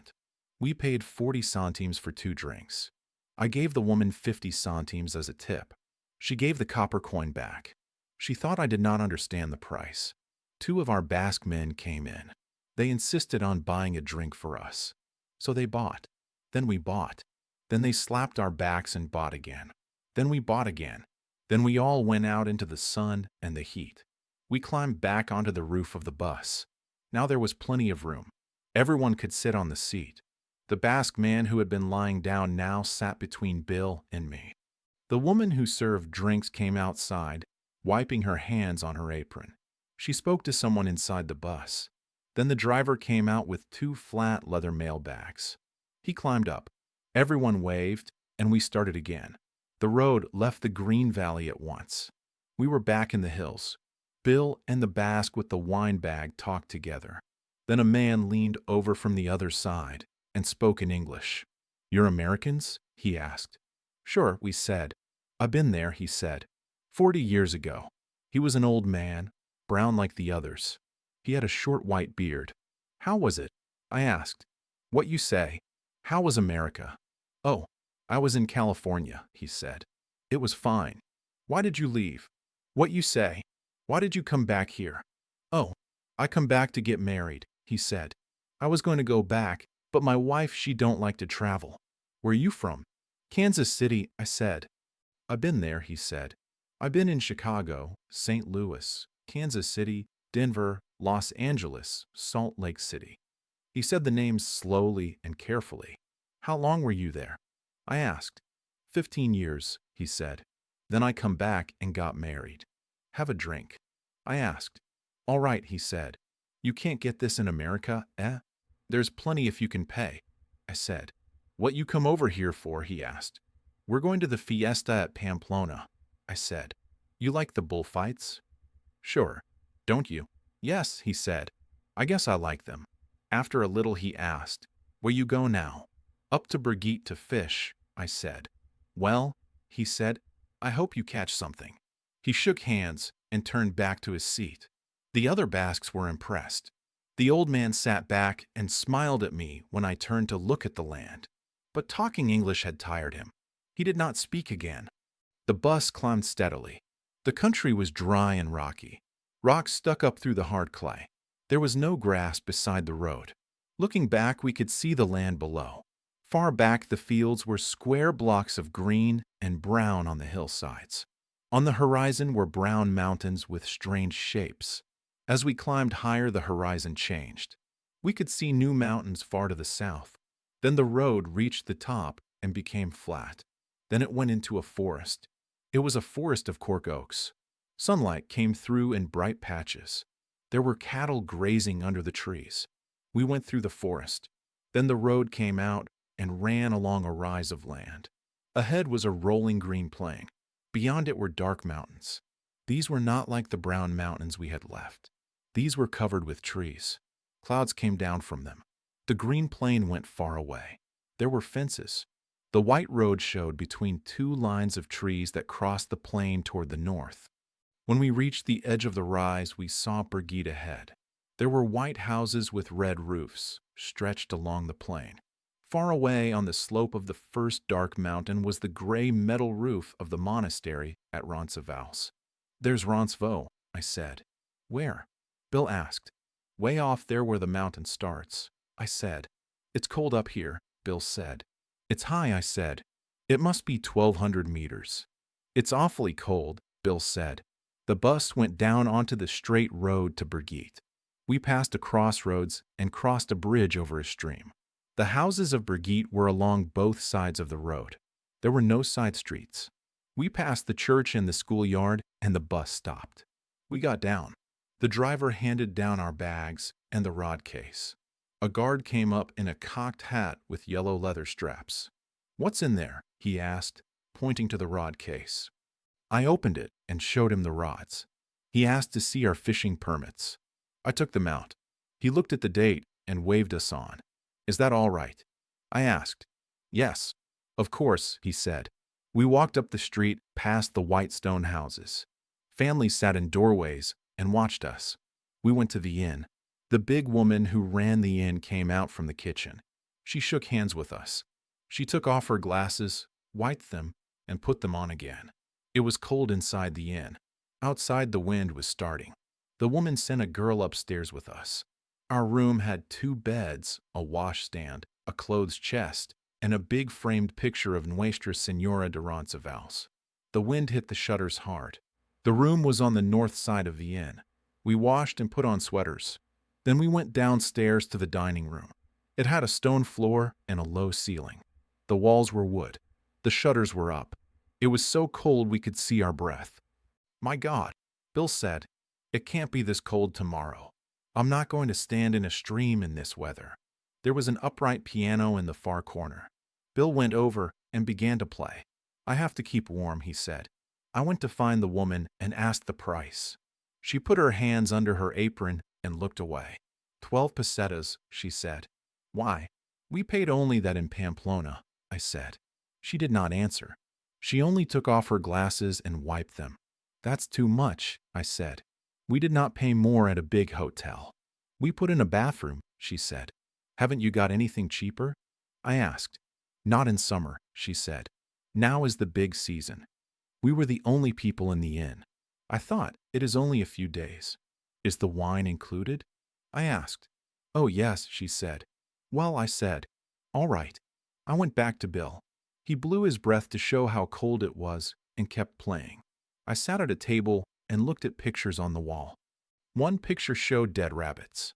One showed dead pheasants. One showed dead ducks. The pictures were dark with smoke.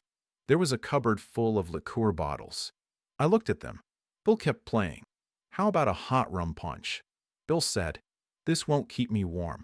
I went out and told the woman what a rum punch was and how to make it. Soon a girl brought in a stone pitcher, steaming hot. Bill left the piano and came over. We drank the hot punch and listened to the wind.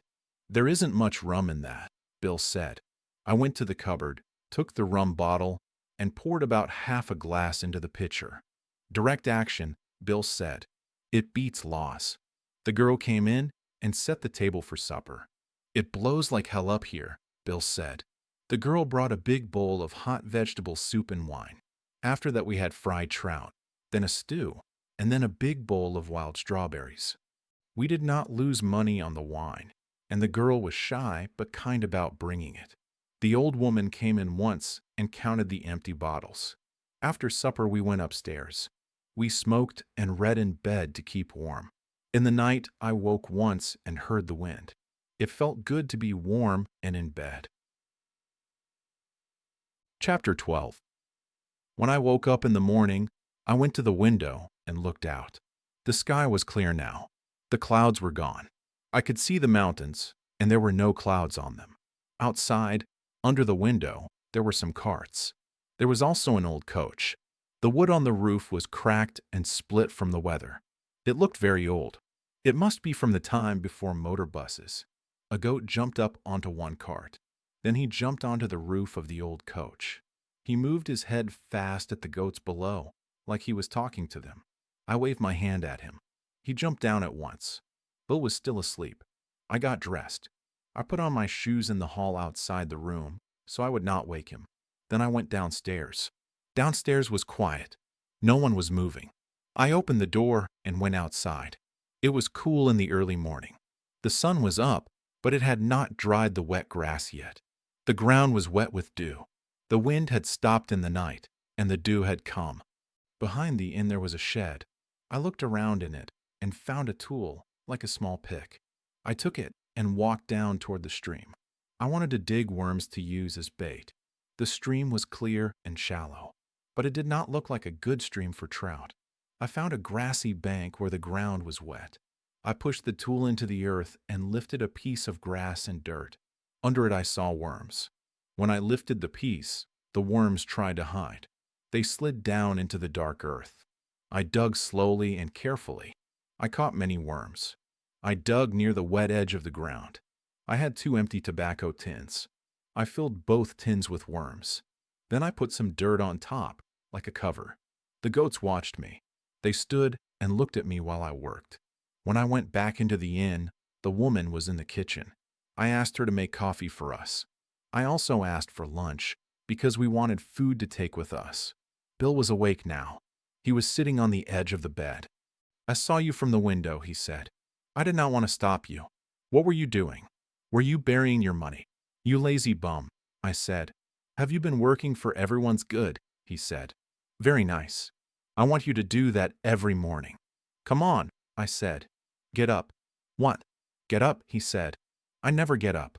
He climbed back into bed. He pulled the sheet up to his chin. Try to talk me into getting up, he said. I did not answer him. I looked for the fishing things. I put the tackle together and packed it in the tackle bag. Aren't you interested? Bill asked. I'm going downstairs to eat. I said. Eat, he said. Why didn't you say eat? I thought you wanted me to get up just for fun. Eat is good. Now you are being reasonable. You go dig more worms, and I will be right down. Oh, go to hell, I said. Work for the good of all, Bill said. He stood up and stepped into his underclothes. Now show irony and pity. I started out of the room with the tackle bag, the nets, and the rod case. Hey, come back, Bill called. I put my head back in the doorway. Aren't you going to show a little irony and pity? He asked. I made a rude face at him. That's not irony, he said. I went downstairs. I could hear Bill singing. He sang, irony and pity. Give them irony and give them pity. He kept singing as he came down. The tune was an old song. The bells are ringing for me and my gal. I sat and read a Spanish newspaper. It was a week old. Bill came in. What is all this irony and pity? I asked. What? He said. You don't know about irony and pity? No, I said. Who started it? Everybody, Bill said. They love it in New York. It's like a clown show people used to love. A girl came in with coffee and toast with butter. It was not real toast like at home. It was bread that was toasted and buttered. Ask her if she has any jam, Bill said. Be ironical with her. Have you got any jam? I asked the girl. Bill shook his head. That's not ironical, he said. I wish I could speak Spanish. The coffee was good. We drank it from big bowls. The girl brought a small glass dish with raspberry jam. Thank you, I said. Hey, Bill said. That's not the right way. Say something ironical. Make a joke about a big leader in Spain. I could ask her what kind of trouble people think they are in, I said. Poor, Bill said. Very poor. You can't do it. You don't understand irony. And you have no pity. Say something pitiful. Robert Cohn, I said. Bill nodded. Not so bad. That's better. Now why is Cohn pitiful? Be ironic. He drank a big mouthful of coffee. Oh, hell, I said. It's too early in the morning. There you go, Bill said. And you say you want to be a writer. You are only a newspaper man. A newspaper man living away from home. You should be ironical the minute you get out of bed. You should wake up with your mouth full of pity. Go on, I said. Who gave you this talk? Everybody, Bill said. Don't you read? Don't you see people? You know what you are? You live away from your country. Why don't you live in New York? Then you would know these things. Do you want me to come here every year to tell you? Have some more coffee, I said. Good, he said. Coffee is good for you. It has caffeine. Caffeine, we are here. He laughed at his own words. Caffeine can make a man feel strong and can make trouble too. Then he looked at me and said, You know what is wrong with you? You live away from home. You are one of the worst kind. Haven't you heard that? People say nobody who leaves their own country writes anything worth printing, not even in newspapers. He drank again. He kept talking, fast and loud. You live away from home, he said. You lose touch with the soil. You start to act too special. You copy fake European ideas. You drink too much. You think too much about sex. You spend all your time talking, not working. You sit in cafes. It sounds like a fine life, I said. When do I work? You don't work, Bill said. One group says women pay for you. Another group says you can't have sex. No, I said. I just had an accident. Never say that, Bill said at once. That is the kind of thing people don't talk about. That is what you should turn into a mystery, like a story people whisper about. He had been going very strong, and then he stopped. I thought he was afraid he had hurt me with his joke. I wanted him to keep going, so I helped him. It wasn't a bicycle, I said. He was on a horse. I heard it was a tricycle, Bill said. Well, I said, a plane is kind of like a tricycle. The control stick works in a similar way. But you don't pedal it, Bill said. No, I said. I guess you don't pedal it. Let's stop that, Bill said. All right, I said. I was only defending the tricycle. Bill looked at me and smiled, and his voice changed. He sounded kind. I think he is a good rider, Bill said. And you are a very good guy? Has anyone told you that you are a good guy? I'm not a good guy, I said. Listen, Bill said. You are a very good guy. I like you more than anyone in the world. I could not say that in New York. People would call me a bad name for a man who loves men. Then he started talking in a wild way again, like he was making fun of everything. He said a lot of silly things about old wars and famous men. He said sex explains everything. He said women in stories are lesbians inside. He made it all sound like a joke. Then he stopped and looked at me. Want to hear more? He asked. Shoot, I said. I don't know any more, he said. I'll tell you more at lunch. Old Bill, I said. You bum, he said. We packed the lunch and 2 bottles of wine in the rucksack. Bill put the rucksack on his back. I carried the rod case. I also carried the landing nets on my back. We started up the road. Then we went across a meadow. We found a path that crossed fields and went toward woods on the side of the first hill. We walked on the sandy path. The fields were rolling and green. The grass was short because sheep ate it. The cattle were up in the hills. We could hear their bells in the woods. The path crossed a stream on a small log. The log was smoothed on top. A big young tree was there like a handrail. In a flat pool beside the stream, there were tadpoles. They made dark spots on the sand. We went up a steep bank and crossed more rolling fields. When we looked back, we saw Brigitte. The houses were white and the roofs were red. We saw the white road. A truck went along it, and dust rose behind it. Past the fields, we crossed another stream. This one flowed faster. A sandy road led down to a shallow crossing and then into the woods. Our path crossed the stream on another small log below the shallow crossing. Then it met the road, and we went into the woods. The woods were beech trees. The trees were very old. Their roots rose above the ground. Their branches were twisted. We walked on the road between thick trunks. Sunlight came through the leaves. It made light patches on the grass. The trees were big. The leaves were thick, but the woods were not dark. There were no bushes under the trees. There was only smooth grass, very green and fresh. The big gray trees stood apart, like a park. This is real country, Bill said. The road went up. The woods became thicker. The road kept climbing. Sometimes it went down a little, then it went up again, steep. All the time we heard the cattle bells in the woods. At last the road came out on top of the hills. We were on the highest part of the wooded hills we had seen from Brigitte. In a small sunny place, wild strawberries grew on the side of the ridge. Ahead, the road left the forest and went along the shoulder of the hills. The hills ahead had no trees. There were large fields of yellow bushes. Far away we saw steep, dark bluffs, with trees and gray rock. They showed where the Irati River ran. We have to follow this road along the ridge, I said to Bill. We cross these hills, go through woods on the far hills, and then go down into the Irati Valley. That's a hell of a hike, Bill said. It's too far to go, fish, and come back the same day in an easy way, I said. Easy, Bill said. That's a nice word. We will have to go fast to get there and back, and still have time to fish. It was a long walk. The country was very beautiful.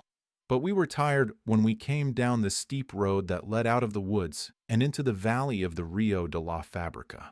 The road came out of the cool shade into hot sun. Ahead was a river valley. Beyond the river was a steep hill. On the hill there was a field of buckwheat. We saw a white house under trees on the hillside. It was very hot. We stopped under some trees beside a dam across the river. Bill set the pack against a tree. We put the fishing rods together. We put on the reels. We tied on leaders. We got ready. "You're sure this river has trout?" Bill asked. "It's full of them," I said. "I'm going to use a fly," Bill said. "Do you have any McGinney flies?" "There are some in there," I said. "You are going to use worms?" he asked. "Yes," I said. "I'm going to fish right here by the dam." "Then I'll take the fly book," Bill said. He tied on a fly. "Where should I go?" he asked. "Up or down?" "Down is best," I said. "But there are many above, too." Bill walked down the bank. "Take a tin of worms," I called. "No," he called back. "I don't want it. If they don't take a fly, I will just throw it around." He stood below, watching the stream. Then he shouted over the loud sound of the dam. "How about we put the wine in that spring up the road, to keep it cold?" "All right," I shouted. Bill waved and went down the stream. I opened the pack and found the 2 bottles of wine. I carried them up the road to a spring. Water came out of an iron pipe. There was a board over the spring. I lifted it. I pushed the corks in tight. Then I lowered the bottles into the cold water. The water was so cold my hand and wrist felt numb. I put the board back. I hoped no one would find the wine. I went back to the trees. My rod was leaning there. I took it. I took the bait tin and the landing net. Then I walked out onto the dam. The dam was made to hold water for moving logs long ago. The gate was up. Smooth water slid over the top. Then it fell down with loud white water. At the foot of the dam, the water was deep and wild. While I put a worm on the hook, a trout jumped out of the white water. It made a nice curve in the air and fell back. Another trout jumped the same way. I put on a sinker. I dropped the bait into the white water close to the wood edge of the dam. I did not feel the first bite. When I pulled up, I felt weight. I had a trout. He fought hard. The rod bent almost double. I pulled him out of the boiling water and swung him up onto the dam. He was a good trout. I hit his head on the wood, so he stopped moving. Then I put him in my bag. While I had him on, other trout kept jumping near the falls. I baited again and dropped in again. Soon I hooked another trout and brought him in the same way. After some time I had 6 trout. They were all about the same size. I laid them out side by side. All their heads pointed the same way. I looked at them. They had beautiful colors. They felt firm and hard from the cold water. It was a hot day, so I cleaned them. I cut them open and took out the insides. I threw the waste across the river. Then I washed the trout in the cold water above the dam. The water there was smooth and heavy. I picked some ferns. I packed the trout in the bag with the ferns. First 3 trout, then ferns, then 3 more, then more ferns on top. They looked good in the green ferns. The bag was big now. I put it in the shade under the tree. It was too hot to sit on the dam. I put my worm tin in the shade too. Then I took a book from the pack. I sat under the tree and read while I waited for Bill to come back for lunch. It was a little afternoon. There was not much shade. I leaned against 2 tree trunks that grew together. The book was by A. E. W. Mason. It was a romantic story. A man was frozen in the Alps. He fell into ice and disappeared. His bride decided to wait exactly 24 years for his body to come out of the ice. Another man also waited because he loved her. In my book, they were still waiting when Bill came back. "Get any?" Bill asked. He held his rod, his bag, and his net all in one hand. He was sweating. I did not hear him at first because the dam was so loud. 6, I said. "What did you get?" Bill sat down. He opened his bag. He laid a big trout on the grass. Then he took out 3 more. Each one was a little bigger than the one before. He put them side by side in the shade. His face was wet with sweat, and he looked happy. "How are yours?" he asked. "Smaller," I said. "Let me see them," he said.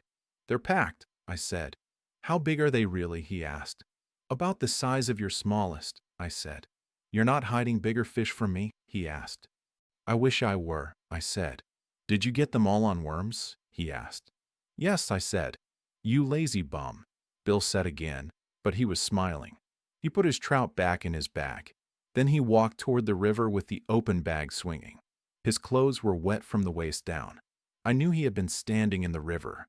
I walked up to the spring and got the wine. The bottles were cold. Water drops were on the glass. Back at the trees, I spread the lunch on a newspaper. I opened one bottle and leaned the other bottle against a tree. Bill came up, rubbing his hands dry. His bag was full and round because of the ferns. "Let me see that bottle," he said. He pulled out the cork and drank from the bottle. "Phew," he said. "That makes my eyes hurt." "Let's try it," I said. The wine was icy cold. It tasted a little like iron. "That's not such dirty wine," Bill said. "The cold helps it," I said. We opened the lunch. "Chicken," Bill said. "And hard-boiled eggs," I said. "Did you find any salt?" Bill asked. "First the egg," Bill said. "Then the chicken. Anyone can see that." "He's dead," I said. "I read it in the paper yesterday." "No," Bill said. "Not really." "Yes," I said. "Brian is dead." Bill stopped. He held an egg in his hand. Then he spoke like he was making a speech. "Gentlemen," he said, and he unwrapped a chicken drumstick from newspaper. I changed the order. "For Brian. First the chicken, then the egg." "I wonder what day God made the chicken," I said. Bill sucked the drumstick and said, "How should we know? We should not ask too much. We are not here long. Let us be happy and be thankful." "Eat an egg," I said. Bill held the drumstick in one hand and the wine bottle in the other. "Let us be thankful," he said. "Let us use the birds of the air. Let us use the fruit of the vine. Will you use a little, brother?" "After you, brother," I said. Bill drank. "Use a little, brother," he said, and handed me the bottle. "Let us not ask too many questions about holy chicken places. Let us believe and simply say," he pointed the drumstick at me, "What shall we say, brother?" Then he said something silly like a quote, making fun of famous writers and jokes people tell. He liked to play. I opened the other bottle. "What's the matter?" I asked. "Didn't you like Brian?" "I loved Brian," Bill said. "We were like brothers." "Where did you know him?" I asked. "He and Mencken and I all went to school together," Bill said, clearly lying for fun. I laughed and named other people, also lying. We kept doing it back and forth, like a game. "You're cockeyed," I said. "On wine?" Bill asked. "On wine?" I said. "Why not?" Bill said. "It's the humidity. They should take this damn humidity away." "Have another drink," I said. "Is this all we have?" he asked. "Only 2 bottles," I said. Bill looked at the bottle like it was a friend. "Do you know what you are?" he asked. "No," I said. "You work for the people who fight against drinking," he said, still joking. Then he made up more school stories and more jokes. At last he said, "The saloon must go, and I will take it with me." "You're cockeyed," I said. "Online?" he asked. "Online?" I said again. "Well, maybe I am," he said. "Want to take a nap?" I asked. "All right," Bill said. We lay down with our heads in the shade. We looked up into the trees. "You asleep?" Bill asked. "No," I said. "I was thinking," he said. I closed my eyes. It felt good to lie on the ground. Then Bill said, "Say, what about this Brett business?" "What about it?" I asked. "Were you ever in love with her?" he asked. "Sure," I said. "For how long?" he asked. "Off and on for a long time," I said. "Oh, hell," Bill said quietly. "I'm sorry, friend." "It's all right," I said. "I don't care much now." "Really?" he asked. "Really," I said, "but I would rather not talk about it." "You're not angry?" I asked, he said. "Why should I be?" I said, "I'm going to sleep," Bill said. He put a newspaper over his face. Then he asked, "Listen, Jake, are you really a Catholic?" "Technically," I said. "What does that mean?" he asked. "I don't know," I said. "All right," Bill said. "Now I will sleep. Don't keep me awake by talking so much." I went to sleep too. When I woke up, Bill was packing the rucksack. The day was late. The shadows from the trees were long and stretched over the dam. My body felt stiff from sleeping on the ground. "What did you do?" Bill asked. "Wake up? Why didn't you stay the night?" I stretched and rubbed my eyes. "I had a lovely dream," Bill said. "I don't remember it, but it was lovely." "I don't think I dreamed," I said. "You should dream," Bill said. "All the biggest businessmen are dreamers." And he named famous rich men and leaders, half joking again. I took both rods apart and packed them in the rod case. I put the reels into the tackle bag. Bill had the rucksack ready. We put one bag of trout inside. I carried the other trout bag. Well, Bill said, do we have everything? The worms, I said. Your worms, he said. Put them in. He had the pack on his back, and I put the worm tins into an outside pocket. You have everything now? He asked. I looked around on the grass under the trees. Yes, I said. We started back up the road into the woods. It was a long walk home to Brigitte. It was dark when we came down across the fields. We reached the road and walked between the houses of the town. The windows were lit. We went back to the inn. We stayed 5 days in Brigitte and had good fishing. The nights were cold and the days were hot. There was always a breeze, even when the day was hottest. It was hot enough that it felt good to stand in a cold stream. When you came out and sat on the bank, the sun dried you. We found a stream with a pool deep enough to swim in.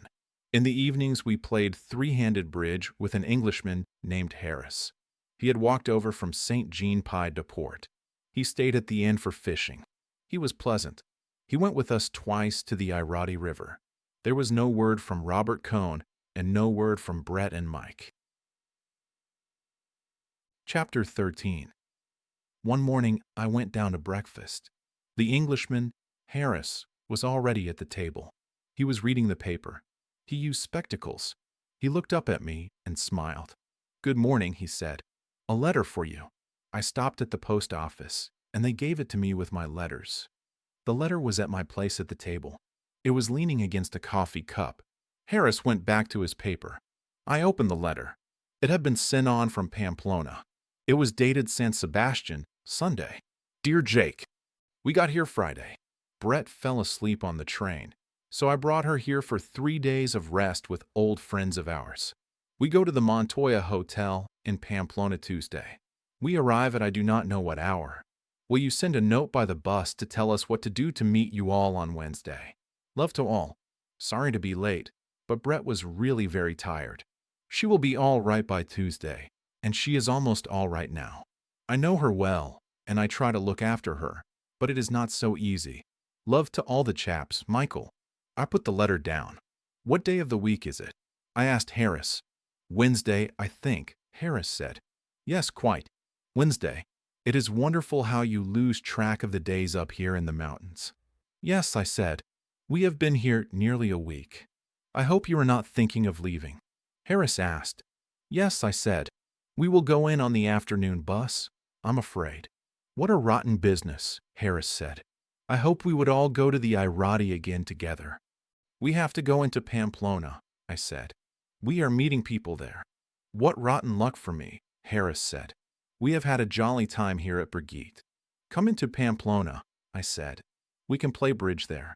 And there will be a very fine fiesta. I'd like to, Harris said. It is very nice of you to ask me, but I should stay here.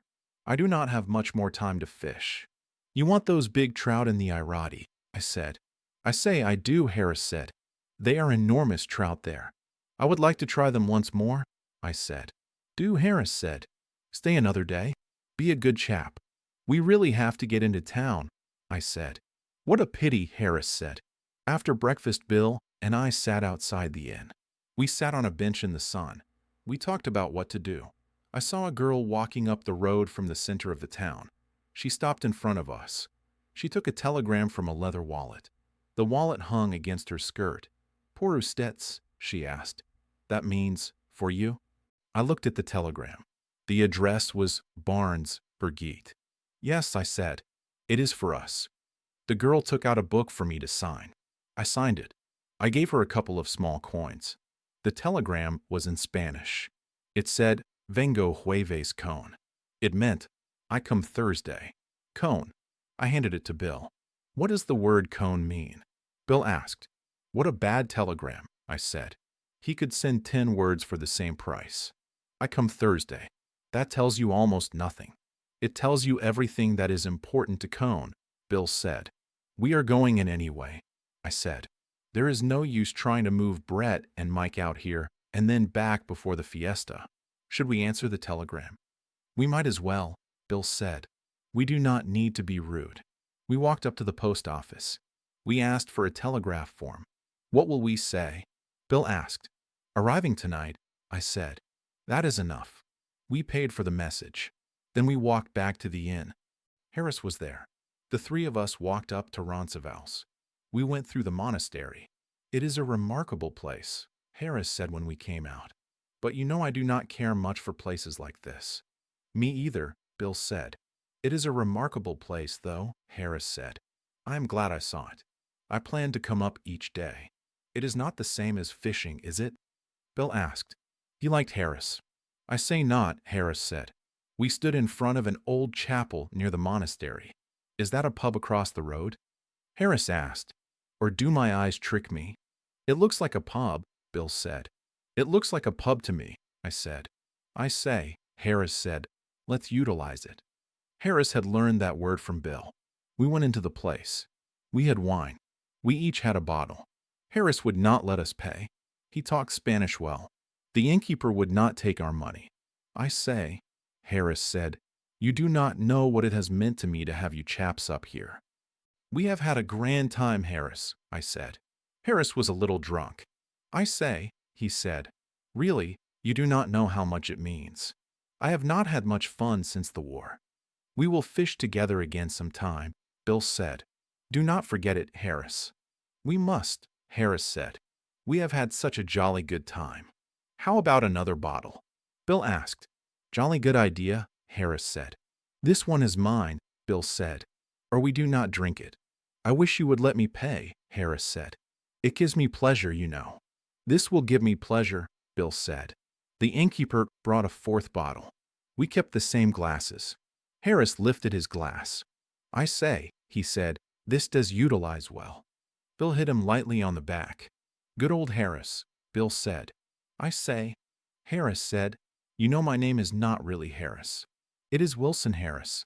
All one name, with a hyphen. Good old Wilson Harris, Bill said. We call you Harris because we are so fond of you. I say, Barnes, Harris said, you do not know what this means to me. Come on and utilize another glass, I said. Barnes, Harris said, really you can't know. That's all. Drink up, Harris, Bill said. We walked back down the road from Roncesvalles. Harris walked between us. We had lunch at the inn. Then Harris went with us to the bus. He gave us his card. It had his address in London, his club, and his work address. As we got on the bus, he gave each of us an envelope. I opened mine. There were a dozen fishing flies in it. Harris had tied them himself. He tied all his own flies. I say, Harris, I began. No, no, he said. He was climbing down from the bus. They are not first-rate flies. I only thought if you fish them someday, it might remind you of the good time we had. The bus started. Harris stood in front of the post office. He waved. As we started along the road, he turned and walked back toward the inn. Say, wasn't Harris nice? Bill said. Yes, I said. I think he really did have a good time. Harris? You bet he did, Bill said. I wish he would come into Pamplona, I said. He wanted to fish, Bill said. Yes, I said. And you cannot tell how English people will mix with each other anyway. I suppose not, Bill said. We got into Pamplona late in the afternoon. The bus stopped in front of the Hotel Montoya. In the plaza, people were hanging electric light wires. They were putting lights up for the fiesta. A few children came up when the bus stopped. A customs officer for the town made everyone open their bundles on the sidewalk. We went into the hotel. On the stairs, I met Montoya. He shook hands with us. He smiled in his shy way. Your friends are here, he said. Mr. Campbell? I asked. Yes, he said. Mr. Cohn and Mr. Campbell and Lady Ashley. He smiled like there was something I would hear about. When did they get in? I asked. Yesterday, he said. I saved the rooms you had. That's fine, I said. Did you give Mr. Campbell the room on the plaza? Yes, he said. All the rooms we looked at. Where are our friends now? I asked. I think they went to the Pelota, he said. And how about the Bulls? I asked. Montoya smiled. Tonight, he said. Tonight at 7 they bring in the Viller Bulls. Tomorrow come the Miuras. Do you all go down? Oh yes, I said. They have never seen a desencadenada. Montoya put his hand on my shoulder. I will see you there, he said. He smiled again. He always smiled as if bullfighting was a special secret between the two of us. It was like a secret that was a little shocking to people outside, but very deep to us. He acted like we should not talk about it too much with people who would not understand. Your friend, Montoya said, smiling at Bill. Is he an aficionado too? Yes, I said. He came all the way from New York to see San Fermin. Yes, Montoya said, polite but not believing it. But he is not aficionado like you. He put his hand on my shoulder again. He looked shy again. Yes, I said. He is a real aficionado. But he is not aficionado like you are, Montoya said. Aficion means passion. An aficionado is a person who has strong passion for bullfights. All the good bullfighters stayed at Montoya's hotel. The bullfighters with aficion stayed there. The ones who did it only for money, the commercial ones, might stay once, and then they did not come back. The good ones came every year. In Montoya's room, there were photos of bullfighters. The photos were written to Juanito Montoya or to his sister. The photos of the bullfighters Montoya truly believed in were in frames. The photos of bullfighters without aficion Montoya kept in a desk drawer. Many of those photos had very nice words on them, but to him they meant nothing. One day Montoya took them out and dropped them in the wastebasket. He did not want them around. We often talked about bulls and bullfighters. I had stayed at the Montoya Hotel for several years. We never talked for long. It was only the pleasure of finding what each of us felt. Men came in from far towns. Before they left Pamplona, they stopped and talked with Montoya for a few minutes about bulls. These men were aficionados. If a man was an aficionado, he could always get a room, even when the hotel was full. Montoya introduced me to some of these men. They were polite at first. It amused them that I was an American. People seemed to think an American could not really have aficion. An American could copy it or confuse it with excitement, but could not truly have it. When they saw that I had aficion, they changed. There was no password. There were no set questions. It was more like a quiet test by talking. The questions were a little careful and not clear. When they believed it, they did what Montoya did. They touched you. They put a hand on your shoulder. Or they said, "Buen hombre," which means good man. They touched you like they wanted to make sure. Montoya could forgive anything in a bullfighter who had aficion. He could forgive fear, panic, and bad actions, and strange mistakes. If the man had aficion, Montoya could forgive him. Because of that, Montoya also forgave me for my friends. He did not say it, but it was there. My friends were a little shameful between us, like something ugly that happens in bullfighting, but he did not blame me for it. Bill went upstairs when we came in. I found him in his room. He was washing and changing. "Well," he said, "did you talk a lot of Spanish?" He told me about the bulls coming in tonight. I said, "Let's find the gang and go down," Bill said. "All right," I said. "They are probably at the cafe." "Do you have tickets?" he asked. "Yes," I said. "I got them for all the unloadings." "What is it like?" Bill asked. He pulled his cheek in front of the mirror. He looked for places he had not shaved. "It is pretty good," I said. "They let the bulls out of the cages one at a time. They have steers in the corral. The steers are there to meet the bulls and to keep them from fighting. The bulls rush at the steers. The steers run around like old women, trying to calm them." "Do the bulls ever hurt the steers?"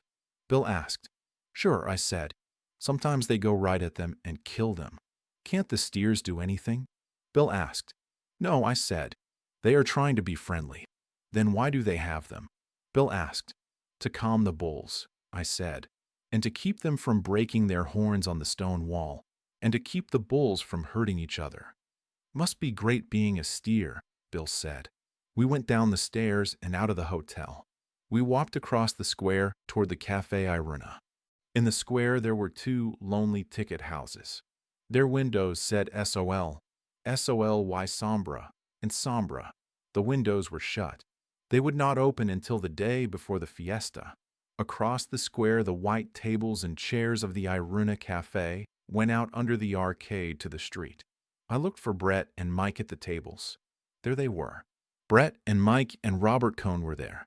Brett wore a bass beret. Mike wore one too. Robert Cohn had no hat. He wore spectacles. Brett saw us and waved. Her eyes crinkled when she smiled. "Hello, you chaps," she called. Brett was happy. Mike shook hands in a strong way. He put a lot of feeling into it. Robert Cohn shook hands too, because we were back. "Where the hell have you been?" I asked. "I brought them up here," Cohn said. "What nonsense," Brett said. "We would have gotten here earlier if you had not come." "You would never have gotten here," Cohn said. "What nonsense," Brett said. "You chaps are brown from the sun. Look at Bill." "Did you get good fishing?" Mike asked. "We wanted to join you." "It wasn't bad," I said. "We missed you." "I wanted to come," Cohn said, "but I thought I should bring them." "You bring us." "What nonsense," Brett said. "Was it really good?" Mike asked. "Did you take many fish?" "Some days we took a dozen each," I said. "There was an Englishman up there, named Harris," Bill said. "Did you ever know him, Mike?" "He was in the war too." "Fortunate fellow," Mike said. "What times we had. I wish those dear days were back." "Don't be an ass," Brett said. "Were you in the war, Mike?" Cohn asked. "Of course I was," Mike said. "He was a very fine soldier," Brett said. "Tell them about the time your horse ran down Piccadilly." "I will not," Mike said. "I have told that 4 times." "You never told me," Cohn said. "I will not tell it," Mike said. "It makes me look bad." "Tell them about your medals," Brett said. "I will not," Mike said. "That also makes me look bad." "What story is that?" Bill asked. "Brett will tell you," Mike said. "She tells all stories that make me look bad." "Go on, Brett. Tell it," Bill said. "Should I?" Brett said. "I will tell it myself," Mike said. Then they talked about Mike's medals. Mike told it like a joke. He said he did not even have his medals. He said he needed medals for a dinner, and he told his tailor to give him any medals. He said he forgot them in his pocket.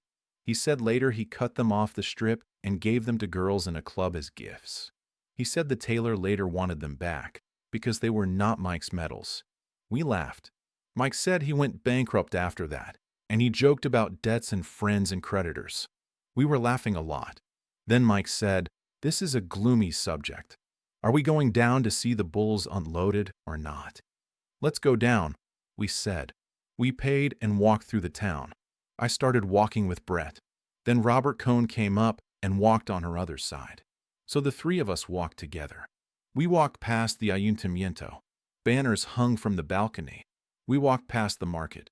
We walked down past a steep street that led to the bridge across the Arga. Many people were walking to see the bulls. Carriages drove down the hill and over the bridge. The driver sat high. The horses and the whips were above the crowd. Across the bridge, we turned up a road to the corrals. We passed a wine shop. A sign in the window said, "Good wine 30 centimes a liter." "That's where we will go when we have no money," Brett said. A woman stood in the door of the wine shop. She watched us. She called inside. 3 girls came to the window and stared at us. They stared at Brett. At the gate of the corrals, 2 men took tickets. We went in. Inside there were trees and a low stone house. At the far end was the stone wall of the corrals. There were small holes in the wall, like narrow windows, all along each corral. A ladder led to the top of the wall. People climbed up and stood on the walls between the corrals. As we walked across the grass under the trees, we passed big gray cages with the bulls inside. There was 1 bull in each box. They had come by train from a ranch in Castile. They had been unloaded at the station and brought here. Each box had the name and brand of the breeder painted on it. We climbed up and found a place on the wall. We looked down into the corral. The stone walls were white. There was straw on the ground.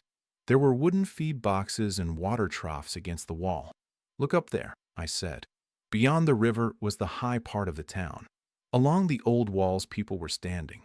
There were 3 lines of walls, and on each line there was a dark line of people. Above the walls there were heads and house windows. At the far end boys climbed into trees. "They must think something will happen," Brett said. "They want to see the bulls," I said. Mike and Bill were on the other wall across the corral. They waved to us. People who came late stood behind us. They pressed against us when others pushed them. Why don't they start?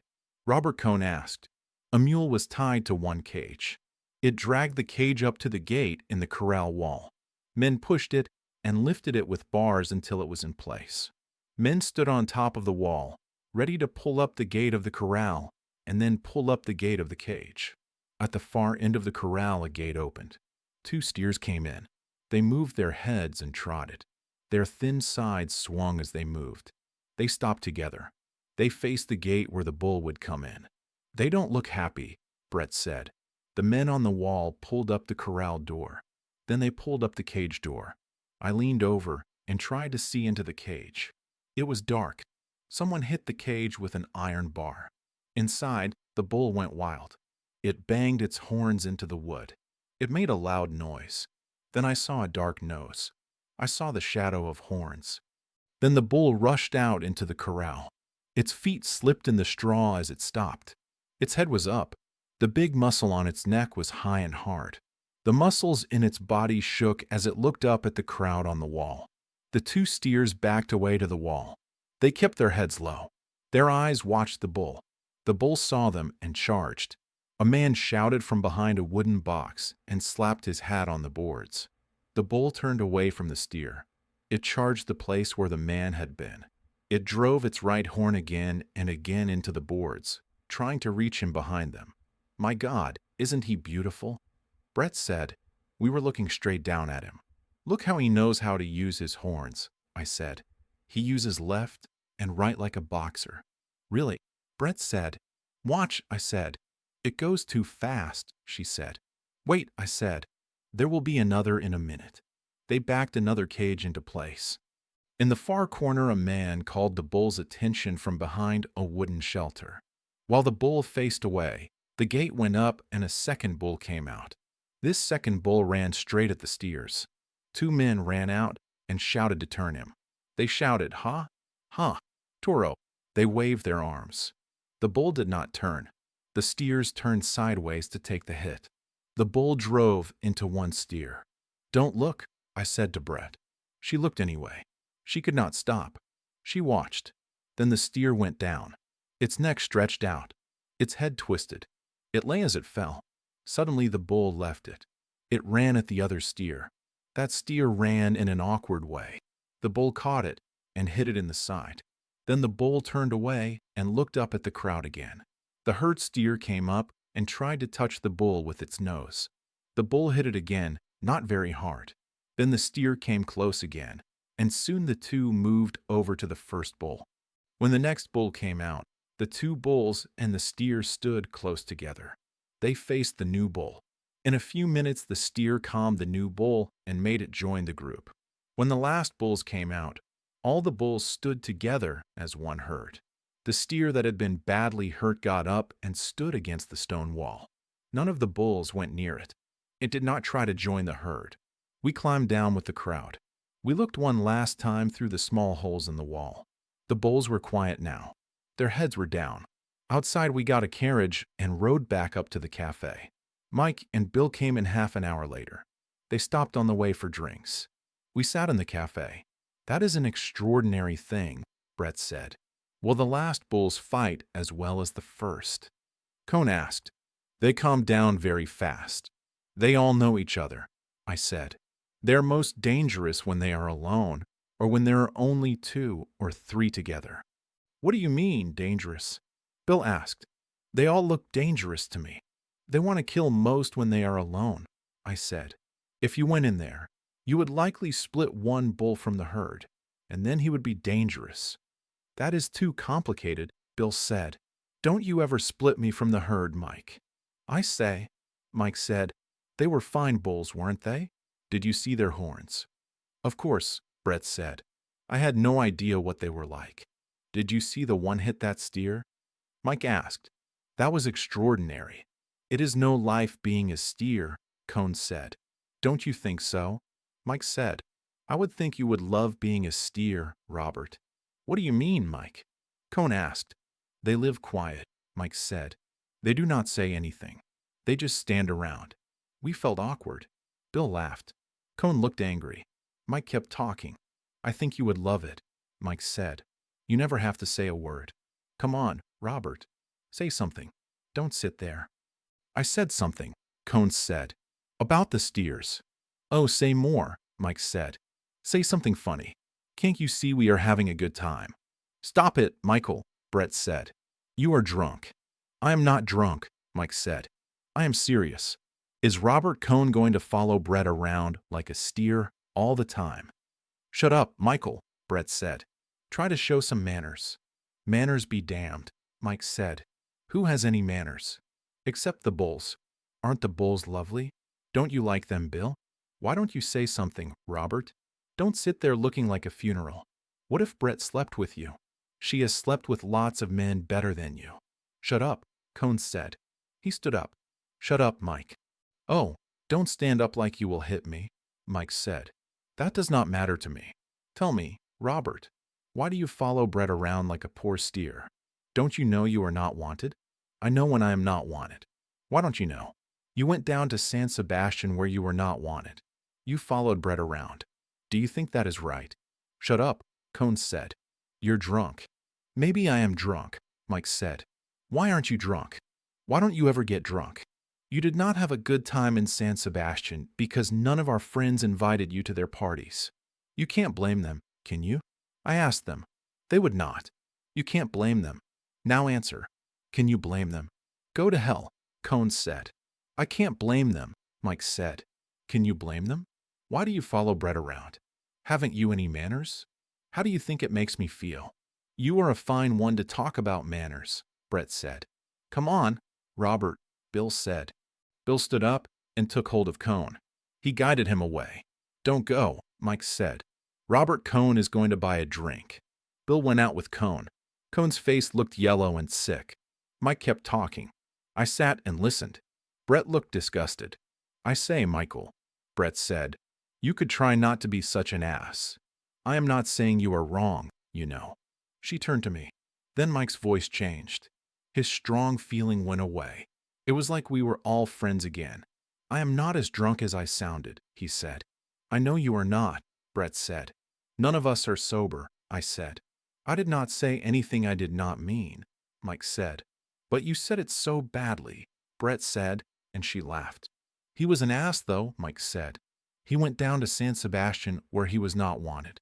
He stayed around Brett and only looked at her. It made me sick. He did behave badly, Brett said. Mike said, Brett has had affairs with men before. She tells me everything. She gave me Cone's letters to read. I did not read them. Very noble of you, Brett said. No, listen, Jake, Mike said. She gave me the letters. I would not read them. You wouldn't read any letters, darling, Brett said. You wouldn't read mine. I can't read letters, Mike said. Funny, isn't it? You can't read anything, Brett said. No, Mike said. That's wrong. I read quite a bit. I read when I am at home. You will be writing next, Brett said. Come on, Michael. Buck up. You have to go through with this now. He is here. Don't spoil the fiesta. Well, let him behave then, Mike said. He will behave, Brett said. I will tell him. You tell him, Jake, Mike said. Tell him he must behave or get out. Yes, I said. It would be nice for me to tell him. Then Mike joked about a name Cone used for Brett. He said it was a famous story name, and he laughed at it. Brett said it was too silly. She said Cone wrote good letters. I said he wrote to me from San Sebastian. She said he could write a very amusing letter. She made me write that, Mike said. She was supposed to be ill. I was ill, Brett said. Come on, I said. We must go in and eat. How should I meet Cone? Mike asked. Act like nothing happened, I said. It is all right with me, Mike said. I am not embarrassed. If he says anything, say you were drunk, I said.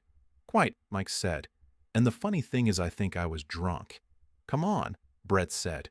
Are these drinks paid for? I must bathe before dinner. We walked across the square. It was dark now. All around the square were cafe lights under the arcades. We walked under the trees to the hotel. They went upstairs. I stayed to speak with Montoya. Well, Montoya asked, how did you like the bulls? Good, I said. They were nice bulls. They are all right, Montoya said. shaking his head. But they are not too good. What didn't you like? I asked. I don't know, he said. They did not give me the feeling that they were very good. I know what you mean, I said. They are all right, Montoya said. Yes, I said. They are all right. How did your friends like them? He asked. Fine, I said. Good, Montoya said. I went upstairs. Bill was in his room.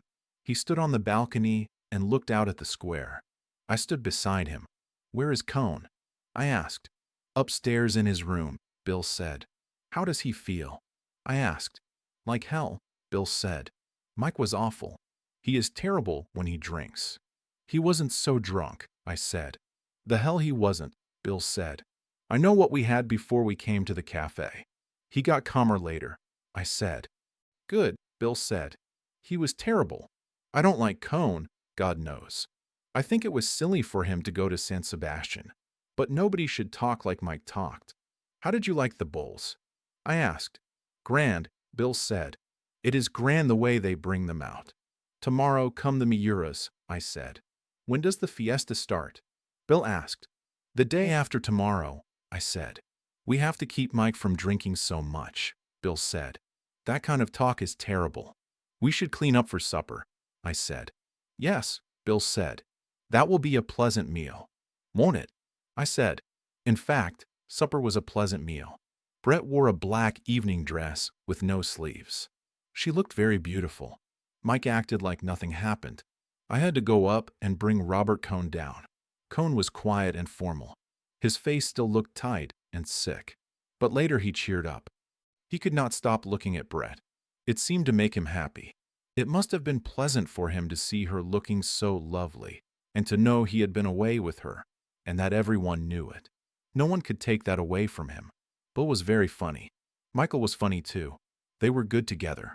It was like some dinners I remember from the war. There was a lot of wine.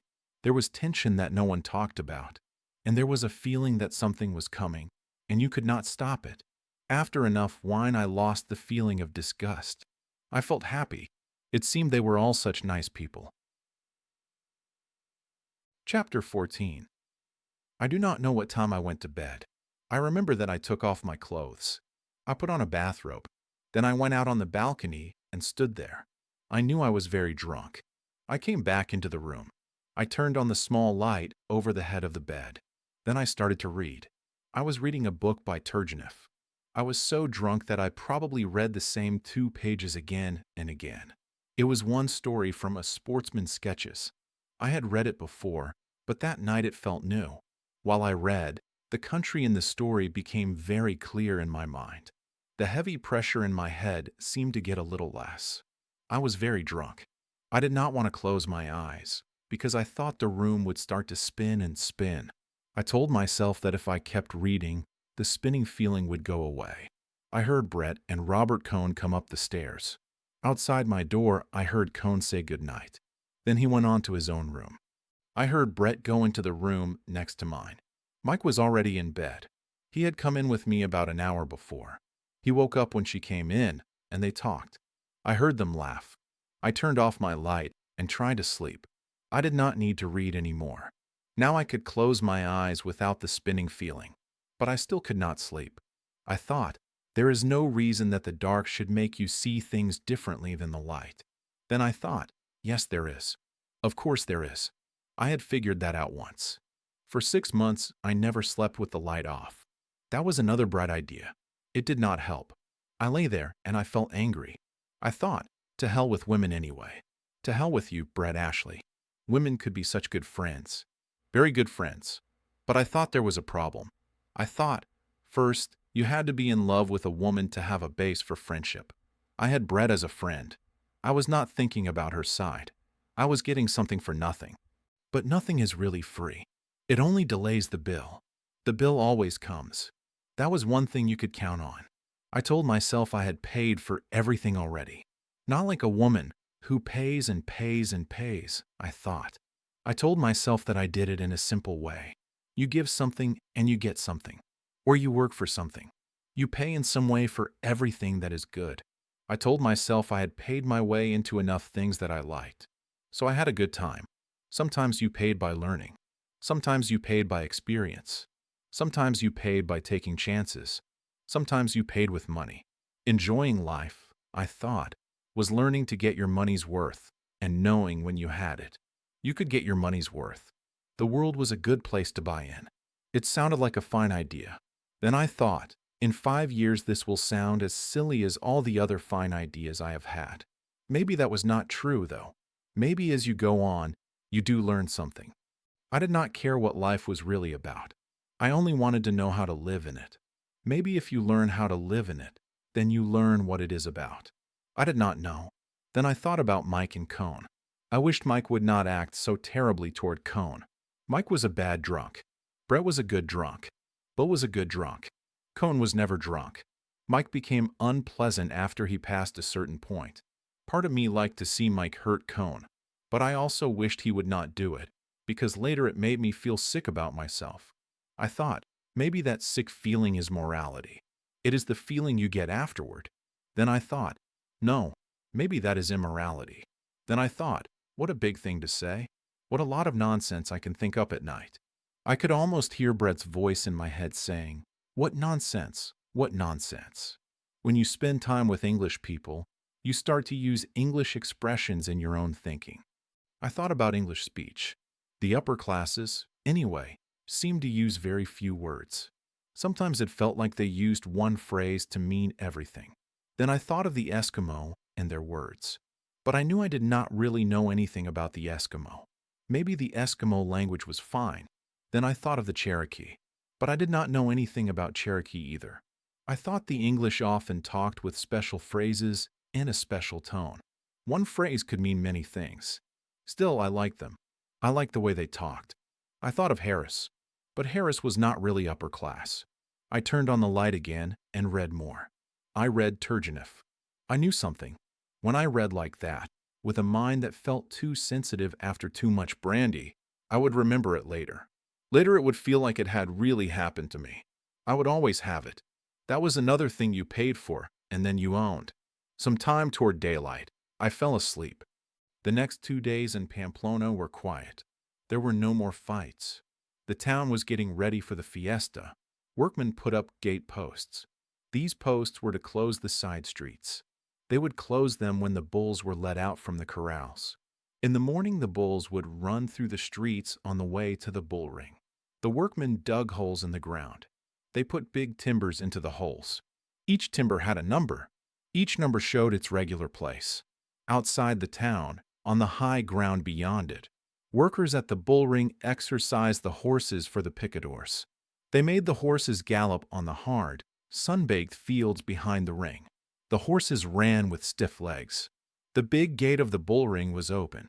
Inside, the seats and the space were being cleaned. The ring was rolled flat.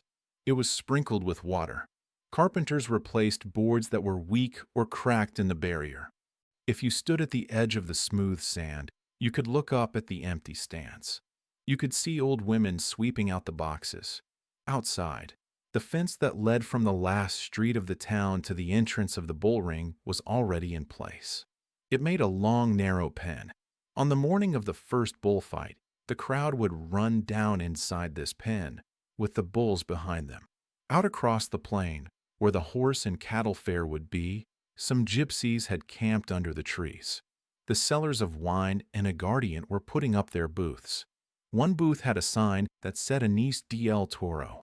The cloth sign hung on the boards in the hot sun. In the big square in the center of town, there was not much change yet. We sat in white wicker chairs on the terrace of the cafe. We watched the motor buses come in. The buses unloaded peasants from the country. The peasants came into town for the market. Then we watched the buses fill up again. The buses left town with peasants sitting inside.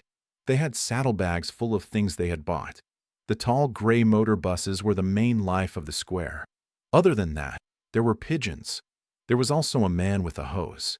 He sprayed water on the gravel square and watered the streets. In the evening, there was the paseo. For about an hour after dinner, everyone walked. Pretty girls walked. Officers from the garrison walked. Fashionable people of the town walked. They walked on one side of the square. On the other side, the cafe tables filled with the regular after-dinner crowd. In the morning, I usually sat in the cafe and read the Madrid papers. Then I walked in the town or out into the country. Sometimes Bill came with me. Sometimes he stayed in his room and wrote. Robert Cohn spent his mornings studying Spanish or trying to get a shave at the barber shop. Brett and Mike never got up until noon. We all had a vermouth at the cafe. It was a quiet life. No one was drunk. I went to church a couple of times. Once Brett came with me. She said she wanted to hear me go to confession. I told her it was not possible. I also told her it was not as interesting as it sounded. And I told her it would be in a language she did not know. We met Cohn when we came out of church. It was clear that he had followed us. But he was very pleasant and nice. Then the three of us went for a walk out to the gypsy camp. Brett had her fortune told. It was a good morning. There were high white clouds above the mountains. It had rained a little in the night. On the high ground it felt fresh and cool. There was a wonderful view. We all felt good. We felt healthy. That morning I felt friendly to Cohn. You could not be upset about anything on a day like that. That was the last day before the fiesta. Chapter 15. At noon on Sunday, the 6th of July, the fiesta started with a bang. There is no better way to say it. It was like it exploded. People had been coming into town all day from the country. But at first they mixed into the town, and you did not notice them much. The square was quiet in the hot sun, like any other day. Many peasants were not in the square. They were in small wine shops in the narrow streets. They were drinking there and getting ready. They had just come from the plains and the hills. They needed time to change slowly from country life to town life. They could not start at once by paying cafe prices. In the wine shops, they could get good value for their money. In their minds, money still meant hours of work and sacks of grain sold. Later in the fiesta, it would not matter what they paid or where they bought things. On the day the fiesta of San Fermin began, they had been in the wine shops since early morning. In the morning, I went down the streets on the way to Mass in the cathedral. I heard them singing through the open doors of the shops. They were warming up. There were many people at the 11 o'clock Mass. San Fermin is also a religious festival. After Mass, I walked down the hill from the cathedral. I went up the street to the cafe on the square. It was a little before noon. Robert Cohn and Bill were sitting at a table. The cafe looked different. The marble-topped tables and the white wicker chairs were gone. In their place were heavy cast-iron tables and hard-folding chairs. The cafe felt like a ship ready for a fight, with nothing soft left. That day the waiters were different too. On normal days you could sit all morning and read, and the waiter would not bother you. But today a waiter came to me right away. I sat down. "What are you drinking?" I asked Bill and Robert. "Sherry," Cohn said. "Jerez," I said to the waiter, using the Spanish word. Before the waiter came back, the first rocket went up. This rocket was the signal that the fiesta had begun. It rose from the square. It burst high above the Theatre Guillard on the other side of the plaza. A gray ball of smoke stayed in the sky, like smoke from a shell. As I watched, another rocket rose.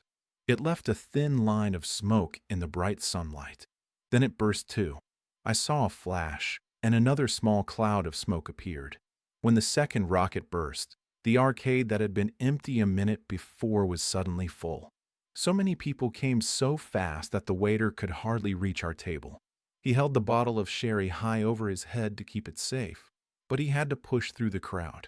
People came into the square from all sides. Down the street we heard music coming. We heard pipes, fifes, and drums.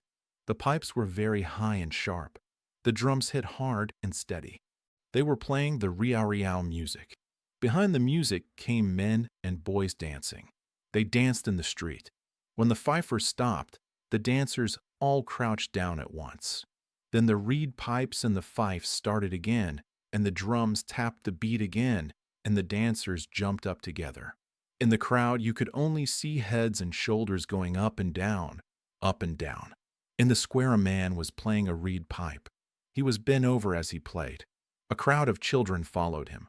They shouted, and they pulled at his clothes. The man came out of the square. The children followed him. He piped them past the cafe and down a side street. As he passed, we saw his blank face. His face had many marks, like old pox. He kept piping. The children stayed close behind him, shouting and pulling at him. "He must be the village idiot," Bill said. Then he said, "My God, look at that." Down the street came more dancers. The street was full of dancers, all men. They danced in time behind their own fifers and drummers. They were a club or a group of workers. They wore blue work smocks. They had red handkerchiefs tied around their necks. They carried a big banner on two poles. The banner moved up and down as they danced. It was painted with words, "Hooray for wine! Hooray for the foreigners!" "Where are the foreigners?" Robert Cohn asked. "Where the foreigners?" Bill said. All the time rockets kept going up and bursting. Now all the cafe tables were full. The square itself started to empty because people moved into the cafes and filled them. The crowd shifted like water running into the cafes. "Where's Brett and Mike?" Bill asked. "I'll go and get them," Cohn said. "Bring them here," Bill said. The fiesta had truly started. It went on day and night for 7 days. The dancing went on. The drinking went on. The noise went on. Things happened that could only happen during a fiesta. After a while, everything felt unreal. It felt like nothing could have results later. It felt wrong to think about results during the fiesta. Even when it was quiet, you still had the feeling that you must shout or no one would hear you. It was not only about talking. It was also about doing anything. It was a fiesta, and it would go on for 7 days. That afternoon, there was a big religious procession. San Fermin was carried from one church to another. In the procession were important people, civil and religious. But we could not see them well because the crowd was too thick. In front of the main procession and behind it, the Riao Riao dancers danced again. There was one big mass of yellow shirts jumping up and down. Through the packed people, we could only see the huge figures in the procession. There were great giants, like big painted figures, very tall. There were Moors. There was a king and a queen. They moved and turned slowly, like they were dancing a solemn waltz, to the riao music. There were also dwarfs. They moved through the crowd with bladders, and they hit people with them. People laughed and jumped away. The procession stopped outside a chapel. San Fermin and the dignitaries went inside. Soldiers stayed as guards. The giants stood still. Men who danced inside the giants stood beside the frames and rested. The dwarfs kept moving in the crowd. We started to go inside the chapel too. There was a smell of incense. People were filing into the church. But just inside the door Brett was stopped. She had no hat. So we went out again. We walked along the street that ran back from the chapel into town. People were lined up on both sides of the street. They stood at the curb to keep their places and to wait for the procession to return. Some dancers made a circle around Brett. They started to dance around her. They wore big wreaths of white garlic around their necks. They took Bill and me by the arms and pulled us into the circle. Bill began to dance too. They chanted as they danced. Brett wanted to dance, but they did not want her to. They wanted her to stay in the middle like an image. They wanted to dance around her. When the song ended with the sharp riao riao, they rushed us into a wine shop. Inside, it was dark and crowded. It was full of men singing. They sang in hard voices. We stood at the counter. Behind the counter, people drew wine from big casks. I put down money for the wine, but one of the men picked it up and put it back in my pocket. "I want a leather wine bottle," Bill said. He meant one of the leather wine skins, the Boda. "There's a place down the street," I said. "I'll go get a couple." The dancers did not want me to go out. They wanted us all to stay together. 3 of them sat on a high wine cask beside Brett. They were teaching her how to drink from the wine skins. They hung a wreath of garlic around her neck. Someone wanted her to drink from a glass too. Someone was teaching Bill a song. He sang the words into Bill's ear. He beat the time on Bill's back. I explained that I would come back soon. Outside, in the street, I went down looking for the shop that made leather wine skins. The crowd was packed on the sidewalks. Many shops had their shutters closed. I could not find the place. I walked as far as the church. I looked on both sides of the street. Then I asked a man for help. He took my arm and led me to the shop. The shutters were up, but the door was open. Inside the shop it smelled of fresh tanned leather and hot tar. A man was stenciling finished wineskins. Many wineskins hung from the roof in bunches. He took one down. He blew it up. He screwed the nozzle tight. Then he jumped on it. "See," he said, "it doesn't leak." "I want another one too," I said. "A big one." He took down a big one that would hold a gallon or more. He blew it up. His cheeks puffed out as he blew. Then he stood on the boda while he held on to a chair to keep balance. "What are you going to do?" he asked. "Sell them in Bayonne?" "No," I said. "Drink out of them." He slapped me on the back. "Good man," he said.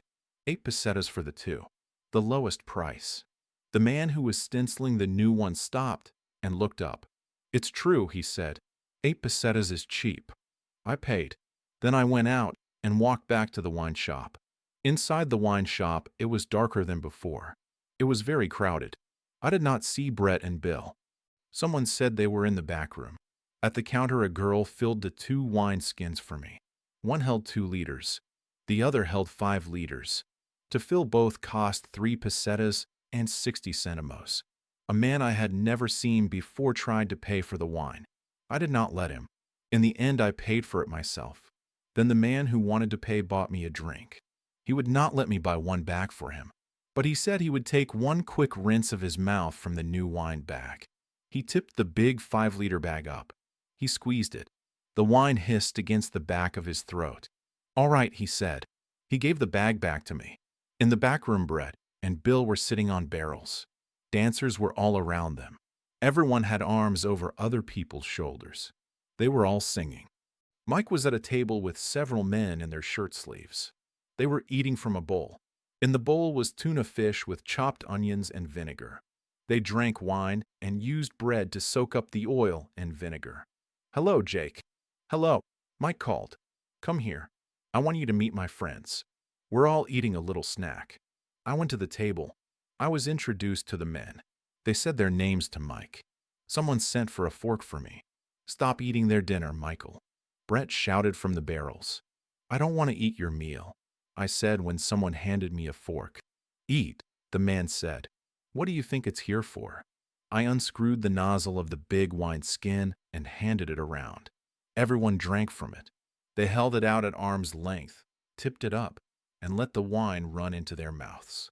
Outside, over the singing, we could hear music from the procession passing in the street.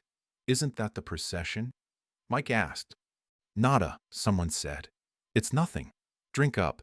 Lift the bottle." "Where did they find you?" I asked Mike. "Someone brought me here," Mike said. "They said you were here." "Where's Cone?" I asked. "He's passed out," Brett called. "They put him away somewhere." "Where is he?" I asked. "I don't know," Brett said. "How should we know?" Bill said. "I think he's dead." "He's not dead," Mike said. "I know he's not dead. He's just passed out on anise del mano." When Mike said anise del mano, one of the men at the table looked up. He pulled a bottle from inside his smock and handed it to me. "No," I said. "No, thanks." "Yes, yes," they said. "Arriba." Up with the bottle. I took a drink. It tasted like licorice. It was strong and warm. I felt it warm in my stomach. "Where is Cone?" I asked again. "I don't know," Mike said. "I'll ask." He asked in Spanish, "Where is the drunken comrade?" A man answered him. "You want to see him?" the man asked. "Yes," I said. "Not me," Mike said. "This gentleman." The man who had the anise wiped his mouth and stood up. "Come on," he said. In a back room, Robert Cone was sleeping quietly on wine casks. It was almost too dark to see his face. They had covered him with a coat. Another coat was folded under his head like a pillow. Around his neck and on his chest was a big wreath of twisted garlic. "Let him sleep," the man whispered. "He's all right." 2 hours later, Cone came back into the front room. He still had the garlic wreath around his neck. The Spaniards shouted when he came in. Cone wiped his eyes and grinned. "I must have been sleeping," he said. "Oh, not at all," Brett said. "You were only dead," Bill said. "Aren't we going to go and have some supper?" Cone asked. "Do you want to eat?" someone asked him. "Yes," Cone said. "Why not? I'm hungry." Eat those garlics, Robert, Mike said. Do eat those garlics. Cone stood there. After sleeping, he looked fine again. He looked normal. Let's go and eat, Brett said. I must get a bath. Come on, Bill said. Let's take Brett back to the hotel. We said goodbye to many people. We shook many hands. Then we went out into the street. Outside it was dark. What time do you think it is? Cone asked. It's tomorrow, Mike said. You slept 2 days. No, Cone said. What time is it? It's 10 o'clock, Mike said. What a lot we've drunk, Cone said. You mean what a lot we've drunk, Mike said. You went to sleep. We walked down the dark streets to the hotel. We saw sky rockets going up in the square. In the side streets that led to the square, we saw the square packed solid with people. In the middle of the square, people were dancing. We ate a big meal at the hotel. It was the first meal where prices were doubled for the fiesta. There were new extra courses. After dinner, we went out into the town again. I remember making a plan. I told myself I would stay up all night. I wanted to watch the bulls run through the streets at 6 in the morning, but I got very sleepy. I went to bed around 4 o'clock. The others stayed up. My room was locked. I could not find the key, so I went upstairs and slept in one of the beds in Cone's room. The fiesta was still going on outside. There was noise in the night, but I was too sleepy. The noise did not keep me awake. When I woke up, I heard a rocket explode. This rocket announced that the bulls were being released from the corrals at the edge of town. The bulls would run through the streets and go to the bull ring. I had been sleeping hard. I woke up thinking I was too late. I put on one of Cone's coats. Then I went out onto the balcony. Below, the narrow street was empty, but all the balconies were crowded with people. Suddenly a crowd came running down the street. The runners were packed close together. They passed and ran up the street toward the bull ring. Behind them came more men running faster. Then came a few stragglers who were really running hard. Behind the last runners was a small empty space. Then the bulls came.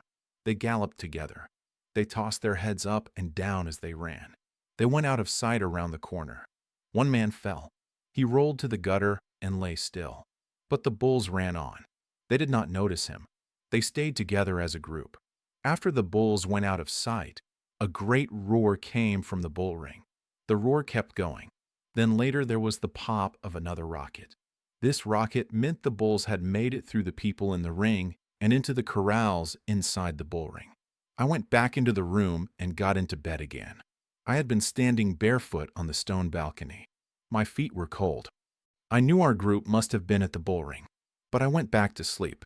Cone woke me when he came back in. He started to undress.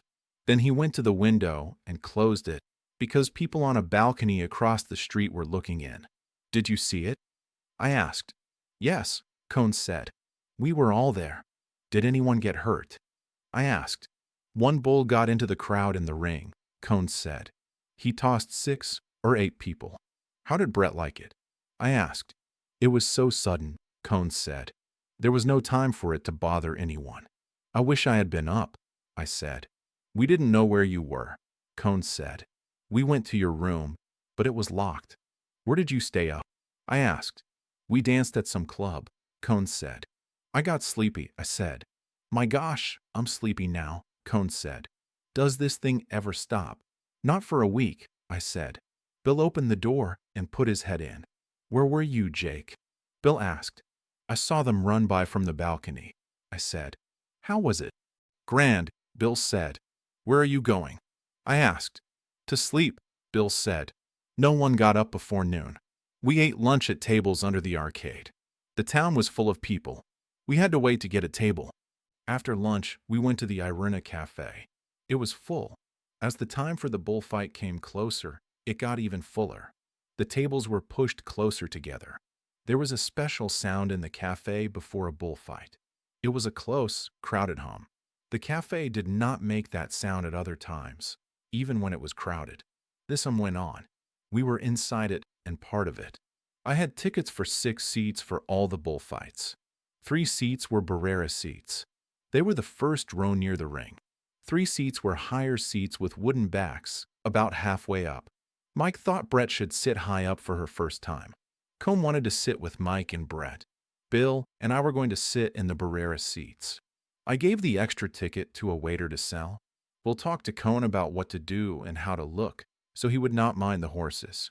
Bill had seen one season of bullfights. I'm not worried about standing it, Cone said. I'm only afraid I may be bored. You think so? Bill asked. To Brett I said, don't look at the horses after the bull hits them. Watch the first charge. Watch the picador try to keep the bull off. But then don't look again until the horse is dead if it gets hit. I'm a little nervous, Brett said. I'm worried if I can go through it. You'll be all right, I said. Only the horse part will bother you. The horses are there only a few minutes with each bull. Just don't look when it's bad. She'll be all right, Mike said. I'll look after her. I don't think you'll be bored, Bill said to Cone. I'm going to the hotel to get the glasses and the wine skin, I said. See you back here. Don't get too drunk. I'll come with you, Bill said. Brett smiled at us.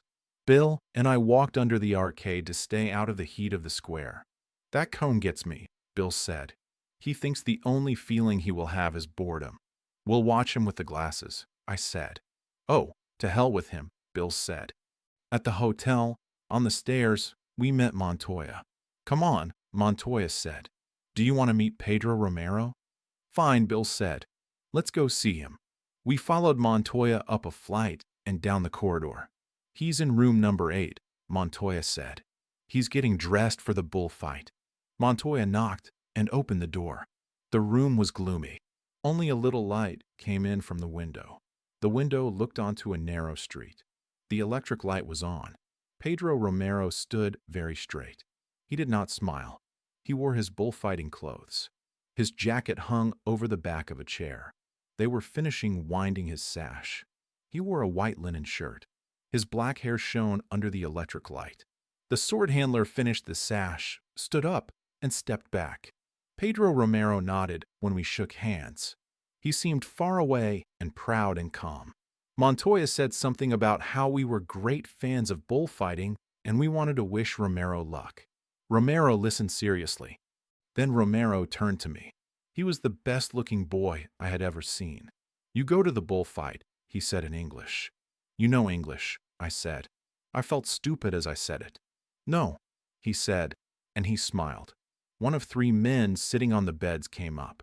He asked if we spoke French. He said, Do you want me to translate? Is there anything you want to ask Pedro Romero? We thanked him. But what could we ask? The boy was only 19.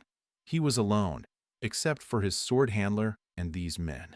The bullfight would start in 20 minutes. We wished him good luck in Spanish. We shook hands again and left. He stood straight and handsome. He was alone there, even with the men in the room. We shut the door. He's a fine boy, don't you think? Montoya asked. He's a good-looking kid, I said. He looks like a real bullfighter, Montoya said. He has the type. He's a fine boy, Bill said.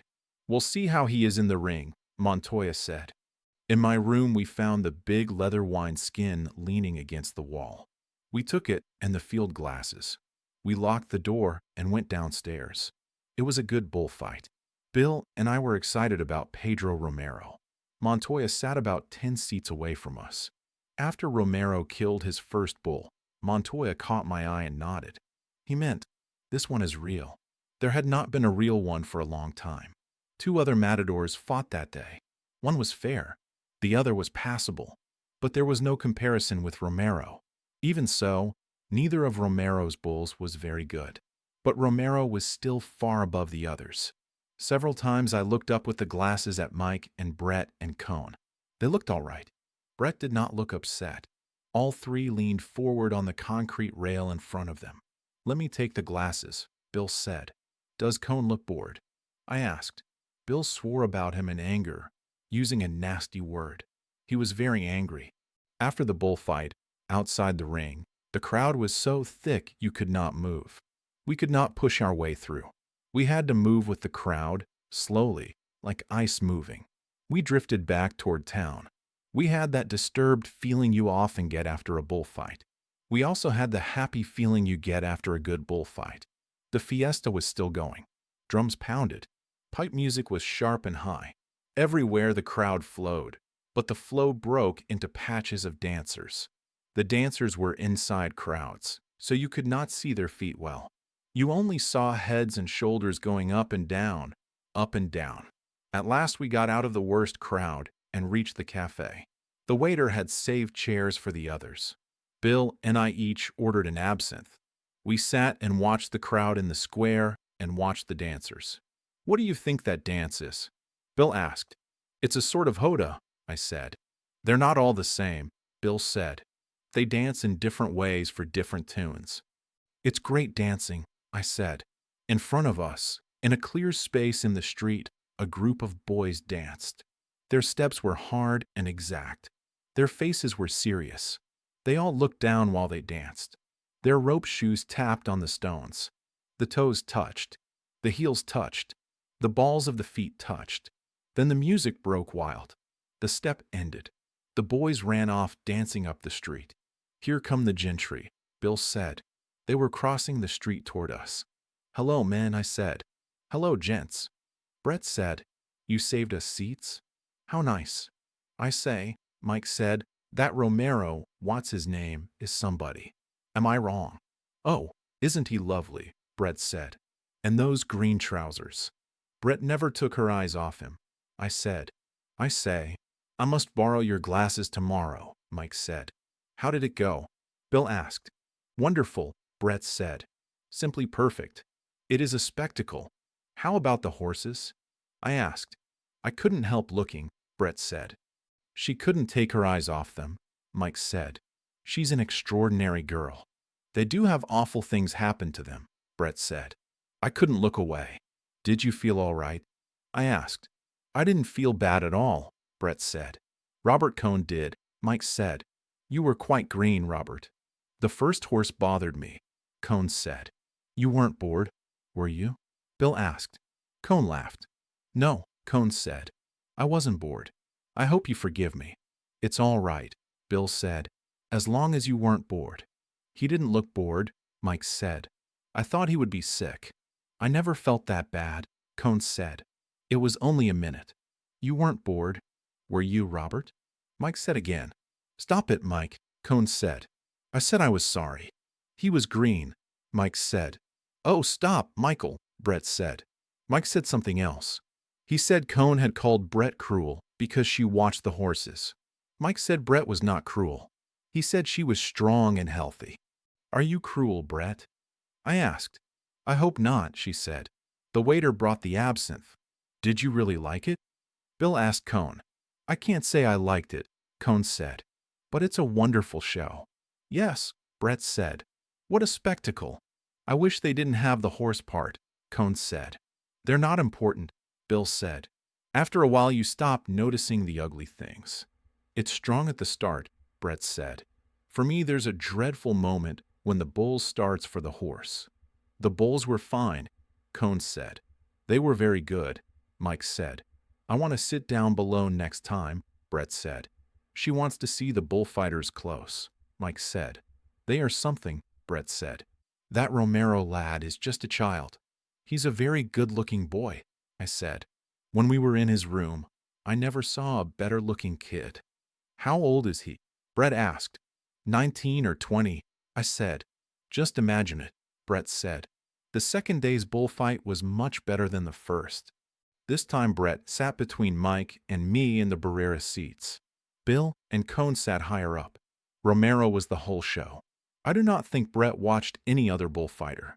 No one else mattered, except the hardest experts. There were 2 other matadors, but they did not count. It was all Romero. I sat beside Brett and explained what was happening. I told her again to watch the bull, not the horse, when the bull charged the picadors.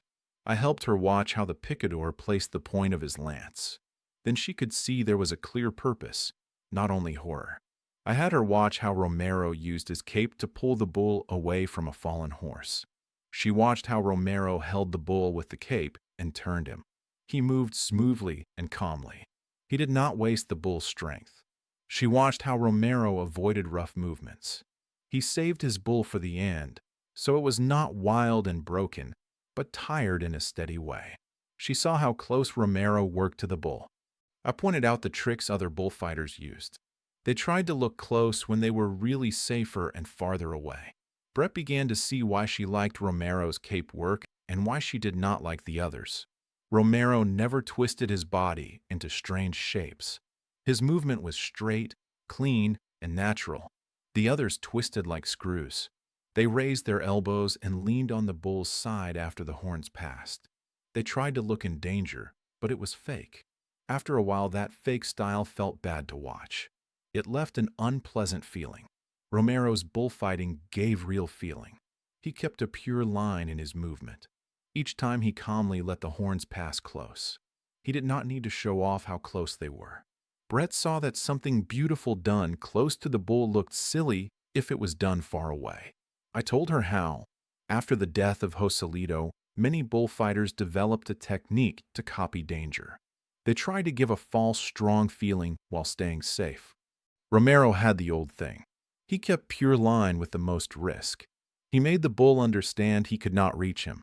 He controlled the bull and prepared him for the killing. I've never seen him do an awkward thing, Brett said. You won't until he gets frightened, I said. He'll never be frightened, Mike said. He knows too much. He knew everything when he started, I said. The others can't learn what he was born with. And God, what looks, Brett said. I believe she is falling in love with this bullfighter, Mike said. I wouldn't be surprised, I said. Then the dead bull was dragged out. Mules were hitched to it. Whips cracked. Men ran. The mules pulled hard and broke into a gallop. The bull, with one horn up and his head turned, slid smoothly across the sand and out the red gate. This next is the last one, I said. Not really, Brett said. She leaned forward over the barrera. Romero waved his picadors to their places. Then he stood with his cape against his chest. He looked across the ring to the place where the bull would come out. After it was over, we went out. The crowd pressed us tight. These bullfights are hard on you, Brett said. I'm limp as a rag. Oh, you'll get a drink, Mike said. The next day, Pedro Romero did not fight. It was Miura bulls, and it was a very bad bullfight. The next day after that, there was no bullfight planned. But all day and all night the fiesta still went on. Chapter 16. In the morning it was raining. Fog came over the mountains from the sea. I could not see the tops of the mountains. The plateau looked dull and dark. The trees and the houses did not look the same in the fog. I walked out past the edge of town to look at the weather. The bad weather was coming over the mountains from the sea. In the square the flags hung wet on the white poles. The banners were wet too. They hung heavy against the front of the houses. The rain fell in a steady drizzle. Then, between the drizzle, the rain fell harder and drove everyone under the arcades. Water made pools in the square. The streets were wet, dark, and empty. Still the fiesta did not stop. It only moved under cover. In the bull ring the covered seats were full. People sat there out of the rain and watched Basque and Navarre dancers and singers. After that the Val Carlos dancers, in their costumes, danced down the street in the rain. The drums sounded hollow and wet. The chiefs of the bands rode ahead on big, heavy horses. Their costumes were wet. The horses' coats were wet from the rain. The crowd stayed in the cafes. The dancers came in too. They sat at tables. Their tight, white legs were under the tables. They shook water from their caps with little bells. They spread their red and purple jackets over chairs to dry. Outside it was raining hard. I left the crowd in the cafe and went to the hotel to shave for dinner. I was shaving in my room when someone knocked. Come in, I called. Montoya came in. How are you? He said. Fine, I said. No bulls today, he said. No, I said. Only rain. Where are your friends? He asked. Over at the Iruna, I said. Montoya gave his embarrassed smile. Look, he said. Do you know the American ambassador? Yes, I said. Everyone knows the American ambassador. He is here in town now, Montoya said. Yes, I said. Everyone has seen him and his people. I have seen them too, Montoya said. He did not say anything more. I kept shaving. Sit down, I said. Let me send for a drink. No, he said. I have to go. I finished shaving. I put my face down into the bowl and washed with cold water. Montoya stood there and looked even more embarrassed. "Look," he said, "I got a message from them at the Grand Hotel.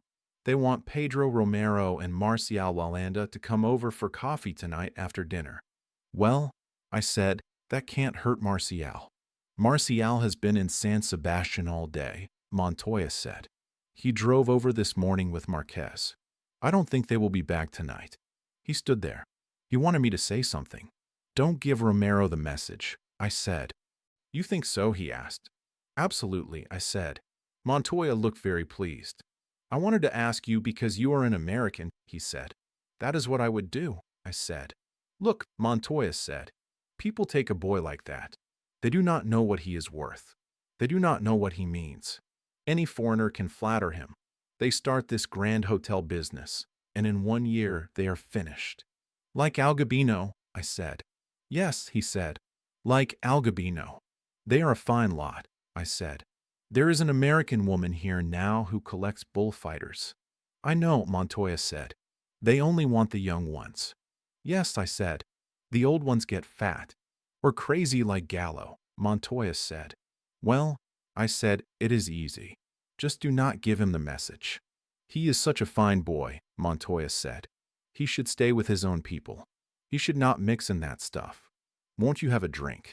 I asked. "No," Montoya said. "I have to go." He left. I went downstairs and went outside. I walked around under the arcades around the square. It was still raining. I looked into the Iruna to find the group. They were not there. So I walked on around the square and back to the hotel. They were eating dinner in the downstairs dining room. They were far ahead of me in the meal. There was no use trying to catch up. Bill was buying shoe shines for Mike. Bootblacks opened the street door. Bill called each one over. Each one started to polish Mike's shoes. "This is the 11th time my boots have been polished," Mike said. "Bill is an ass." The bootblacks had spread the news. Another one came in. "Limpia Botus?" he asked Bill. "No," Bill said. "For this, senor." The new bootblack knelt by the other one and began to polish Mike's free shoe. That shoe already shone in the electric light. "Bill is a yell of laughter," Mike said. I drank red wine. I was behind them and felt a little awkward about all the shoe shining. I looked around the room. At the next table was Pedro Romero. I nodded. He stood up. He asked me to come over and meet a friend. His table was beside ours, almost touching. I met the friend. He was a bullfight critic from Madrid. He was a small man with a thin face. I told Romero how much I liked his work. He was pleased. We spoke Spanish. The critic knew a little French. I reached toward our table to take my wine bottle, but the critic took my arm to stop me. Romero laughed. "Drink here," Romero said in English. He was shy about his English, but he was also happy that he could use it. As we kept talking, he tried words he was not sure about. He asked me about them. He wanted to know the English for corrida de toros, the exact words. He did not like bullfight as a translation. I explained it in a simple way. In Spanish, a bullfight is the fighting, the work with the bull. I said corrida means the running of bulls. The French say course de toros. The critic added that. I said there is no single perfect Spanish word that matches bullfight in English. Romero said he learned a little English in Gibraltar. He was born in Ronda, not far above Gibraltar.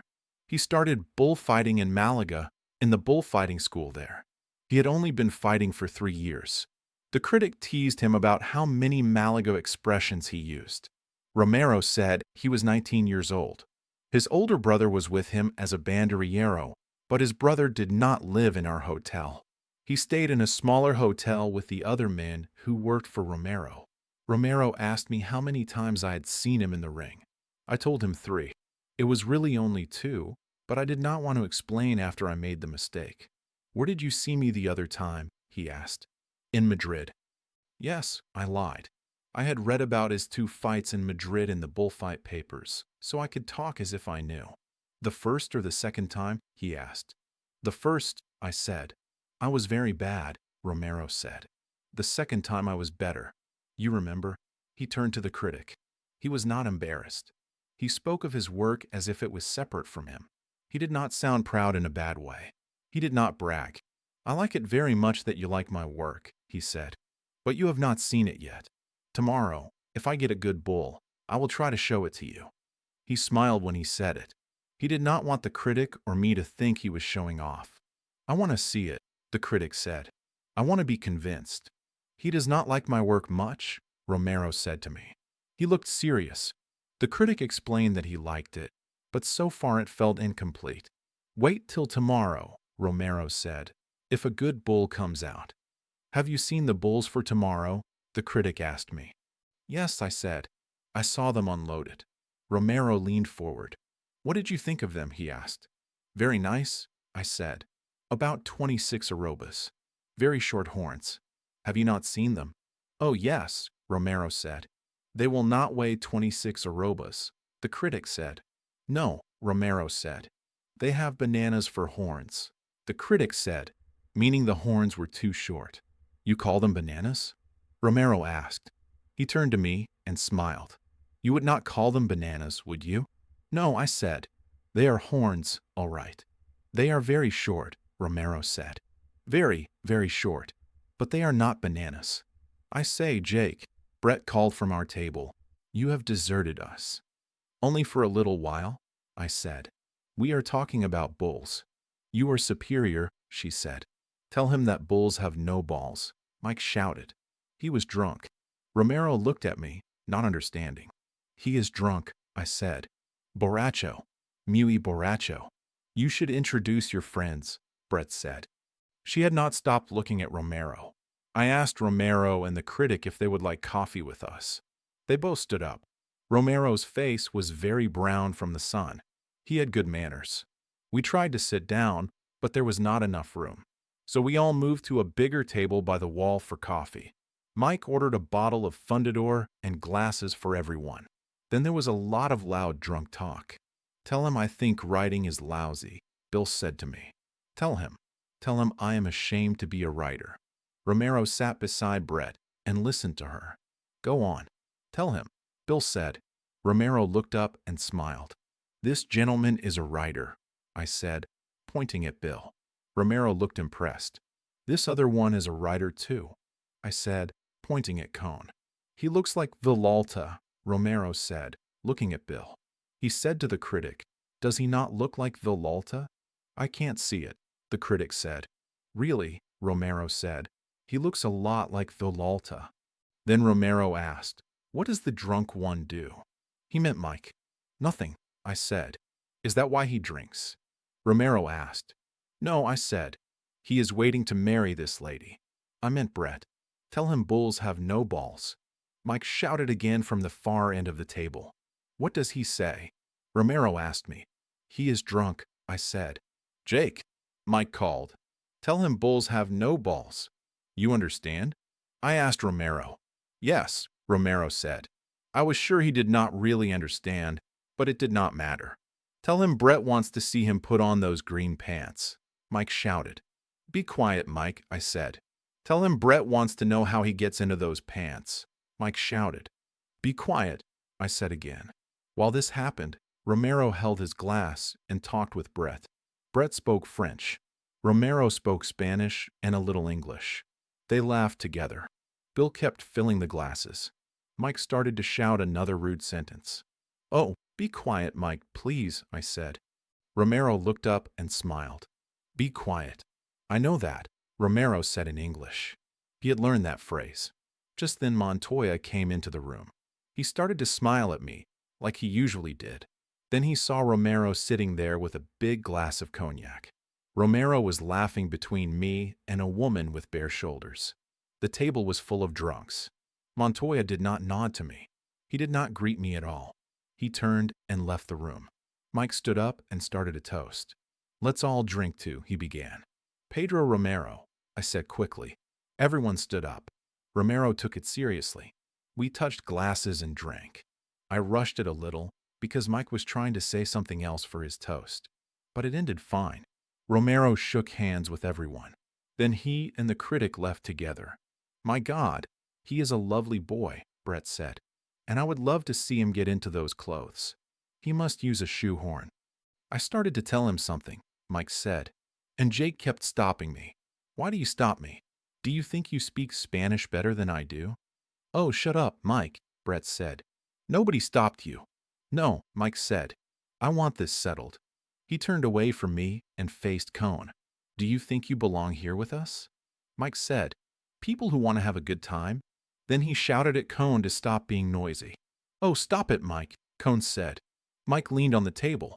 He was shaking. Do you think Brett wants you here? Mike said. Do you think you helped the party? Why don't you say something? I said what I had to say the other night, Cone said. I am not clever like you writers, Mike said, but I know when I am not wanted. Then Mike said more. He told Cone to go away. He insulted him again and again. He also said ugly things about Cone being Jewish. He wanted Cone to leave. He looked at all of us, asking if he was right. Sure, I said. Let's all go over to the arena. No, Mike said. Don't you think I'm right? I love that woman. Oh, don't start again, Brett said. Please stop, Michael. Don't you think I'm right, Jake? Mike said. Cone still sat at the table. His face had the yellow look it got when he was insulted, but he also seemed to enjoy the childish drama of it.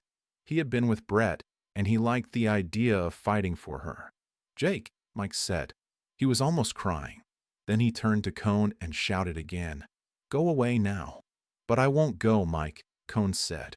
Then I'll make you, Mike said. He moved around the table toward Cone. Cone stood up. He took off his glasses. He stood waiting, his hands low, ready for a fight. I grabbed Mike. Come on to the cafe, I said. You can't hit him here in the hotel. Good, Mike said. Good idea. We started off. I looked back. Mike stumbled up the stairs. Cone put his glasses on again. Bill sat at the table and poured another glass of Fundador. Brett sat looking straight ahead, not looking at anything. Outside in the square the rain had stopped. The moon tried to come through the clouds. The wind was blowing. The military band played. The crowd stood on the far side of the square. A fireworks man and his son tried to send up fire balloons. A balloon would start up badly. It would tilt and turn. The wind tore it or blew it into the houses. Some fell into the crowd. The bright powder flared. Fireworks burst and chased on the ground among people. No one danced in the square. The gravel was too wet. Brett came out with Bill and joined us. We stood in the crowd and watched the fireworks man. His name was Don Manuel Orquido. He stood on a small platform above the heads of the crowd. He used sticks to start the balloons. The wind brought them all down. Don Manuel's face was sweaty in the light of the fireworks. The fireworks fell into the crowd and ran and cracked and popped between people's legs. People shouted when each new glowing paper balloon caught fire and fell. They're making fun of Don Manuel, Bill said. How do you know he is Don Manuel? Brett asked. His name is on the program, Bill said. Don Manuel Orquido, the fireworks man of this city. Globos Illuminados, Mike said. A collection of Globos Illuminados. That is what the paper said. The wind carried the band music away. I wish one would go up, Brett said. That Don Manuel man is angry. He probably worked for weeks to make them spell hail to San Fermin, Bill said. Globos Illuminados, Mike said again. A bunch of bloody Globos Illuminados. Come on, Brett said. We can't stand here. Her ladyship wants a drink, Mike said. How you know things, Brett said. Inside the cafe, it was crowded and very noisy. No one noticed us. We could not find a table. Come on, let's get out, Bill said. Outside, the paseo was going on under the arcade. There were some English and Americans from Biarritz in sport clothes at tables. Some women stared at the people walking by. They used small glasses on sticks to look. At some point, we had picked up a friend of Bill's from Biarritz. She was staying with another girl at the Grand Hotel. The other girl had a headache and went to bed. Here's the pub, Mike said. It was the Bar Milano. It was a small rough bar. You could get food there. People danced in the back room. We sat at a table and ordered a bottle of Fundador. The bar was not full. Nothing was happening yet. This is a hell of a place, Bill said. It is too early, someone said. Let's take the bottle and come back later, Bill said. I don't want to sit here on a night like this. Let's go look at the English, Mike said. I love to look at the English. They are awful, Bill said. Where did they all come from? They come from Biarritz, Mike said. They come to see the last day of the quaint little Spanish fiesta. I'll fiesta them, Bill said. Mike turned to Bill's friend. You are an extraordinarily beautiful girl, Mike said. When did you come here? Stop it, Michael, she said. I say, she is a lovely girl, Mike said. Where have I been? Have we met? Come along with me and Bill.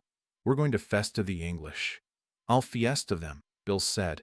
What are they doing at this fiesta? Come on, Mike said. Just us three. We are going to festa the English. I hope you're not English. I am Scotch. I hate the English. Come on, Bill. Through the window we saw them, the three of them arm in arm, going toward the cafe. Rockets went up in the square. I'm going to sit here, Brett said. I'll stay with you, Cone said. Oh, don't, Brett said. Please go somewhere. Can't you see Jake and I want to talk? I didn't know, Cone said. I thought I'd sit here because I feel a little drunk. What a reason to sit with someone, Brett said. If you're drunk, go to bed. Go on, go to bed. Cone left. Was I rude enough to him? Brett asked. My God, I am so sick of him. He doesn't add much, I said. He makes me feel low, Brett said. He has behaved very badly, I said. Very badly, Brett said. He had a chance to behave well. He is probably waiting outside the door now, I said.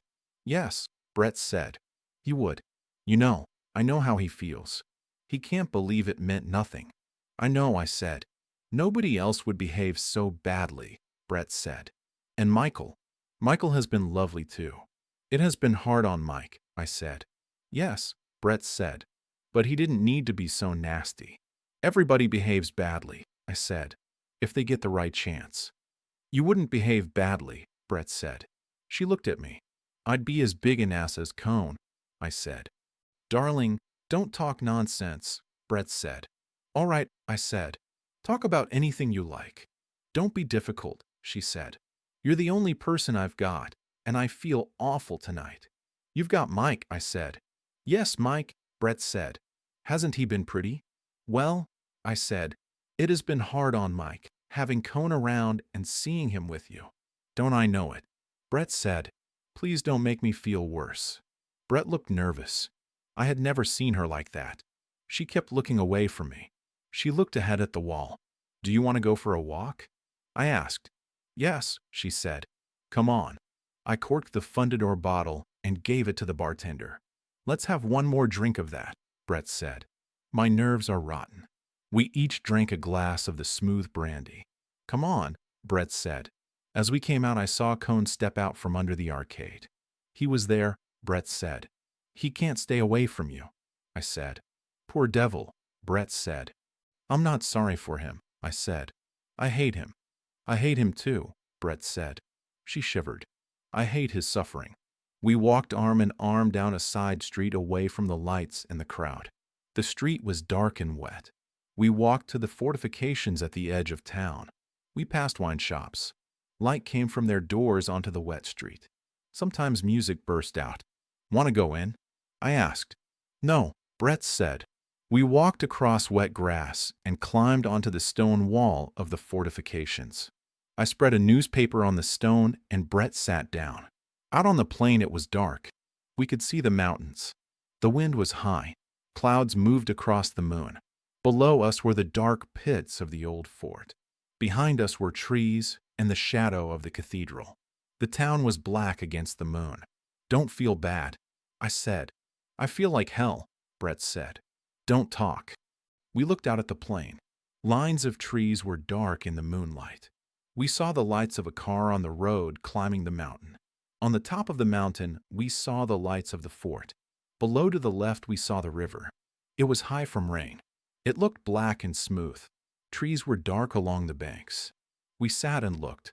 Brett stared straight ahead. Then she shivered. It's cold, she said. Do you want to walk back? I asked. Through the park, she said. We climbed down. The sky clouded over again. In the park it was dark under the trees. Do you still love me, Jake? Brett asked. Yes, I said. Because I'm a goner, Brett said. How? I asked. I'm a goner, she said. I'm mad about the Romero boy. I think I'm in love with him. I wouldn't be if I were you, I said. I can't help it, she said. I'm a goner. It's tearing me up inside. Don't do it, I said. I can't help it, she said. I've never been able to help anything. You should stop it, I said. How can I stop it, she said.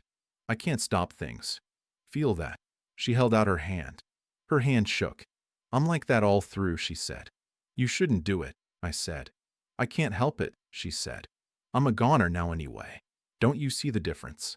No, I said. I have to do something, Brett said. I have to do something I really want to do. I've lost my self-respect. You don't have to do that, I said. Oh, darling, don't be difficult, she said. What do you think it has meant to have Cone around, and Mike the way he has acted? Sure, I said. I can't just stay drunk all the time, she said. No, I said. Oh, darling, Brett said, please stay by me.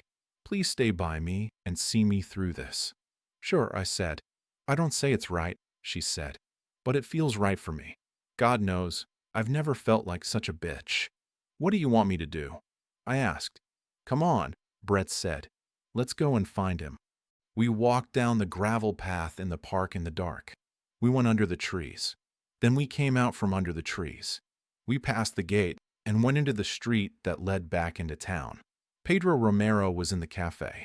He sat at a table with other bullfighters and bullfight critics. They smoked cigars. When we came in, they looked up.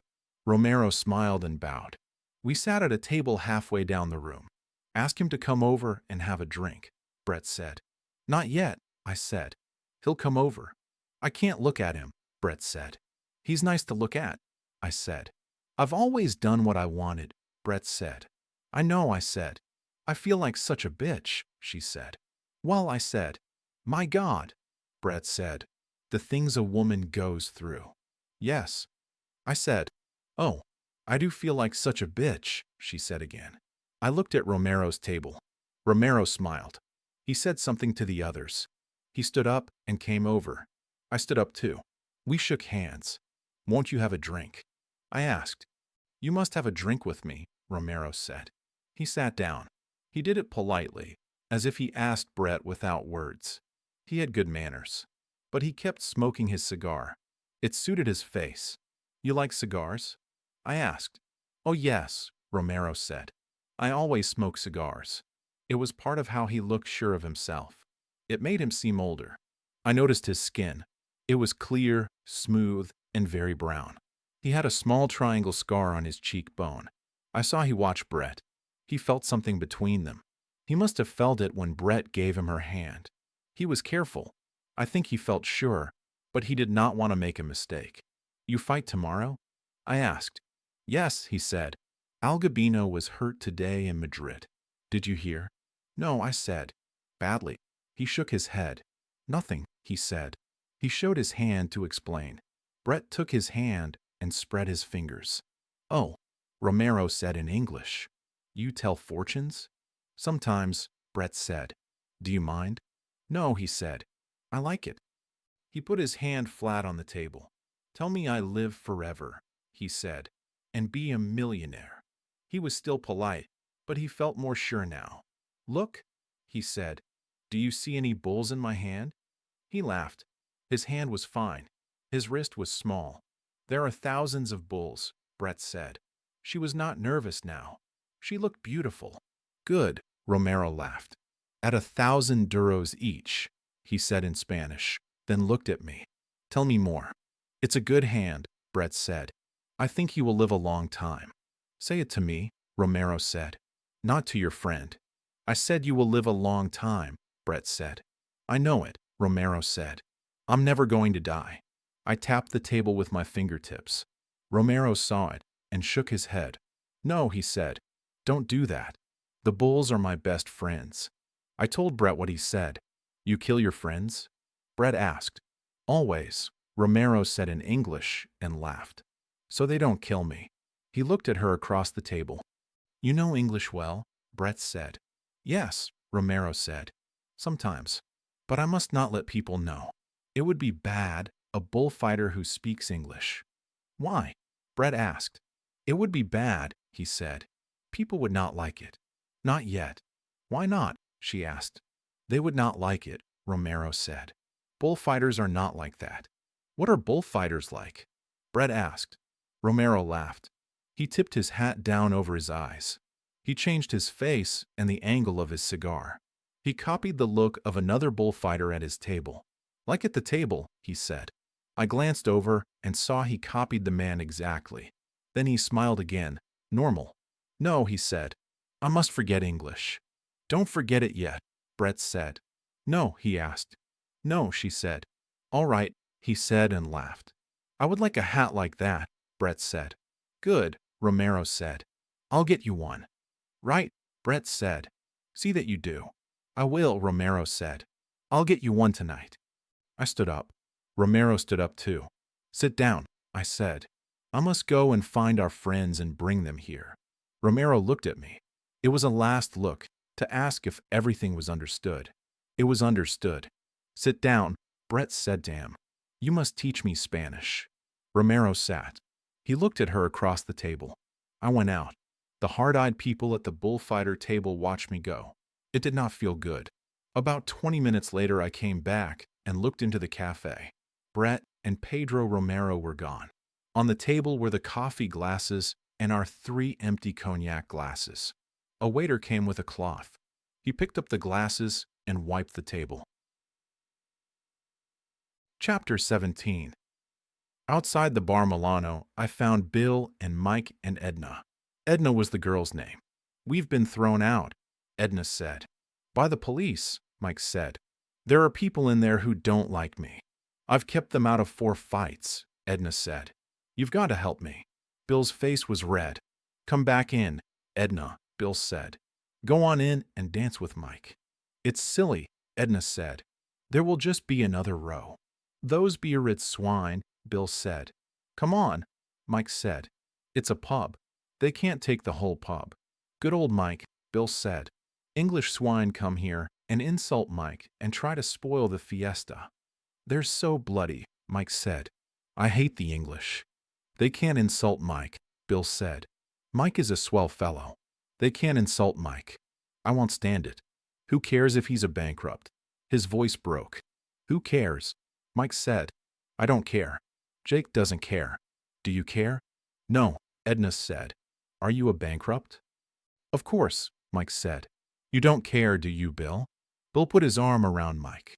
I wish to hell I was a bankrupt, Bill said. I'd show those bastards. They're just English, Mike said. It never matters what the English say. The dirty swine, Bill said. I'm going to clean them out. Bill, Edna said, looking at me, please don't go in again. They're so stupid. That's it, Mike said. They're stupid. I knew that was it. They can't say things like that about Mike, Bill said. Do you know them? I asked Mike. No, Mike said. I never saw them. They say they know me. I won't stand it, Bill said. Come on, I said. Let's go over to the Suizo. They're a bunch of Edna's friends from Biarritz, Bill said. They're simply stupid, Edna said. One of them is Charlie Blackman from Chicago, Bill said. I was never in Chicago, Mike said. Edna started to laugh and could not stop. Take me away from here, she said. You bankrupts. What kind of a row was it? I asked Edna as we crossed the square. Bill had gone. I don't know, Edna said. Someone called the police to keep Mike out of the back room. Some people knew him at Cannes. What's the matter with him?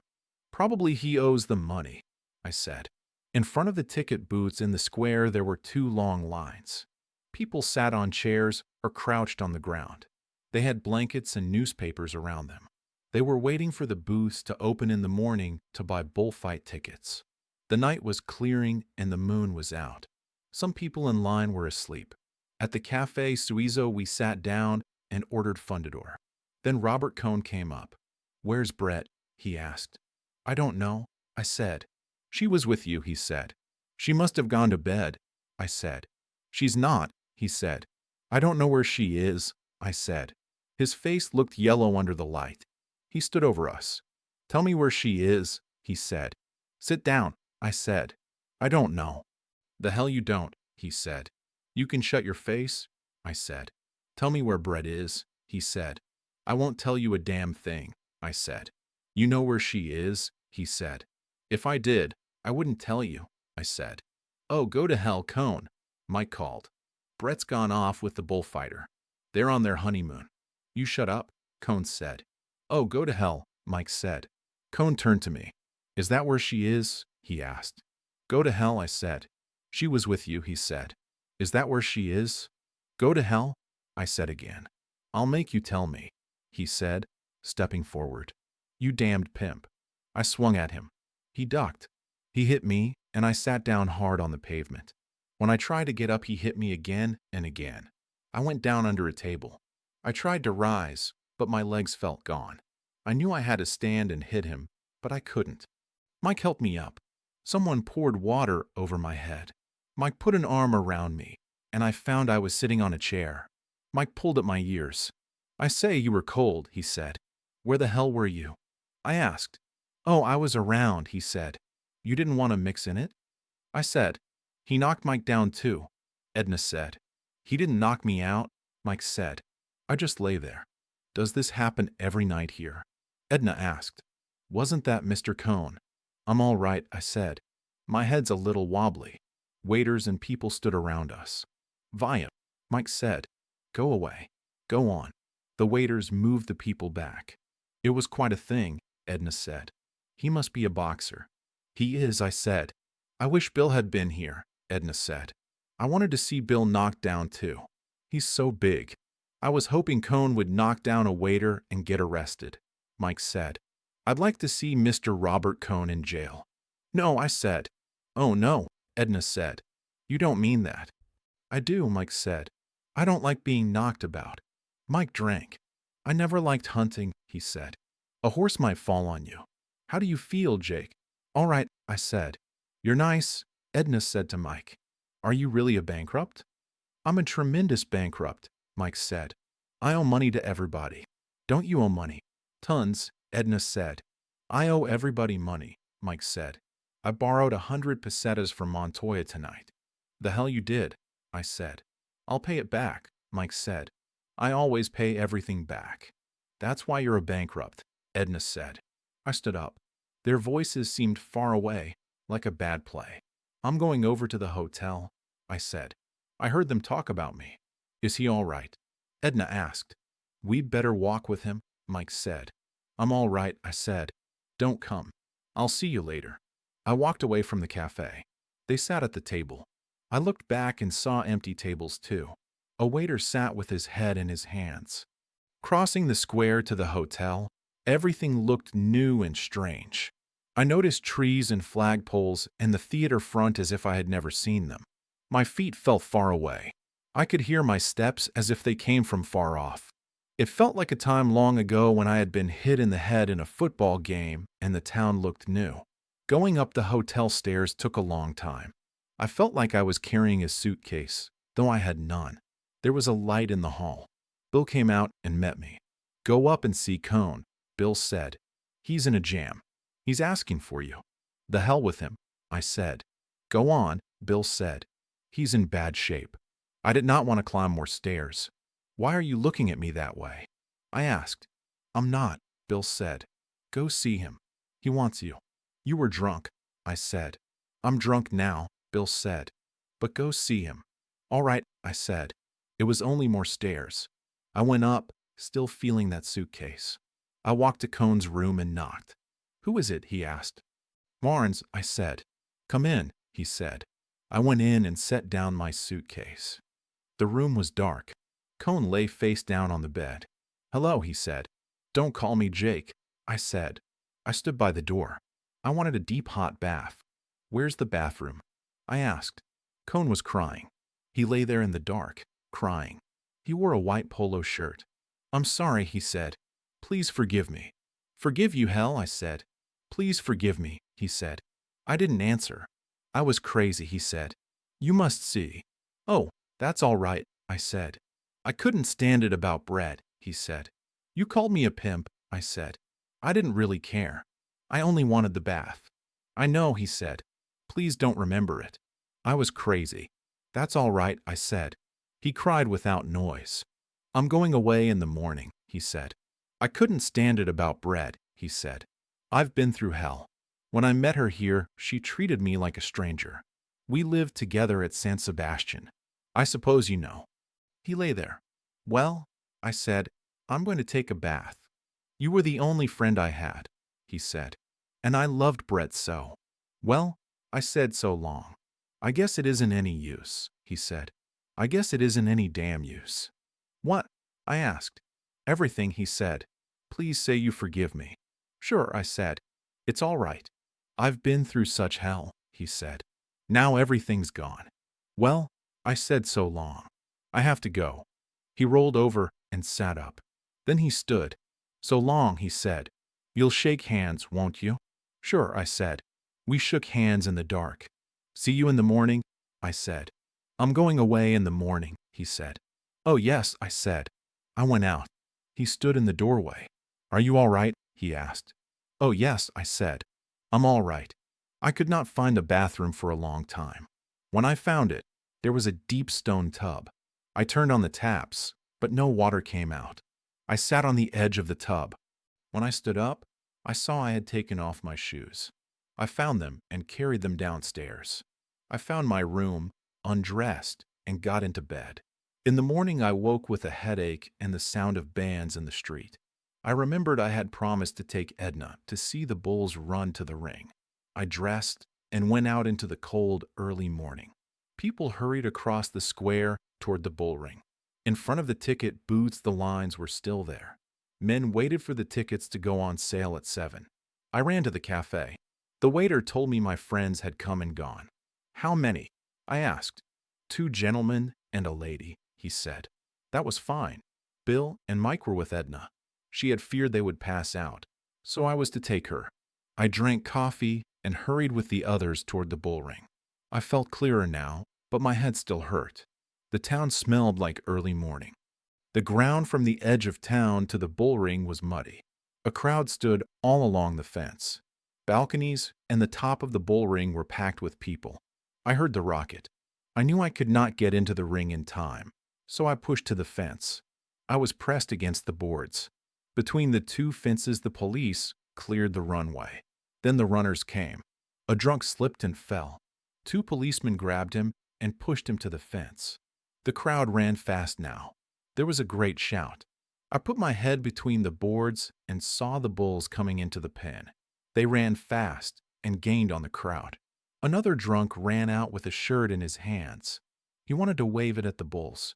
2 policemen grabbed him, and one hit him with a club. They dragged him to the fence and flattened themselves as the runners and the bulls passed. There were so many runners that the mass slowed at the gate into the ring. The bulls came galloping together, muddy, horns swinging.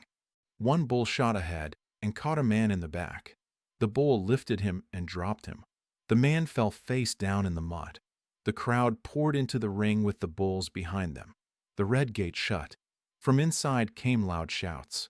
Each shout meant a bull had charged into the crowd. Then the rocket went up that meant the steers had driven the bulls into the corrals. I left the fence and walked back toward town. Back in town, I went to the cafe for another coffee and toast. The waiters were sweeping and wiping tables. One waiter asked me, "Anything happen in the run?" "I didn't see it all," I said. One man was badly gored. "Where?" he asked. I showed with my hands how the horn went in through the back and out the chest. The waiter shook his head. "Badly gored," he said. "All for sport. All for fun." He poured my coffee and milk from long-spouted pots into a big cup. "Badly gored through the back," he said. "A big horn wound. For fun. What do you think?" "I don't know," I said. "That's it," he said. "Fun. You're not an aficionado?" I asked. "Me? Bulls are animals," he said. "Brute animals." He pointed to his back. "Right through. For fun." He walked away. 2 men passed outside. The waiter shouted to them. One shook his head and called, "Muerto." "Dead." The waiter came back. "You hear?" he said. "Dead. With a horn through him. All for morning fun." Later we learned the man killed was named Vicente Garones. He came from near Tafalla. The next day, the papers said he was 28. He had a farm, a wife, and 2 children. He still came to the fiesta each year. His wife came to be with the body. There was a service in the chapel of San Fermin. Men from his group carried the coffin to the station. Drums and fifes played. The wife and the 2 children walked behind. Then the coffin went on the train. The widow and the children rode together in an open third-class car. The train left and went out across the fields toward Tafalla. The bull that killed Vicente Garones was named Bocanegra. It was number 118 from the ranch of Sanchez Taberno. Pedro Romero killed that bull as the 3rd bull that afternoon. The crowd wanted Romero to have the ear, and he gave it to Brett. Brett wrapped it in my handkerchief and left the ear and the handkerchief in the drawer beside her bed in the Hotel Montoya. Back at the hotel, the night watchman sat on a bench by the door. He looked very tired. He stood as I came in. 3 waitresses came in too, laughing. They had been to the morning show. I went up to my room, took off my shoes, and lay down. Sunlight was bright in the room. I did not feel sleepy.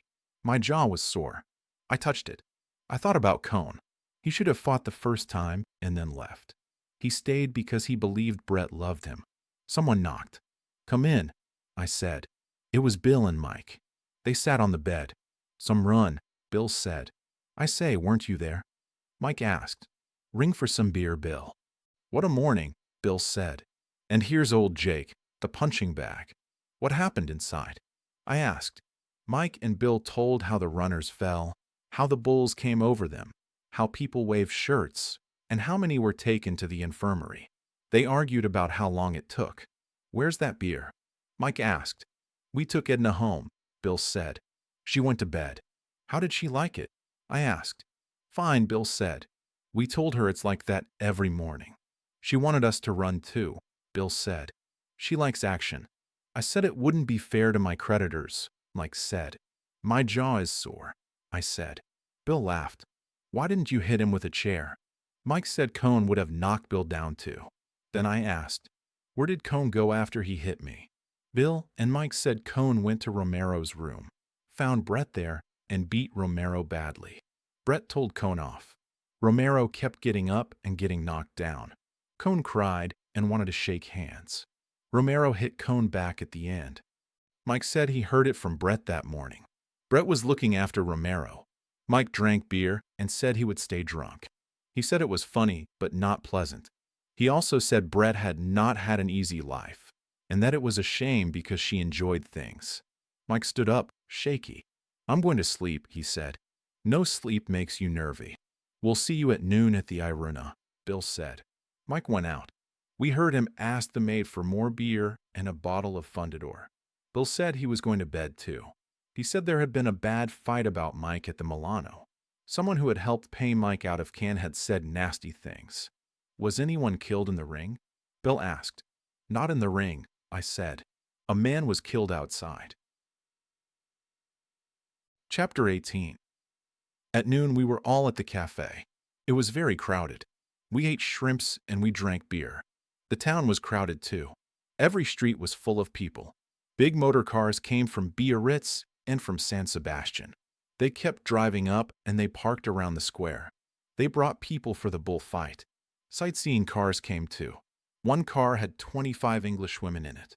They sat in a big white car. They looked at the fiesta through their glasses. The dancers were all very drunk. It was the last day of the fiesta. The fiesta did not stop. It went on and on. But the motor cars and the tourist cars made small little groups of people who watched. When a car emptied, the people from the car went into the big crowd. Then you did not see them again. Sometimes you saw sport clothes at a table, and they looked strange among the peasants in black smocks. The fiesta took in even the English from Biarritz. You did not see them unless you walked very close to their table. All the time there was music in the streets. The drums kept hitting. The pipes kept playing. Inside the cafes, men held the table hard with their hands, or they held each other's shoulders, and they sang with rough, hard voices. "Here comes Brett," Bill said. I looked. I saw her coming through the crowd in the square. She walked with her head up. She walked as if the fiesta was for her, and she liked it, and it amused her. "Hello, you chaps," she said. "I say, I have a thirst." "Get another big beer," Bill said to the waiter. "Shrimps," Brett said. "Is Cone gone?" Brett asked. "Yes," Bill said. He hired a car. The beer came. Brett lifted the big glass mug, and her hand shook. She saw her hand shake. She smiled. She leaned forward and took a long sip. "Good beer," she said. "Very good," I said. I felt nervous about Mike. I did not think he had slept. He must have been drinking all the time. But he looked calm and under control. "I heard Cone had hurt you, Jake," Brett said. "No," I said. "He knocked me out. That was all." "I say, he did hurt Pedro Romero," Brett said. "He hurt him most badly." "How is he?" I asked. "He'll be all right," Brett said. "He won't go out of the room." "Does he look bad?" I asked. "Very," Brett said. "He was really hurt. I told him I wanted to pop out and see you chaps for a minute." "Is he going to fight?" I asked. "Rather," Brett said. "I'm going with you, if you don't mind." Mike spoke then. He had not listened to what Brett said. "How's your boyfriend?" Mike asked. "Brett's got a bullfighter," Mike said. "She had a Jew named Cone, but he turned out badly." Brett stood up. "I am not going to listen to that sort of rot from you, Michael," she said. "How's your boyfriend?" Mike said again. "Damned well," Brett said. "Watch him this afternoon." "Brett's got a bullfighter," Mike said. "A beautiful, bloody bullfighter." Brett looked at me. "Would you mind walking over with me?" "I want to talk to you, Jake," she said. "Tell him all about your bullfighter," Mike said. "Oh, to hell with your bullfighter." He pushed the table. The beers and the dish of shrimps fell. They went over with a loud crash. "Come on," Brett said. "Let's get out of this." We went into the crowd crossing the square. I said, "How is it?" "I'm not going to see him after lunch until the fight," Brett said. "His people come in and dress him. They are very angry about me, he says." Brett looked bright. She looked happy. The sun was out. The day was clear. "I feel altogether changed," Brett said. "You've no idea, Jake. Do you want me to do anything?" I asked. "No," she said. "Just go to the fight with me." "We'll see you at lunch." I asked. "No," Brett said. "I'm eating with him." We stood under the arcade at the hotel door. Men carried tables out. They set the tables under the arcade. "Want to take a turn out to the park?" Brett asked. "I don't want to go up yet. I fancy he's sleeping." We walked past the theater. We went out of the square. We walked through the fair. We moved with the crowd between lines of booths. Then we came to a cross street that led to the Paseo de Sarasate. We could see the crowd there, and many people were well dressed. They walked and turned at the upper end of the park. "Don't let's go there," Brett said.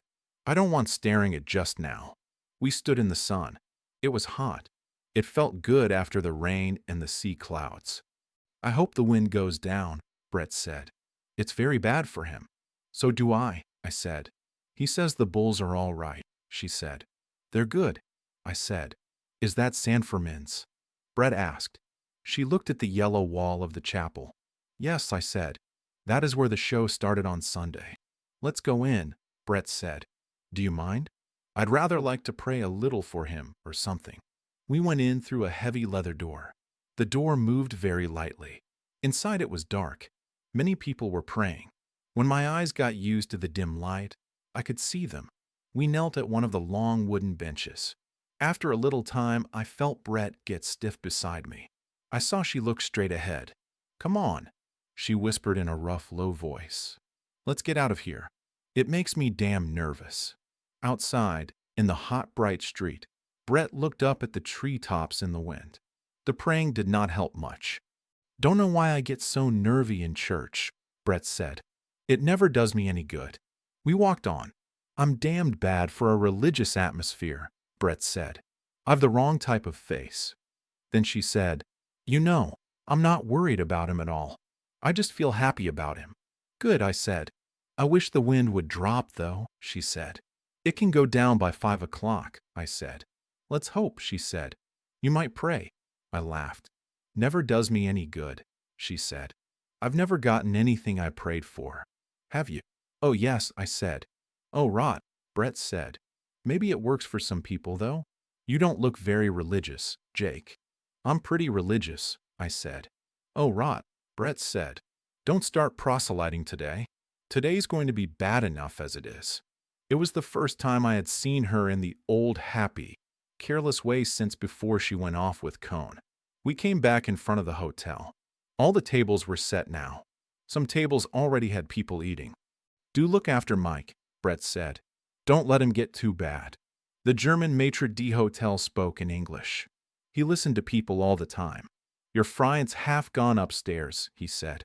Brett turned to him. Thank you so much, she said. Have you anything else to say? No, ma'am, he said. Good, Brett said.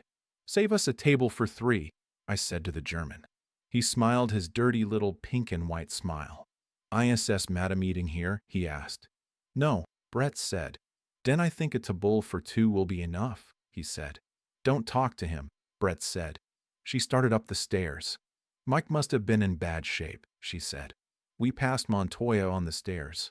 He bowed, but he did not smile. I'll see you at the cafe, Brett said. Thank you so much, Jake. We stopped at the floor where our rooms were. Brett went down the hall to Romero's room. She did not knock. She opened the door, went in, and closed it behind her. I stood at Mike's door and knocked. No answer came. I tried the knob. It opened. Inside, the room was a mess. All the bags were open. Clothes were all over the floor. Empty bottles were beside the bed. Mike lay on the bed. He looked like a death mask of himself. He opened his eyes and looked at me. Hello, Jake, he said very slowly. I'm getting a little sleep. I've wanted a little sleep for a long time. Let me cover you over, I said. No, he said. I'm quite warm. Don't go, he said. I haven't got 10 to sleep yet. You'll sleep, Mike, I said. Don't worry, boy. Brett's got a bullfighter, Mike said. But her Jew has gone away. He turned his head and looked at me. Damned good thing, what? He said. Yes, I said. Now go to sleep, Mike. You ought to get some sleep. I'm just starting, he said. I'm going to get a little sleep. He shut his eyes. I went out and closed the door quietly. Bill was in my room. He read the paper. See, Mike? Bill asked. Yes, I said. Let's go and eat, Bill said. I won't eat downstairs with that German head waiter, Bill said. He was damned snotty when I was getting Mike upstairs. He was snotty to us, too, I said. Let's go out and eat in the town, Bill said. We went down the stairs. On the stairs we passed a girl going up with a covered tray. There goes Brett's lunch, Bill said. And the kids, I said. Outside, on the terrace under the arcade, the German head waiter came up. His red cheeks shone. He tried to be polite. I have a table for 2 for you gentlemen, he said. Go sit at it, Bill said. We walked on across the street. We ate at a restaurant in a side street off the square. It was full of men. The room was full of smoke. There was drinking and singing. The food was good. The wine was good too. We did not talk much. Afterward, we went to the cafe. We watched the fiesta get hotter and hotter. Brett came over soon after lunch. She said she had looked in the room and Mike was asleep. When the fiesta went to the boiling point and people began to move toward the bull ring, we went with the crowd. Brett sat at the ringside between Bill and me. Right below us was the Callahan. It was the narrow way between the seats and the red fence of the Barrera. Behind us, the concrete seats were packed. In front of us, beyond the red fence, the sand of the ring was smooth and yellow. It looked a little heavy from the rain, but the sun had dried it. It was firm and smooth. The sword handlers and the bull ring servants came down the Callahan. They carried wicker baskets on their shoulders. In the baskets were fighting capes and muletas. The capes and muletas were blood-stained. They were folded tight and packed. The sword handlers opened the heavy leather sword cases. You could see the red-wrapped hilts of many swords. They unfolded the dark red flannel muletas. They fixed small batons in them so the cloth could spread and so the matador could hold it. Brett watched all of it. She cared about the work and the small details. He's got his name on all the capes and muletas, she said. Why do they call them muletas? I don't know, I said. I wonder if they ever wash them, she said. I don't think so, I said. It might spoil the color. The blood must make them stiff, Bill said. Funny, Brett said. How one doesn't mind the blood. Below us, in the narrow Callahan, the sword handlers put everything in order. All the seats were full. All the boxes were full. There was no empty seat, except in the president's box. When he came, the fight would start. Across the smooth sand, at the high doorway into the corrals, the bullfighters stood. Their capes were wrapped on their arms. They talked and waited for the sign to march in. Brett watched them with her glasses. Here, would you like to look? She asked. I looked through the glasses. I saw 3 matadors. Romero was in the middle. Belmonte was on his left. Marcial was on his right. Behind them were their men. Behind the banderilleros, back in the passageway and the open corral space, I saw the picadors. Romero wore a black suit. His 3-cornered hat was low over his eyes. I could not see his face well under the hat, but it looked badly hurt. He looked straight ahead. Marcial smoked a cigarette carefully, holding it in his hand. Belmonte looked ahead too. His face looked pale and yellow. His long jaw stuck out, like a wolf jaw. He looked at nothing. He and Romero did not seem like the others. They looked alone. Then the president came in. People clapped. I gave the glasses back to Brett. There was applause. The music started. Brett looked again. Here, take them, she said. Through the glasses, I saw Belmonte speak to Romero. Marcial stood straight. He dropped his cigarette. The 3 matadors walked out. They looked straight ahead. Their heads were back. Their free arms swung as they walked. Behind them came the whole line of men. All walked in step. All had their capes wrapped. Behind them rode the picadors. Their long picks stood up like lances. Behind all came the 2 trains of mules and the bullring servants. The matadors bowed before the president's box. They kept their hats on. Then they came over to the barrera below us. Pedro Romero took off his heavy cape with gold on it. He handed it over the fence to his sword handler. He said something to him. Close below us, we could see Romero's face. His lips were puffed. Both eyes were dark and bruised. His face was swollen and marked. The sword handler took the cape. He looked up at Brett. Then he came to us and handed the cape up. Spread it out in front of you, I said. Brett leaned forward. The cape was heavy. It was stiff and smooth with gold. The sword handler looked back, shook his head, and said something. A man next to me leaned toward Brett. He doesn't want you to spread it, the man said. You should fold it and keep it in your lap. Brett folded the heavy cape. Romero did not look up at us. He spoke to Belmonte. Belmonte had sent his own formal cape to friends. Belmonte looked across and smiled. It was a wolf smile, only in the mouth. Romero leaned over the barrera and asked for the water jug. The sword handler brought it. Romero poured water on the cloth of his fighting cape. Then he rubbed the lower folds in the sand with his soft shoe. What's that for? Brett asked. To give it weight in the wind, I said. His face looks bad, Bill said. He feels very bad, Brett said. He should be in bed. The first bull was Belmonte's. Belmonte was very good, but he got 30,000 pesetas, and people waited in line all night to buy tickets to see him. So the crowd wanted more than very good. Belmonte's big thing is that he works very close to the bull. People talk about the place of the bull and the place of the bullfighter. When the bullfighter stays in his own place, he is safer. Each time he goes into the bull's place, he is in great danger. In his best days, Belmonte always worked in the bull's place. This gave people the feeling of tragedy. People went to the corrida to see Belmonte and to feel that tragedy. Some people even went hoping to see Belmonte die. 15 years ago, people said, "Go quickly, while he is still alive." Since then, he has killed more than 1,000 bulls. Then he retired. The story about him grew bigger and bigger.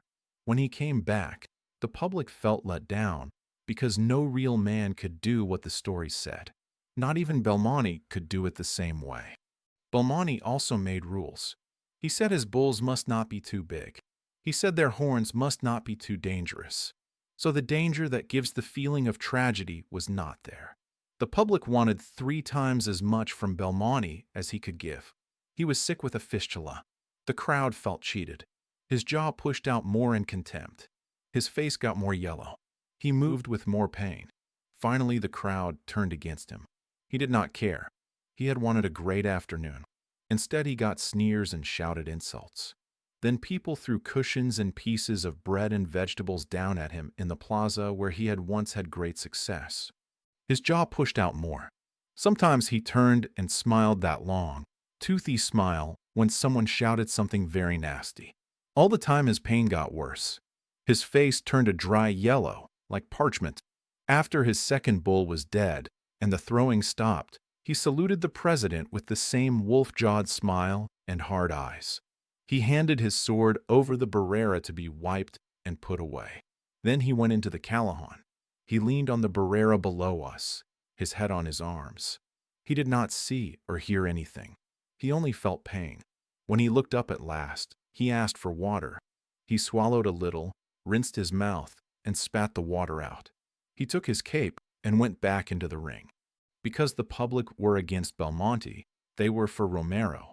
From the moment Romero left the Barrera and went toward the bull, they clapped for him. Belmonte watched Romero too. He watched him all the time, but he did not show it. He did not care about Marcial. Marcial was the kind of man Belmonte understood well. Belmonte had come back from retirement to compete with Marcial and the other big names. He thought he would win that kind of competition easily, because his own true style would look better next to their false show. He thought he only had to be in the ring, but his return was spoiled by Romero. Romero did, in a smooth and calm and beautiful way, what Belmonte could now do only sometimes. The crowd felt it. Even people from Biarritz felt it. Even the American ambassador saw it. It was a competition Belmonte would not enter because it could end with a bad horn wound or death. Belmonte was not well enough now. He no longer had his greatest times in the ring. He was not even sure there were any great times left. Sometimes he had a flash of the old greatness, even through the pain. But it did not help him because he had chosen safer bulls. He had picked them out in advance, from a motor, leaning on a fence, looking at the herd on his friend's ranch. So he had two small bulls that were easier to handle, with less horns. When the greatness came, it felt already sold away. It did not make him happy. It was still greatness, but it did not make bullfighting wonderful for him anymore. Pedro Romero had the greatness. He loved bullfighting. I think he loved the bulls. I think he loved Brett. All afternoon he did everything he could in front of her. He did not look up at her even once. That made it stronger. He did it for himself too, inside himself. That made him stronger. And he did it for her too. But he did not do it in a way that hurt himself. He gained from it all afternoon. His first quite was right below us. The three matadors take the bull in turn after each charge at a picador. Belmonte was first. Marcial was second. Then Romero. They stood at the left side of the horse. The picador had his hat low over his eyes. He held the long pick sharp toward the bull. He kicked his spurs and walked the horse forward. The bull watched. It looked like he watched the white horse, but really he watched the sharp steel point of the pick. Romero saw the bull start to turn his head. The bull did not want to charge. Romero moved his cape so the color caught the bull's eye. The bull charged by reflex. He charged and found, not just the color, but the white horse.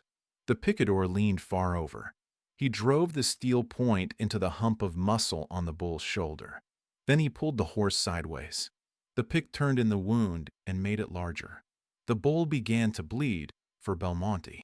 The bull did not push hard under the iron. He did not really want the horse. He turned. The men broke apart. Romero took him out with the cape. Romero did it softly and smoothly. Then he stopped. He stood square in front of the bull. He offered the cape. The bull's tail went up. He charged. Romero moved his arms. He turned with his feet firm. The damp cape, heavy with mud and water, opened wide, like a sail filling with wind. Romero turned with it just ahead of the bull. At the end of the pass, they faced each other again. Romero smiled. The bull wanted it again. Romero did another pass on the other side. Each time he let the bull pass, so close that the bull, and the cape seemed like one sharp shape. Everything was slow and controlled. It was as if Romero rocked the bull to sleep. He did 4 Veronicas like that. He finished with a half Veronica. He turned his back on the bull and came away toward the applause, his hand on his hip, his cape on his arm, and the bull washed his back as he went away.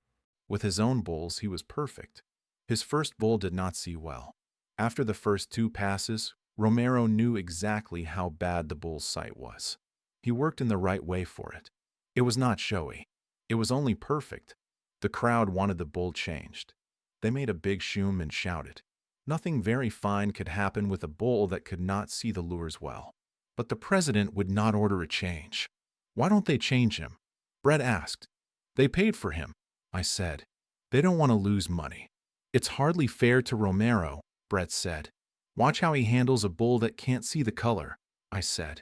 It's the sort of thing I don't like to see, Brett said. If you cared about the man doing it, it was not nice to watch. With a bull that could not see the color of the capes or the red flannel of the muleta, Romero had to make the bull agree with his body. He had to get so close that the bull could see his body. The bull would start for his body. Then Romero had to move the charge onto the flannel and finish the pass in the classic way. The Biarritz crowd did not like it. They thought Romero was afraid. They thought that was why he made a small sidestep each time, when he moved the bull's charge from his body to the cloth. They liked Belmonte's imitation of his old self, or Marshall's imitation of Belmonte. 3 of them sat behind us and talked. What's he afraid of the bull for? The bull's so dumb he only goes after the cloth, one said. He's just a young bullfighter, another said. He hasn't learned it yet. But I thought he was fine with the cape before, the first said. Probably he's nervous now, another said. Out in the center of the ring, alone, Romero kept doing the same hard work. He got close enough that the bull could see him clearly. He offered the body. He offered it again, a little closer. The bull watched in a dull way. Then Romero got so close the bull thought he could get him. Romero offered again. Finally, he drew the charge. Then, just before the horns came, he gave the bull the red cloth to follow, with a tiny jerk that almost no one could see. That tiny move offended the Biarritz experts. He's going to kill now, I said to Brett. The bull is still strong. He won't wear himself out. Romero stood in front of the bull. He turned his body in profile. He drew the sword from the folds of the muleta. He rose on his toes. He looked along the blade. The bull charged as Romero charged. Romero dropped the muleta over the bull's muzzle to blind him. Romero's left shoulder went forward between the horns as the sword went in. For a very short time, he and the bull were one. Romero was far over the bull. His right arm stretched high to the hilt where the sword had gone in between the shoulders. Then it broke apart. Romero came clear with a small jolt. Then he stood with one hand up, facing the bull. His shirt was torn out from under his sleeve. White cloth blew in the wind. The bull stood with the red sword hilt tight between his shoulders. The bull's head went down. His legs began to settle. There he goes, Bill said. Romero was still close enough for the bull to see him. His hand was still up. He spoke to the bull.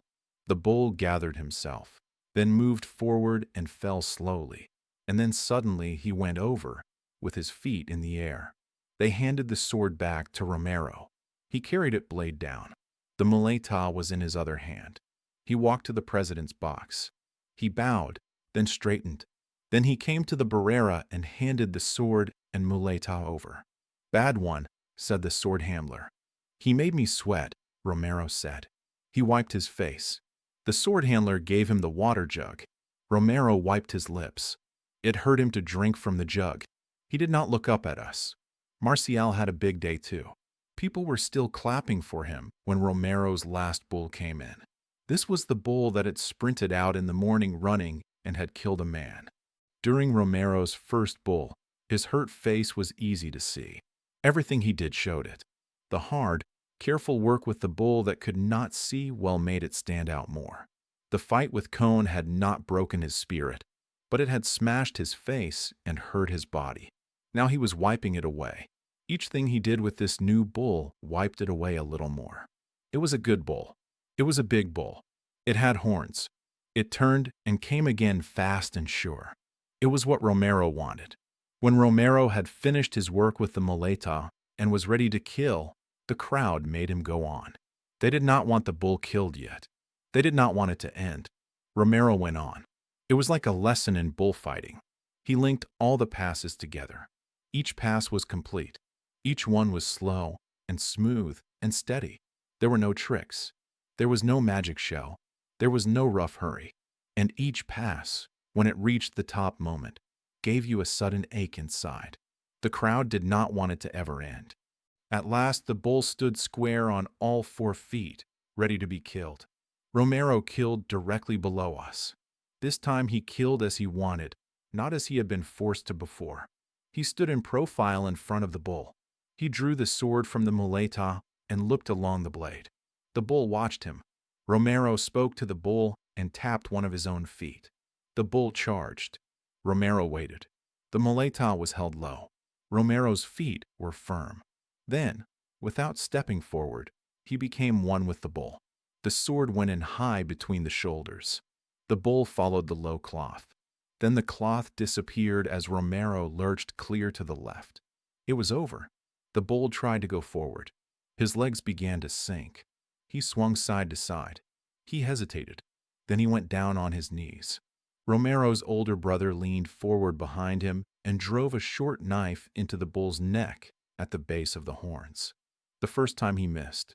He drove it in again. The bull went over, twitching and stiff. Romero's brother held one horn in one hand and the knife in the other. He looked up at the president's box. Handkerchiefs waved all over the ring. The president looked down and waved his handkerchief too. The brother cut the notched black ear from the dead bull. He ran with it to Romero. The bull lay heavy and black on the sand, his tongue out. Boys ran in from everywhere and made a small circle around the bull. They began to dance around it. Romero took the ear from his brother. He held it up toward the president. The president bowed. Romero ran, trying to get ahead of the crowd, and came toward us.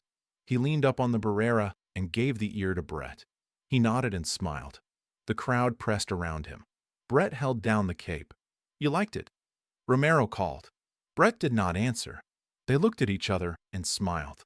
Brett held the ear in her hand. "Don't get bloody," Romero said, and he grinned. The crowd wanted him. Several boys shouted at Brett. The crowd was boys, dancers, and drunks. Romero turned and tried to get out. People tried to lift him onto their shoulders. He fought and twisted away. He began to run toward the exit, in the middle of them. He did not want to ride on shoulders, but they held him and lifted him. It was painful. His legs were spread and his body was very sore. They carried him and ran to the gate. He held his hand on someone's shoulder. He looked back at us, sorry and embarrassed. Then the crowd ran out the gate with him. We all 3 went back to the hotel. Brett went upstairs. Bill and I sat in the downstairs dining room. We ate some hard-boiled eggs. We drank several bottles of beer.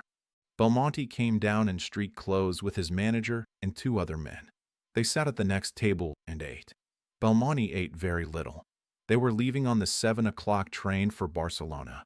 Belmonte wore a blue-striped shirt and a dark suit. He ate soft-boiled eggs. The other men ate a big meal. Belmonte did not talk. He only answered questions. Bill was tired after the bullfight. I was tired too. We both took a bullfight very hard. We sat and ate. I watched Belmonte and his men. The men with him looked tough and like businessmen. "Come on over to the cafe," Bill said. "I want an absinthe." It was the last day of the fiesta. Outside it began to get cloudy again. The square was full of people. The fireworks men were building their pieces for the night. They covered them with beech branches. Boys watched them. We passed stands of rockets with long bamboo stems. Outside the cafe, there was a big crowd. Music and dancing went on. The giants and the dwarfs went past. "Where's Edna?" I asked Bill. "I don't know," Bill said.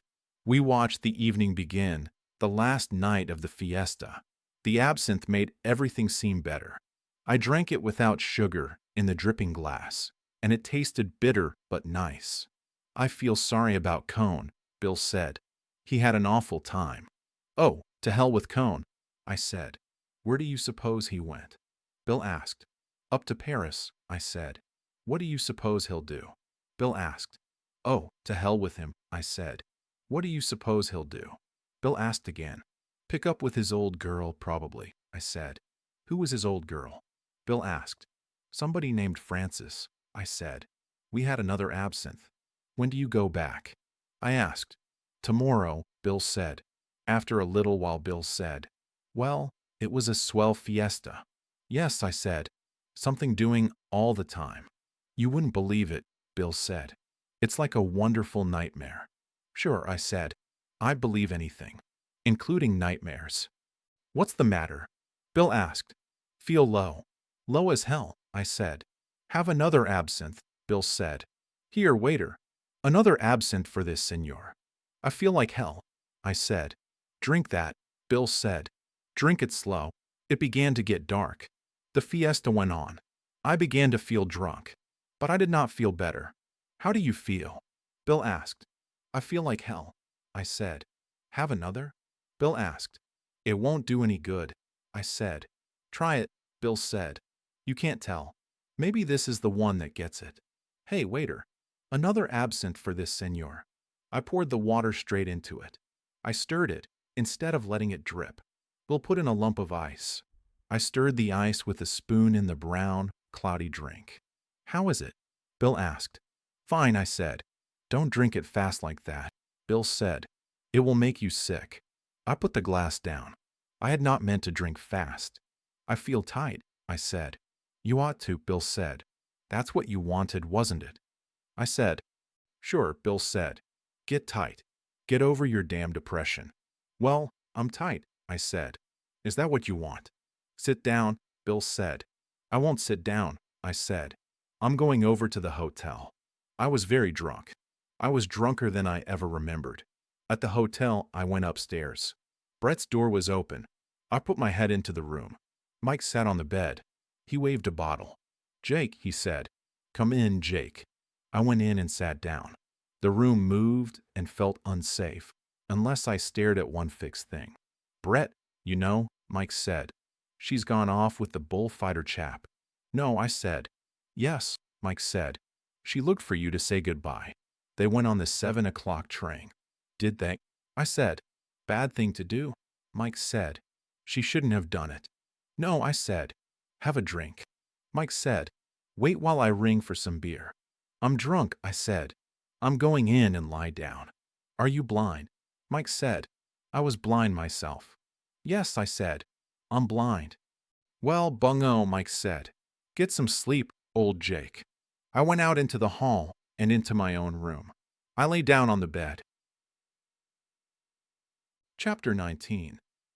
The bed felt like it was sailing away. I sat up and looked at the wall to make it stop. Outside in the square, the fiesta was still going on. It did not mean anything to me. Later, Bill and Mike came in. They wanted me to go down and eat with them. I pretended to be asleep. He's asleep. Better let him alone, someone said. He's blind as a tick, Mike said. Then they went out. I got up and went to the balcony. I looked down at the dancing in the square. The world was not spinning now. Everything was very clear and very bright, but the edges looked a little blurred. I washed and brushed my hair. I looked strange to myself in the mirror. Then I went downstairs to the dining room. Here he is, Bill said. Good old Jake. I knew you wouldn't pass out. Hello, you old drunk, Mike said. I got hungry and woke up, I said. Eat some soup, Bill said. The three of us sat at the table. It felt like about 6 people were missing. In the morning it was all over. The fiesta was finished. I woke up at about 9 o'clock. I took a bath. I dressed. I went downstairs. The square was empty. There were no people in the streets. A few children were in the square. They picked up rocket sticks from the night before. The cafes were just opening. The waiters carried out the white wicker chairs. They put them around the marble tables under the arcade, in the shade. Men swept the streets. Another man sprayed water from a hose. I sat in one of the wicker chairs. I leaned back. It felt good to sit there. The waiter was not in a hurry to come. On the stone pillars of the arcade, there were still big paper notices. They told about the bulls coming. They also had the schedules for special trains. A waiter in a blue apron came out. He had a bucket of water and a cloth. He began to pull down the notices. He tore the paper off in strips. Some paper stuck to the stone. He washed it and rubbed it until it came off. The fiesta was over. I drank a coffee. After a while, Bill came over. I watched him as he walked across the empty square. He sat at my table and ordered a coffee too. "Well," he said, "it's all over." "Yes," I said. "When do you go?" "I don't know," Bill said. "We should get a car, I think." "Aren't you going back to Paris?" "No," I said. "I can stay away another week. I think I'll go to San Sebastian." "I want to get back," Bill said. "What's Mike going to do?" I asked. "He's going to St. Jean, Delaware Luz," Bill said. "Let's get a car," I said. "Let's all go as far as Bayonne. You can take the train from there tonight." "Good," Bill said. "Let's go after lunch." "All right," I said. "I'll get the car." We had lunch and paid. Montoya did not come near us. One of the maids brought the bill. The car was waiting outside. The driver tied the bags on top. He strapped them down hard. He also put some bags in the front seat beside him. Then we got in. The car went out of the square. It went through side streets. Then it went out under trees and down the hill and away from Pamplona. It did not feel like a long ride. Mike had a bottle of Fundador brandy. I only took a couple of drinks. We went over the mountains. Then we were out of Spain. We went down light roads. We drove through Basque country. Everything was wet and very green, with many leaves over the road. At last we came into Bayonne. We left Bill's bags at the station. Bill bought a ticket to Paris. His train left at 7:10. We came out of the station again. The car was waiting in front. "What shall we do about the car?" Bill asked. "Oh, bother the car," Mike said. "Let's keep the car with us." "All right," Bill said. "Where shall we go?" "Let's go to Biarritz and have a drink," Mike said. "Old Mike the Spender," Bill said. We drove into Biarritz. We left the car outside a very fancy hotel place. We went into the bar. We sat on high stools. We drank whiskey and soda. "That drink's mine," Mike said. "Let's roll for it," Bill said. So we used poker dice and a leather cup. Bill lost on the first roll. Mike lost to me. Mike paid the barman with a 100-franc note. The whiskeys were 12 francs each. We had another round. Mike lost again. Each time he also gave a big tip. In a room next to the bar, there was a jazz band playing. The bar felt pleasant. We had another round. I went out first with 4 kings. Bill and Mike rolled. Mike won the first roll with 4 jacks. Bill won the second. Then there was a last roll. Mike had 3 kings and kept them. He gave the dice cup to Bill. Bill shook the dice and rolled. The dice showed 3 kings, an ace, and a queen. "It's yours, Mike," Bill said. Old Mike, the gambler. "I'm so sorry," Mike said. "I can't get it." "What's the matter?" Bill asked. "I've no money," Mike said. "I'm stony. I have only 20 francs. Here, take 20 francs. Bill's face changed. "I just had enough money to pay Montoya," Bill said. "I was damned lucky to have it." "I'll cash you a check," Bill said. "That's damn nice," Mike said. "But I can't write checks." "What are you going to do for money?" Bill asked. "Oh, some will come," Mike said. "My 2 weeks' allowance should be here. I can live on credit at this place in St. Jean." "What do you want to do about the car?" Bill asked me. "Do you want to keep it?" "It doesn't matter," I said. "It seems stupid, though." "Come on," Mike said. "Let's have another drink." "Fine," Bill said. "This one is on me. Has Brett any money?" He looked at Mike. "I don't think so," Mike said. "She put up most of what I gave to old Montoya." "She hasn't any money with her?" I asked. "I hardly think so," Mike said. "She never has money.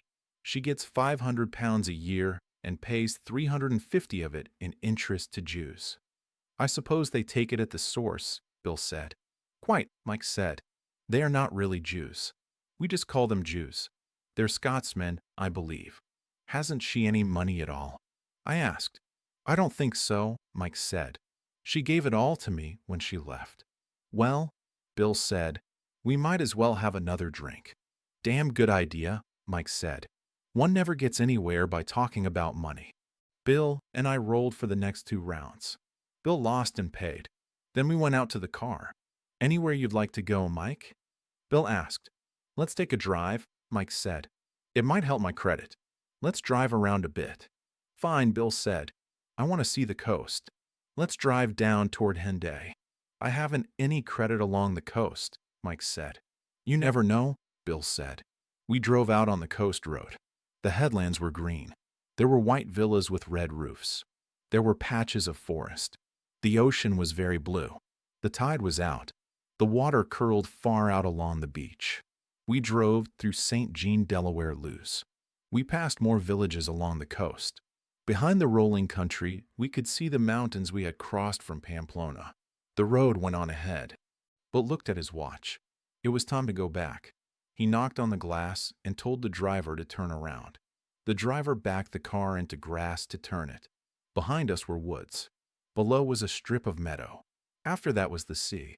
We stopped at the hotel in St. Jean where Mike was going to stay. Mike got out. The driver carried his bags inside. Mike stood by the car. Goodbye, you chaps, Mike said. It was a damned fine fiesta. So long, Mike, Bill said. I'll see you around, I said. Don't worry about money, Mike said. You can pay for the car, Jake, and I'll send you my share. So long, Mike, I said. So long, you chaps, Mike said. You've been damn nice. We shook hands. We waved from the car. Mike stood in the road and watched us go. We reached Bayonne just before the train left. A porter carried Bill's bags from the left luggage room. I walked with Bill as far as the inner gate to the tracks. So long, fella, Bill said. So long, kid, I said. It was swell, Bill said. I've had a swell time. Will you be in Paris? I asked. No, Bill said. I have to sail on the 17th. So long, fella. So long, old kid, I said. He went through the gate to the train. The porter went ahead with the bags. I watched the train pull out. Bill was at a window. The window passed. The rest of the train passed. Then the tracks were empty. I went outside to the car. How much do we owe you? I asked the driver. The price to Bayonne had been fixed at 150 pesetas. 200 pesetas, the driver said. How much more if you drive me to San Sebastian on your way back? I asked. 50 pesetas, he said. Don't kid me, I said. 35 pesetas, he said. It's not worth it, I said. Drive me to the Hotel Panier Fleury. At the hotel, I paid the driver and gave him a tip. The car was covered with dust. I rubbed my rod case through the dust with my finger. The rod case felt like the last thing that still tied me to Spain and the fiesta. The driver started the car and went down the street. I watched the car turn off to take the road back to Spain. Then I went into the hotel and got a room. It was the same room I had used before when Bill and Cone and I were in Bayonne. That felt like a very long time ago. I washed. I changed my shirt. Then I went out into the town. At a newspaper stand, I bought a New York Herald. I sat in a cafe and read it. It felt strange to be in France again. It felt safe and quiet, like a suburb. I wished I had gone to Paris with Bill. But Paris would mean more nights out and more fiesta feeling, and I was tired of that. I wanted quiet for a while. It would be quiet in San Sebastian. The season there does not start until August. I could get a good room. I could read and swim. There was a fine beach. There were big trees along the walk above the beach. Before the season opened, many children came down with their nurses. In the evening, there were band concerts under the trees, across from the Café Marinas. I could sit at the marinas and listen. How does one eat inside? I asked the waiter. Inside the cafe, there was a restaurant. Well, he said. Very well. One eats very well. Good, I said. I went inside and ate dinner. It was a big meal for France, but it felt carefully measured after Spain. I drank 1 bottle of wine so I would not feel alone. It was a Chateau Margaux. It felt good to drink slowly and taste it. A bottle of wine was good company. After dinner, I had coffee. The waiter suggested a Basque drink called Azara. He brought the bottle and poured a small glass. He said it was made from flowers from the Pyrenees Mountains, the real flowers. The drink looked like hair oil. It smelled like an Italian drink called Striga. I told him to take the flowers away and bring me an old mark, a strong grape drink. The mark was good. I had a second mark after the coffee. The waiter looked a little hurt about his flowers, so I tipped him too much. Then he was happy. It felt easy to be in a country where you can make people happy in a simple way. In Spain, you cannot tell if a waiter will thank you. In France, everything is clear with money.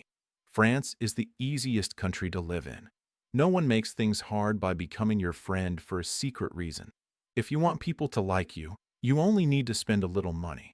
I spent a little, and the waiter liked me. He thought I had good qualities. He would be glad to see me again. I would eat there another time. He would want me at his table. It would be a real liking because it had a clear base. I was back in France. The next morning, I tipped everyone at the hotel a little too much to make more friends. Then I left on the morning train for San Sebastian. At the station, I did not tip the porter more than I should. I did not think I would ever see him again. I only wanted a few good French friends in Bayonne, so they would welcome me if I came back. I believed that if they remembered me, their friendship would be loyal. At Iron, we had to change trains and show passports. I hated to leave France. Life was so simple there. I felt like a fool going back into Spain. In Spain, you cannot tell about anything. Still, I stood in line with my passport. I opened my bags for customs. I bought a ticket. I went through a gate. I climbed onto the train. After 40 minutes and 8 tunnels, I arrived in San Sebastian. Even on a hot day, San Sebastian has a cool morning feeling. The trees look as if their leaves are never fully dry. The streets feel as if they have just been sprayed with water. On the hottest day, some streets stay cool and shady. I went to a hotel where I had stayed before. They gave me a room with a balcony. The balcony looked over the roofs of the town. Beyond the roofs, there was a green mountain slope. I unpacked my bags. I put my books on the table by the bed. I set out my shaving things. I hung some clothes in a big wardrobe. I made a bundle for laundry. Then I took a shower and went down to lunch.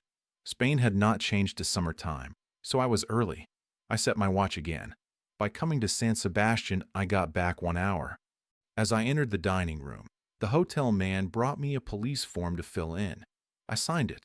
Then I asked him for 2 telegram forms. I wrote to the Hotel Montoya and told them to send all my mail and telegrams to this new address. I counted how many days I would stay in San Sebastian. Then I wrote to my office. I asked them to hold my mail, but to send all telegrams to San Sebastian for 6 days.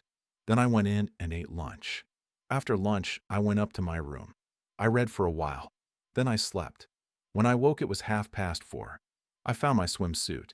I wrapped it with a comb and a towel. I went downstairs. I walked up the street to the Concha beach. The tide was about half out. The beach was smooth and firm.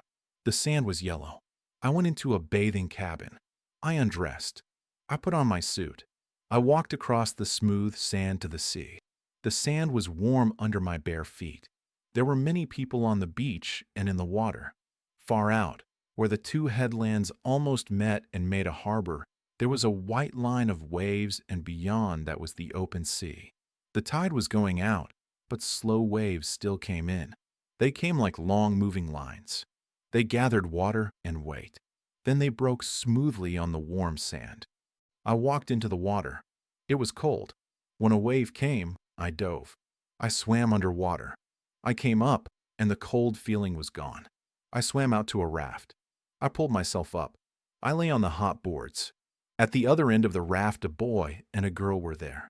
The girl had loosened the top strap of her bathing suit and was letting the sun brown her back.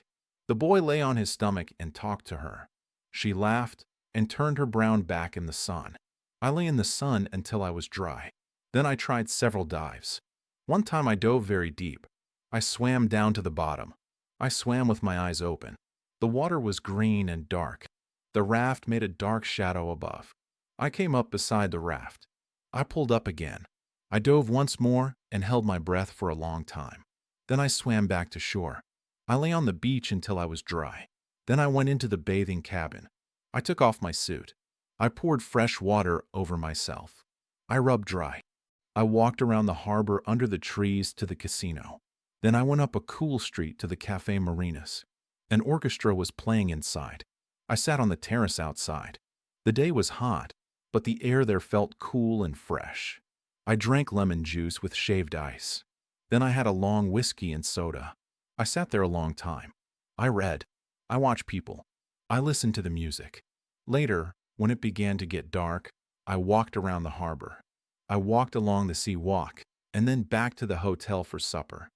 There was a bicycle race going on, the Tour du Pays Basque. The riders were stopping that night in San Sebastian. In the dining room, there was a long table of bicycle riders on one side. They ate with their trainers and managers. They were all French and Belgian. They washed their food closely, but they were also having a good time. At the head of the table, there were two pretty French girls. They looked very city stylish. I could not tell which men they were with. The riders talked in slang. They had many private jokes. At the far end there were jokes that they did not repeat when the girls asked to hear them. The next morning at 5 o'clock the race would start again. The last part was San Sebastian to Bilbao. The riders drank a lot of wine. They were brown from the sun. They did not take the race seriously except among themselves. They had raced each other so many times that it did not matter much who won. Not in a foreign country. The money could be arranged. One man had a lead of about 2 minutes. He had boils that hurt a lot. He sat on the small of his back. His neck was very red. His blonde hair on his neck was sunburned. The other riders joked him about the boils. He tapped the table with his fork. "Listen," he said. "Tomorrow my nose will be so tied on the handlebars that the only thing that touches those boils will be a lovely breeze." One of the girls looked at him down the table. He grinned and turned red. The riders also said the Spaniards did not know how to pedal. Later I had coffee outside on the terrace with a team manager from a big bicycle company. He said it had been a pleasant race. He said it would have been worth watching if Batikia had not quit at Pamplona. He said the dust had been bad, but the roads in Spain were better than in France. He said bicycle road racing was the only real sport in the world. Had I ever followed the Tour de France? I said only in the newspapers. He said the Tour de France was the greatest sport event in the world. He said that by following and organizing road races he had learned France. He said few people know France. He said all spring, summer, and fall he lived on the road with the riders. He said, "Look how many cars follow the riders now from town to town in a race." He said France was a rich country and more sporty every year. He said it would become the most sporty country in the world. He said bicycle racing did that, and football too. He said he knew France, the sporty France. We had a cognac. He said it was not bad to go back to Paris. He said there is only one Paris. He called it Pan Am. He said Paris is the most sporty city in the world. He asked if I knew a place called the Choc de Niger. I said yes. He said we would meet there sometime. He said we would drink another fine drink together. He said the riders started at 6 o'clock minus a quarter in the morning. Would I be up to see them leave? I said I would try. He asked if he should call me. I said I would leave a wake-up call at the desk, and he did not need trouble. We said goodbye until the next morning. In the morning when I woke up, the riders and the cars were already on the road. They had been gone for 3 hours. I had coffee and the newspapers in bed. Then I dressed and took my swimsuit down to the beach. Everything felt fresh and cool and damp in the early morning. Nurses in uniform and nurses in peasant clothes walked under the trees with children. The Spanish children were beautiful. Some shoe-shine boy sat under a tree and talked with a soldier. The soldier had only one arm. The tide was in. There was a good breeze. There were good waves on the beach. I undressed in a bathing cabin and went into the water. I swam out. I tried to swim through the waves. Sometimes I had to dive. Farther out, where the water was calmer, I turned and floated. While I floated, I saw only the sky. I felt the sea lift and drop me. Then I swam back toward the waves. I rode in on a big wave with my face down. Then I turned and swam again, trying to stay low between waves so a wave would not break over me. It tired me, so I turned and swam out to the raft again. The water felt cold and strong. It felt like you could never sink. With the high tide, it felt like a long swim. At last, I pulled up on the raft and sat there, dripping. The boards were getting hot in the sun. I looked around at the bay, the old town, the casino, the line of trees on the sea walk, and the big hotels with white porches and gold letters on their names. On the right side, almost closing the harbor, there was a green hill with a castle. On the other side of the narrow opening to the open sea, there was another high headland. I thought I would like to swim across the bay, but I was afraid of getting a cramp. I sat in the sun and watched the people on the beach. They looked very small from the raft. After a while, I stood up. The raft tipped under my weight. I gripped the edge with my toes. Then I dove clean and deep. I came up through the lighter water. I blew salt water out of my nose. Then I swam slowly and steadily into shore. After I dressed and paid for the bathing cabin, I walked back to the hotel. The bicycle riders had left several copies of a sports paper called Laudo around the hotel. I gathered them in the reading room. I took them outside and sat in an easy chair in the sun. I read about French sports life and tried to catch up. While I was sitting there, the hotel man came out with a blue envelope. "A telegram for you, sir," he said. I opened it with my finger and read it. It was sent from Paris and forwarded to me. "Could you come Hotel Montana, Madrid? A.M. rather in trouble. Brett." I tipped the hotel man and read it again. A postman was walking on the sidewalk. He turned into the hotel. He had a big mustache and looked like a soldier. Then he came out. The hotel man came out right behind him. "Here's another telegram for you, sir," he said. "Thank you," I said. I opened it. It was forwarded from Pamplona. It was the same message. "Could you come Hotel Montana, Madrid? A.M. rather in trouble. Brett." The hotel man stood there, waiting, because he wanted another tip. "What time is there a train for Madrid?" I asked. "It left at 9 this morning," he said. "There is a slow train at 11, and the Sud Express at 10 tonight." "Give me a bet on the Sud Express," I said. "Do you want the money now?" "Just as you wish," he said. "I will put it on the bill."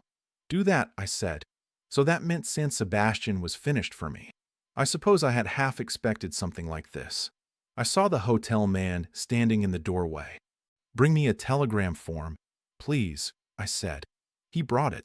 I took my pen and wrote, "Lady Ashley, Hotel Montana, Madrid. Arriving Sud Express tomorrow.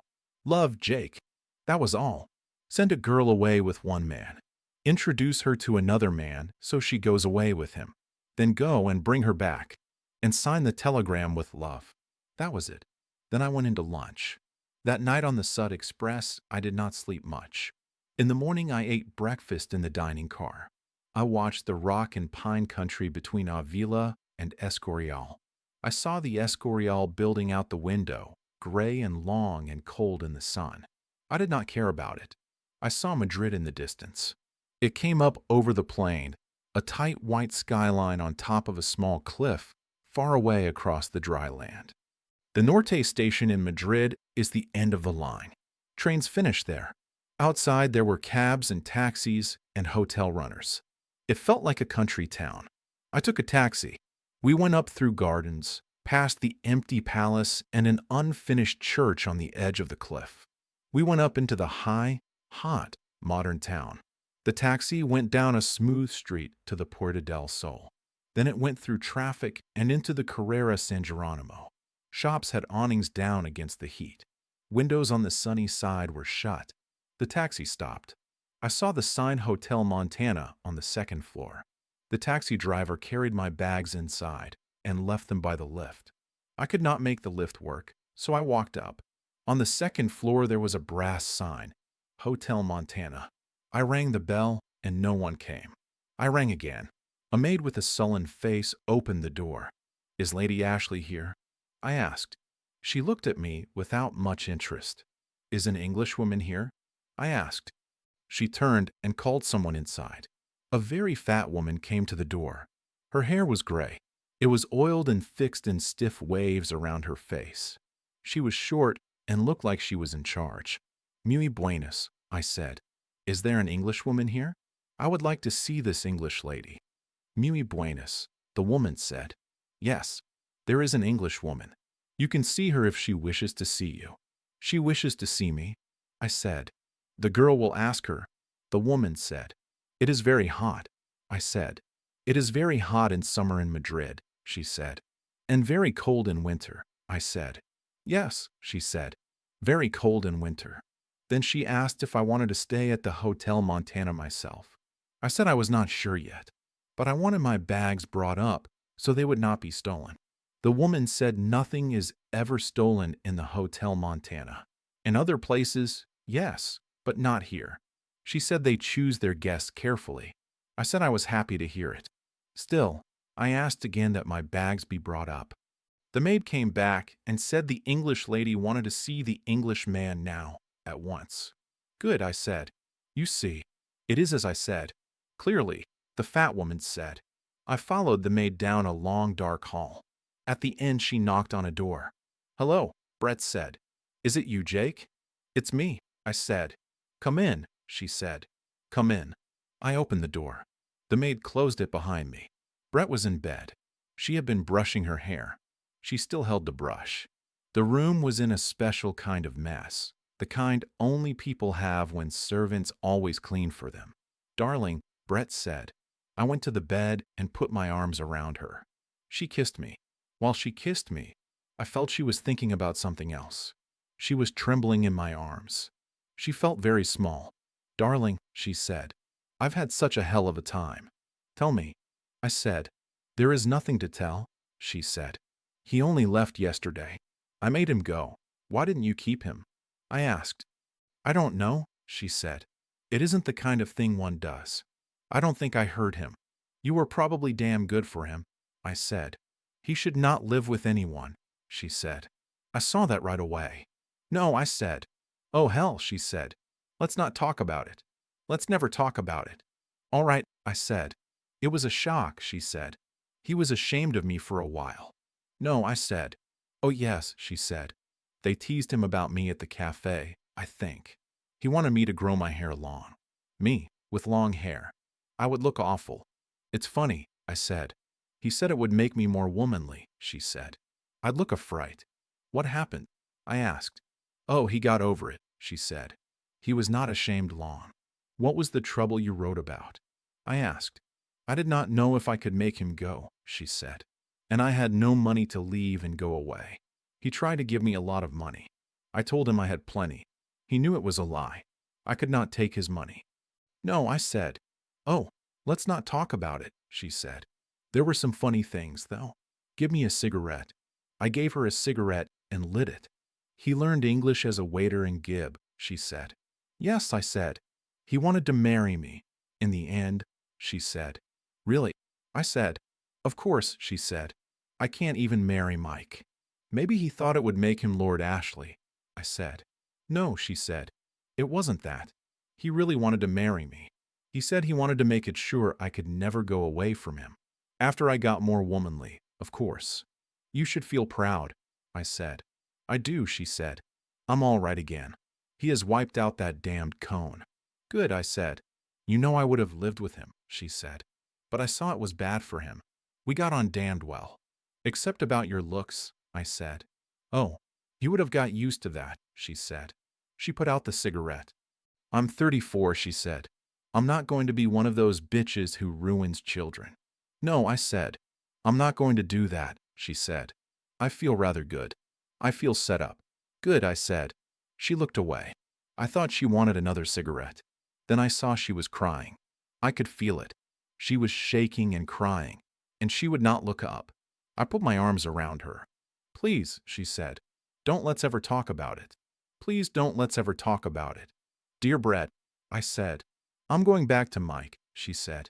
She was still crying. He's so damn nice, and he's so awful. He's my kind of thing. She would not look up. I stroked her hair. I could feel her shaking. I won't be one of those bitches, she said. But, oh Jake, please, let's never talk about it. We left the Hotel Montana. The woman who ran it would not let me pay the bill. The bill was already paid. Oh well, Brett said. Let it go. It doesn't matter now. We rode in a taxi to the Palace Hotel. We left the bags there. We arranged beds on the Sud Express for that night. Then we went into the hotel bar for a cocktail. We sat on high stools. The barman shook martinis in a big silver shaker. "It's funny," I said, "how you get real good manners in the bar of a big hotel." "Barmen and jockeys are the only people who are polite now," Brett said. "No matter how bad a hotel is," I said, "the bar is always nice." "It's odd," Brett said. "Bartenders have always been fine," I said. "You know," Brett said, "it's true. He is only 19. Isn't that strange?" We touched our 2 glasses on the bar. They were cold with little drops of water on them. Outside the window, behind the curtains, the summer heat of Madrid was there. "I like an olive and a martini," I said to the barman. "Right you are, sir," he said. "There you are." "Thanks," I said. "I should have asked," Brett said. The barman moved away a little so he would not hear us. Brett took a sip from her martini while it sat on the wood. Then she picked it up. After that first sip her hand was steady enough. "It's good," she said. "Isn't it a nice bar?" "They're all nice bars," I said. "I did not believe it at first," Brett said. "He was born in 1905. I was in school in Paris then. Think of that. Do you want me to think something about it?" I asked. "Don't be an ass," Brett said. "Would you buy a lady a drink?" "We'll have 2 more martinis," I said. "As they were before, sir?" the barman asked. "They were very good," I said. Brett smiled at him. "Thank you, ma'am," the barman said. "Well, bungo," Brett said. "Bungo," I said. "He had only been with 2 women before," Brett said. "He never cared about anything but bullfighting. He has plenty of time," I said. "I don't know," she said. "He thinks it was me, not the bullfight in general." "Well, it was you," I said. "Yes," she said. "It was me." "I thought you said we will never talk about it," I said. "How can I help it?" she said. "You will lose it if you talk about it," I said. "I only talk around it," she said. "You know I feel rather damned good, Jake." "You should," I said. "It makes one feel good," she said, "to decide not to be a bitch." "Yes," I said. "It's sort of what we have instead of God," she said. "Some people have God," I said. "A lot do." "He never worked well with me," Brett said. "Should we have another martini?" I asked. The barman shipped 2 more and poured them into fresh glasses. "Where will we have lunch?" I asked. The bar was cool, but you could feel the heat outside. "Here," Brett asked. "It's bad here in the hotel," I said. "Do you know a place called Baden's?" I asked the barman. "Yes, sir," he said. "Would you like me to write the address?" "Yes," I said. "Thank you." We ate lunch upstairs at Baden's. It is one of the best restaurants in the world. We ate roast young pig. We drank Rioja Alta wine. Brett did not eat much. She never ate much. I ate a very big meal and drank 3 bottles of Rioja Alta. "How do you feel, Jake?" Brett asked. "My God, what a meal!" "I feel fine," I said. "Do you want dessert?" "No," she said. "Lord, no." Brett smoked. "You like to eat, don't you?" she said. "Yes," I said. "I like to do a lot of things." "What do you like to do?" she asked. "Oh," I said, "a lot of things." "Don't you want dessert?" "You asked me that once," Brett said. "Yes," I said. "So I did. Let's have another bottle of Rioja Alta." "It's very good," she said. "You haven't drunk much," I said. "I have," she said. "You haven't seen." "Let's get 2 bottles," I said. The bottles came. I poured a little for me and a glass for Brett, and then filled my glass. We touched glasses. "Bungo," Brett said. I drank my glass and poured another. Brett put her hand on my arm. "Don't get drunk, Jake," she said. "You don't have to." "How do you know?" I said. "Don't," she said.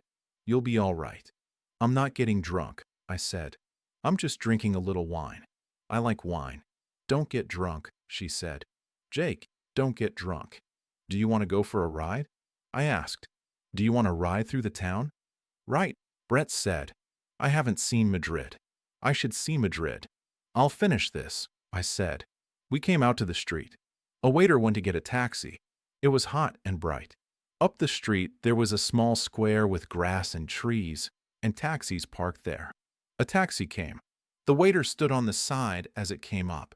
I tipped the waiter and told the driver where to go. I got him beside Brett. The taxi started. I leaned back. Brett moved close to me. We sat close against each other. I put my arm around her. She leaned against me and felt calm. It was very hot and very bright. The houses looked hard and white in the sun. We turned onto the Grand Via. "Oh, Jake," Brett said. "We could have had such a damned good time together." In front of us, there was a policeman on a horse. He wore khaki. He was directing the traffic. He lifted his baton. The car slowed suddenly, and it pushed Brett closer against me. "Yes," I said. "Isn't it pretty to think so?"